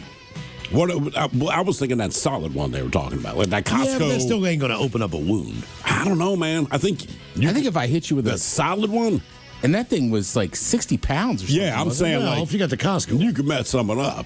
But yeah, just the cell phone. Not a walrus penis bone. Are you disappointed that it wasn't a walrus penis bone? I just assumed maybe they stole it from a bar and then attacked each other with it. I figured one would was be your just thought. Stolen. Yeah. I don't know where that was. All right, so maybe that's why it was in my head. So I was like, that's got to be that. It's not why it was in my head, buddy, but I feel you. Now for all TV news all the time, it is time for TV Time with Ted. And now, because your pathetic life is confined to countless hours in front of a talking box, the Men's Room presents TV Time with Ted. All right, Mike, you might be the only one in here that doesn't know this, but I know all of us, especially Thrill and I, thoroughly enjoyed this Chappelle show. Right? Did you ever watch it? I did know that. Did you watch it? No. All right, so you didn't watch it. I would highly recommend. He uses language you'd appreciate, Mike. Yeah, I say that too. Yeah, we're going to like and comment. I think it would also shock you to see some of the comedians that are on there and how young they are. Yeah. I mean, Bill Burr's in there a few times, but like you don't know that he's like a touring comedian at this point. You're just kind of like, oh, that funny dude. That's a funny dude, yeah. You basically only know Charlie Murphy. I mean, you only know him because of his brother. Yeah. Yeah. Right? It's just funny when I go back and watch him, like, oh, man, I forgot that guy was in there. Oh, yeah. So famously, right, Dave Chappelle, he quit Chappelle's show, middle of filming season 3. He walked away from $50 million to Comedy Central. Granted, he said, he's never backtracked on it. He felt strong about leaving, says he was burned out, thought they were trying to exert too much control. He even said he thought some of the sketches were socially irresponsible. That was 2005, right? So for years, people have been asking him about it, and he always shuts it down pretty quickly. They're like, no, I'm not making it again. Yeah. He's got a new interview where he says he's basically like, I'm thinking about bringing it back. If you asked me that question a year ago, I would have told you absolutely not. But in the last few weeks, I've considered it. We say responsibility to your true self, to yourself and your work. I mean, it's been 21 years. I get it. And look, you could be a part of it to some degree. You could go out and do the stand. You don't have to do every sketch. Yeah. Like you can hire a troupe. You can hire some of your writers. I mean, Neil Brennan might come back or somebody like that, or I don't know how close they are anymore, but. Yeah, I don't either. I mean, Neil Brennan never says anything bad about him. No. They just seem like they're in two different orbits. Absolutely. Right? I think a lot of people want to write, though. I mean, it's great. It's like people that work for SNL, and then reading a book about SNL right now, but I'll quote them. As far as sketch comedy shows go, the one universal thing they say is, once you are successful, then whatever company you work for, right, Comedy Central, NBC, whatever the hell we work for, like they want to get involved. Yeah. And they said, the one thing we know to be true, if you're a creative, do not trust someone in a suit. Once they get their hands on your product and they start melding how it's going to go, they're like, it's done. Because your audience isn't stupid. They know. The audience showed up for one reason. So I understand $50 million, I can't say I'd walk away from that. But I understand Chappelle's point of, hey, man, once you get your fingers in it, they're going to screw the whole thing up. There's no point to do this because you want the corporate thing, and corporate stuff is network TV. Nothing wrong with it, but that's what it is. It's styrofoam. It's Taylor Swift. You're trying to do something different, something more punk rock. Right, and a lot of those Suits people, like, stuff they find funny is not funny. No, because if they were funny, they'd be doing what we do instead of what they do, that's not an offense. If I were smart, I would do what they do, but I'm not, so I don't. So I do this and tell fart jokes, right? It's that simple, but you keep your hands off of this, we do well for you, right? And there's a reason I don't help you do accounting or legal work. I mean, it's a very simple thing. It's not personal, but it's like you don't know, because if you did, you'd be doing that because it's more fun than the crap you're doing. Yeah. Well, I think we see it a lot in sports, too. Sure. Right? Jerry Like Jones. Right, I mean, exactly to what me, I'm thinking of. you don't know what you're doing. You're a very good businessman in the business that you understand. The sport of football, not that you don't understand it, but as far as the players you need and what you need to do to be successful, that's not something that you understand. You understand as well as we do. I think any of us could do as well as he does with the personnel. He understands the sport of business and making the money from the organization, but that's all he cares about. I've said this for years. Just keep your hands out of it, right? They're great at what they did to make the money but like I've said this for years, and like, look, I don't know, let's take Doug Baldwin, right? He used to play for the Seahawks, right? Obviously a smart businessman. Yeah. He's invested in a ton of stuff and this and that. But at no point when he's a wide receiver, if he walks into the business room, are they going to say, "Oh yeah, Doug, we'll listen to you because you're one of our star players"? Yeah, exactly. So that's always been my thing with NFL owners or sports owners. It's like, well, you wouldn't listen to the player tell you how to, I don't know, take over another corporation. Like, I don't know that the football people should listen to you. But I would listen to him if he said, "Hey man, the cornerback's cheating here." Yep. What if I run this route That's what he instead? knows. Yeah, exactly. Well, I'll be honest with you. I kind of like. I can't think of her name. The owner, I think it's Irsay's daughter, right? She owns the Colts now. Yeah. So people kind of were giving her a little crap at last year's. They were like, "Why is she on the field with a headset?" But I liked it. She was like, "Well, I own the team. I need to know more about football. I want to understand what the F is going on. I'm not making the decisions. I just want to know. I want to understand what I'm listening to." Right. Well, I think for her, too, it's got to help when the coach is like, she might like a player. The coach is like, "Look, you saw him, cheating on that run. That's why he got hurt." If I was a Seahawks fan, I root for the Seahawks. I'm a Ravens fan, but I want the Seahawks to win. Obviously, they're a great team. I think one of the biggest fears is who's going to own this team, and then how will they manage it? Correct. If they're smart, the Allen family kept their hands out of it. Yeah. They were fans. They were super fans. And they had success. Yes. To me, they've already Based laid on the fact that blueprint. they let the people leave do it their job. alone. Exactly. You're smart Matter of people. fact, Steve Bisciotti does that in Baltimore. He's like, "Look, man, I'm interested. I love football, but I would coach. I'm not going to make the decisions for the team." Yeah, it's very basic. If you had the idea, you would have done it. If Or you're not Dan doing it, Snyder what's doesn't your have a idea? job anymore. He's fine. He doesn't need a job. Yeah, I was going to say, he's not out of work. He's just not an owner. Yeah. And it's funny for other Seahawks fans. Sometimes you see people getting a little upset, like, the Seahawks have made a lot. It's like they don't need to make noise, and it's fine. I think this might be one of the rare years for the defending Super Bowl champ will come into the season not favored. Right. And like, I don't know. I'm like, cool, whatever. Like, just keep thinking it's the Rams division or the Niners. It's fine. I would just say, look, don't ever worry about if your team won the Super Bowl, which your team just did. Do not worry about if you get quote unquote respect from the national media, because all that means is they don't know what they're talking about, right? And I would rather win and nobody care than be the Cowboys. Everyone pays attention to my team, and I can't get over the hump. Like, what have they accomplished? You won the goddamn Super Bowl. If these guys aren't smart enough to understand you're a good team, that's on them. It ain't on you, brother. Let Mike McDonald keep doing what the hell he's doing and hope they never figure it the F out. I swear to God, I want to say I think the Jets owner, Woody, whatever his name is, I think he lets his kids kind of run. Johnson. Woody Johnson. He lets his What kids a redundant name. He listens to his kids as far as their advice on draft picks and stuff. Yeah, it's worked. I'm pretty sure I read that someplace. Like, they have a hand in the organization. Yeah, I don't know. The Jets are just bad. Jets. Yeah. They're the Jets. Yeah, and they're not going to be good until there's a different owner. Miles, bad news for you. I know you used to like this person. I don't know if you still do. Dr. Pimple Popper. Oh, yeah. Well, I mean, she's an attractive woman. Mm-hmm. Yeah. I don't know if I want to make out with her when she gets home. Like, I know there's been pus on your hands. Yeah. I know you wear gloves. It doesn't mean sometimes it doesn't shoot you in the forehead. Well, in November, she was filming for a new upcoming season of her show. Thought she was having a hot flash. Had some shooting pain. Morning, had a tough time speaking, using the left side of her body. Goes to the ER. Turns out she had a stroke. Jeez, while filming her show. That sucks. Yeah. I mean, I'm not necessarily a fan of hers, but she seems reasonably harmless in the scheme of things. Yeah. You know what I mean? You're just like, look, I got nothing against. I got a rooting interest in what you're doing. I don't want to watch it because you show it, but I get what you're doing. It's good stuff. I'm with you, right? I think she used to just post it online or whatever they gave her show, but I'm with you. I just don't like to watch that. No. So I have no desire for that. I don't want to see it, but I respect what you do. Yeah. It's just crazy. Yeah, just be like she says she's pretty much back to normal, this and that. Her new season's coming out on Monday, by the way, on 420 on Lifetime. 420. Get high, watch Republic Pimple. Yeah, that's just, I mean, she is a surgeon. She is a doctor. Well, the stuff that she gets rid of a lot of times are just like boils and stuff. Yeah. I mean, like they're the big guys. That's a sexy stuff.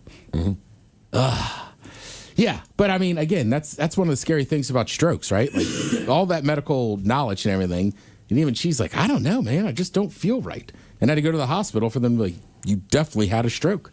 That is weird. Yeah, I want to say, unfortunately, strokes are minor or major. I think the minor ones, you can have more. People have them and don't even realize it sometimes, you know? And then there's, what's the other one? Bell's palsy, where somebody looks like they had a stroke, and it's just like, just one side of my face isn't just stop working. Yeah, and if you have that, make sure that you tell your kids so that they don't show up and all your coworkers all know what happened, but you don't. That might piss your kids off a little bit. You might have a phone. You might have a conversation with your kids where they tell you, "Look, next time you can't work half of your face, I get a phone call." Right. Feels personal? No, not at all, Ted. I don't know who would have done that. Just be careful out there, and that new pimple popper coming Monday for you. Thank you, Ted. We appreciate it. You're listening to the Men's Room.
From coast to coast and around the world.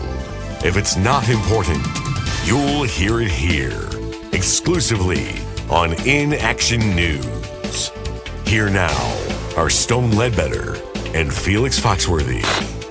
Tonight, the cartoon star Clarabelle went into hiding after a wardrobe malfunction exposed her udder on the red carpet.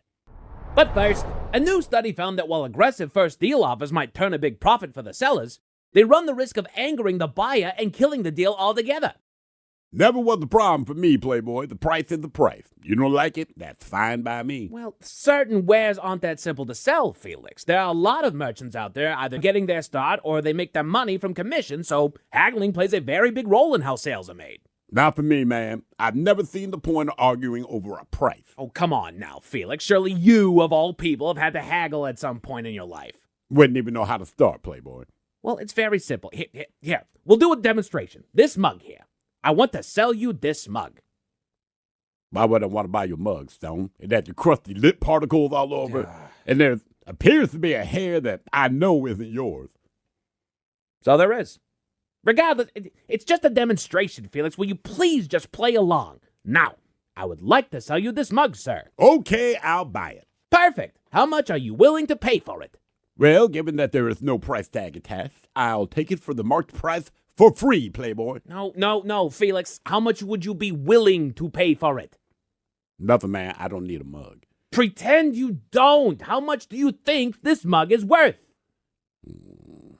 Well, as far as mugs go, I can see it's made from an industrial-grade ceramic Graphic design is cut rate, though. I do enjoy the logo. It shows clear use, man. There's a chip at the top of the handle. I would assess this particular vessel at $2. Aha! Okay, now we're getting somewhere. Okay, I will sell you this mug for $10. I just told you its fair market value is at $2, Stone. Yes, you did, but I'm willing to part with it for $10.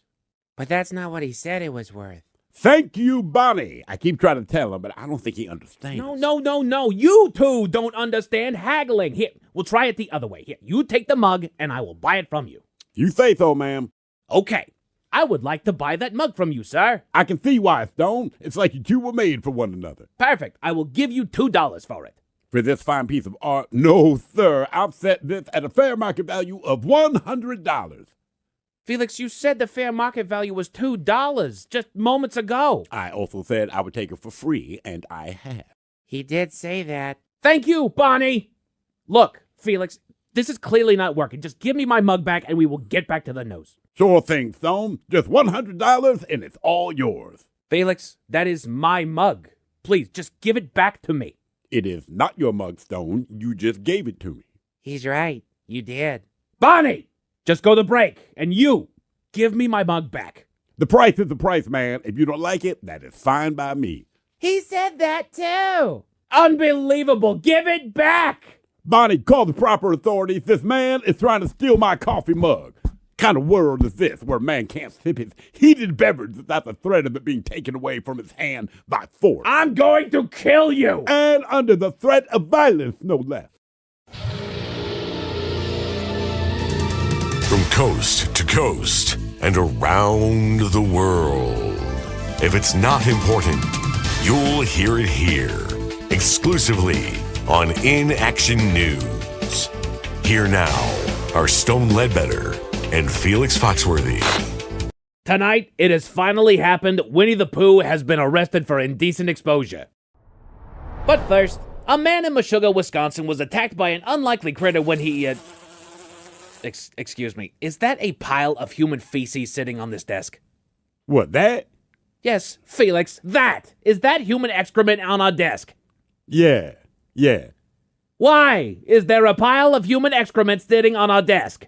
Dolores in HR, man. She asked us to bring it in. What? What are you talking about? You were there, Stone. Dolores asked everyone to bring in a stool sample. Felix, oh my lord, our parent company is redoing the employee lounge. I know that, Stone, and Dolores asked for stool samples from everybody. Bar stools, Felix! They want to put bar stools in the employee lounge. Dolores asked for everyone's opinion on the types of bar stools everyone wanted. Okay, well, I didn't know that. I just heard her ask for stool samples, so I brought one. Cheese and rice, no! Now there's a pile of feces on the desk! Yeah, right there. Yes, Felix, right there! A pile of stink paste! A mountain of river pickles! Just sitting there! Well, you used to read the book Everybody Poops, Playboy. It's true, man. Everybody poops. I know that! But most people don't bring their poops to work! Okay, if it makes you feel any better, it's not mine. What's not yours? The feces? Correct. Let me get this straight. You brought in a pile of feces. A stool sample, man. You brought in a stool sample, but it is not your stool? No, sir. Whose is it? No idea, Playboy. Not like they left a name tag, man. But I knew we were supposed to bring in stool samples, and as luck would have it, I found it next to the dumpster in the parking garage. The parking garage here at work? Yeah, on level 3. That was mine. Bonnie! You defecated in the parking garage? This morning, yeah. Bonnie, why would you do that? I had to go, and I knew I wouldn't make it to the bathroom, so I did it next to the dumpster. And next to the ashtray in the smoking section outside. On a side note, don't eat undercooked chipmunk. Undercooked? Never mind. Bonnie, that is disgusting. The undercooked chipmunk or the poo? Both, actually, but more specifically the poo. And Felix, why would you think that Dolores and HR would request human feces? I don't know, man. I thought maybe Dolores finally took my advice about what he could eat. I know you and Dolores don't always get along, Felix. Me and Dolores never get along, Playboy. Well, Felix, to be fair, you do not make it easy. What's that supposed to mean? As you just stated, you recommended that she eat excrement. On several occasions, and I did not state it as eloquently as you. You hid ants in her desk drawer. The ants weren't hiding, man. They were just out of view. You replaced her eye drops with super glue. Crazy glue, man. And you started a social media account for the mole on her face. I put a lot of work into that. Guys, sorry to interrupt, but Dolores would like to speak to Felix after the program. Yeah, no comprende inglés. Dolores says I can speak Spanish too, dumbass. That's a quote. Okay, I'll let Felix do what he needs to do and we'll get back in the next hour. Oh, hi. Congratulations for being you. You have one job. Go and subscribe to the YouTube channel and social media pages at In Action News. I did it slowly for you.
The men's room returns with Miles and Thrill. Now, let's see what's happening in the real world. All right, here we go. A woman thinks her husband is having an affair, so she hangs onto the back of his moving truck.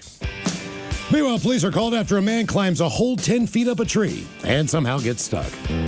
Two older Connecticut women are busted with 600 bags of drugs in their car.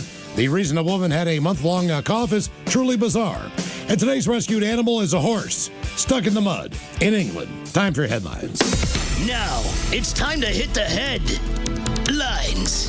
Here's my cop. All right, our top story, go to the UK, where emergency services had a slow day, apparently. Crews got a call about a local in distress, and it's serious enough that it's warranted media attention. Not much is detailed about the status of the situation, as reported by yorkpress.co.uk. But what we do know from them is that at 4 in the morning, a call came in about a person that had managed to get themselves stuck in a tree 10 feet off the ground. What? According to a spokesperson for the department, the incident is ongoing at the time of the publication, and they'll deliver more information to us as they get it. If you basically dangled from your arms, yeah, you're like 2 or 3 feet off the ground at that point. Pretty much. Just drop down. Yeah, exactly. Come on. I'm not going to say that the landing and the fall ain't going to suck, but you're 10 feet off the ground. Are you 80? Are you okay? Dangle with your arms. Right. And look, in my case, I'm 6'4". Now I'm about a foot off the ground. That's all. If you're only 5 feet tall, right, dangle with your arms, you're about 2 feet off the ground. Yeah. Just do that. Hang there for a second. And how in the world did you get up the tree, but then you don't have the wherewithal and the guts to then just hang yourself down like you're saying? Yeah, I mean, that's kind of the question. It's like 10 feet. Right. Dangle for a second. Doesn't say. A child, I would get. Kids aren't that scared, though. Correct. They just yeeted themselves off the branch. That's right. You're 10 feet in the air. Okay. Like the situation's ongoing. Like, you haven't gotten this dude out of the tree yet. They're probably like, we're not doing this. Get down, man. Solution. Push. I feel like you could walk around the neighborhood and find a ladder. Yeah, something. You know, that's a really good point. 10 feet. Criminy. Help! Just leave them up there. They're like, all right, man, figure it out. In other news, we go to the lovely world of the internet where a mystery has been solved. A woman uploaded a video to TikTok telling her story of a persistent cough. The irritating reaction lasted over a month before she sought medical attention. They did an x-ray on her chest. Careful, man. It's starting. I'm trying not to. They did an x-ray on her chest and neck to see if there was any obstruction, and find one they did. That was about the time that she realized that she had indeed misplaced her septum piercing and must have inhaled it at some point by mistake, as it was lodged in her lungs. They tried for over an hour to simply remove the jewelry, but it was attached inside of her lung and needed a more invasive procedure. That procedure worked, and now she's back to breathing normally. That's Got through it. Okay. Over in Connecticut, a couple women were caught with something extra fun in the car. I don't know if you caught this one. These mugshots are fantastic. Officers on patrol observed a car failing to maintain its lane and signaled for the driver to stop. The car pulled into a McDonald's parking lot, and the passenger quickly bailed out of the car and tried to get into the restaurant.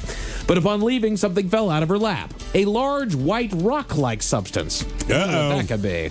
This prompted officers to deploy a K-9 unit, which signaled, what do you know, the presence of drugs in the car. A subsequent search found more than a little. 641 bags were discovered that contained heroin, fentanyl, cocaine, crack, and Adderall, as well as drug paraphernalia and quite a bit of cash. The fact that those two women were 50 and 48 blows my mind, based on their mugshots. Yeah. I'm like, wow, dude, that was and one of them was flying, too. That was a tough 50 years, man. One of them was flying. Authorities in China got to the bottom of something bothering local drivers. A woman that had been seen hanging off of the edge of a truck driving down the road. Several reports and videos started flooding into the department, and officers eventually tracked down the truck. They stopped the vehicle and made contact with the woman dangling from the side, and that she confirmed that she was there of her own accord.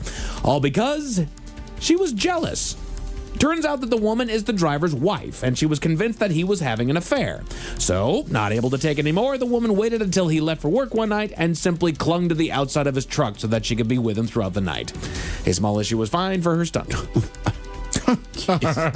right. I mean, I can't imagine he'd not want to be with you. I get it. It's one of those where you can't prove something until you lay your eyes on it firsthand, but there's got to be a better plan. There's got to be a better plan. I'm going to hang on to the back of his truck. Right, she's just pulling a Spider-Man on the back of his doggone truck. Trying to figure out where he's going. Right. Like, toss a phone in there and, track it. I don't know. Like, really? At that point, or just break up with him. I'm about to say, if you don't trust your husband enough to the point that you are hanging off the back of his truck in the middle of the night and scaring everybody around, just get a divorce. It's be done with it. You just can't live with it. That's fine. Let's just move on from here. But just in case those stories left a bad taste in your mouth, thankfully, there's good news. Over to the UK for the latest rescue effort. Crews were called to the scene of an animal that found itself in a sticky situation. A horse that managed to get itself stuck in the mud while laying on its side. Ooh. It took the efforts of 11 firefighters along with the help of a veterinarian about 4 hours, but they were eventually able to maneuver the horse up and out of the mud.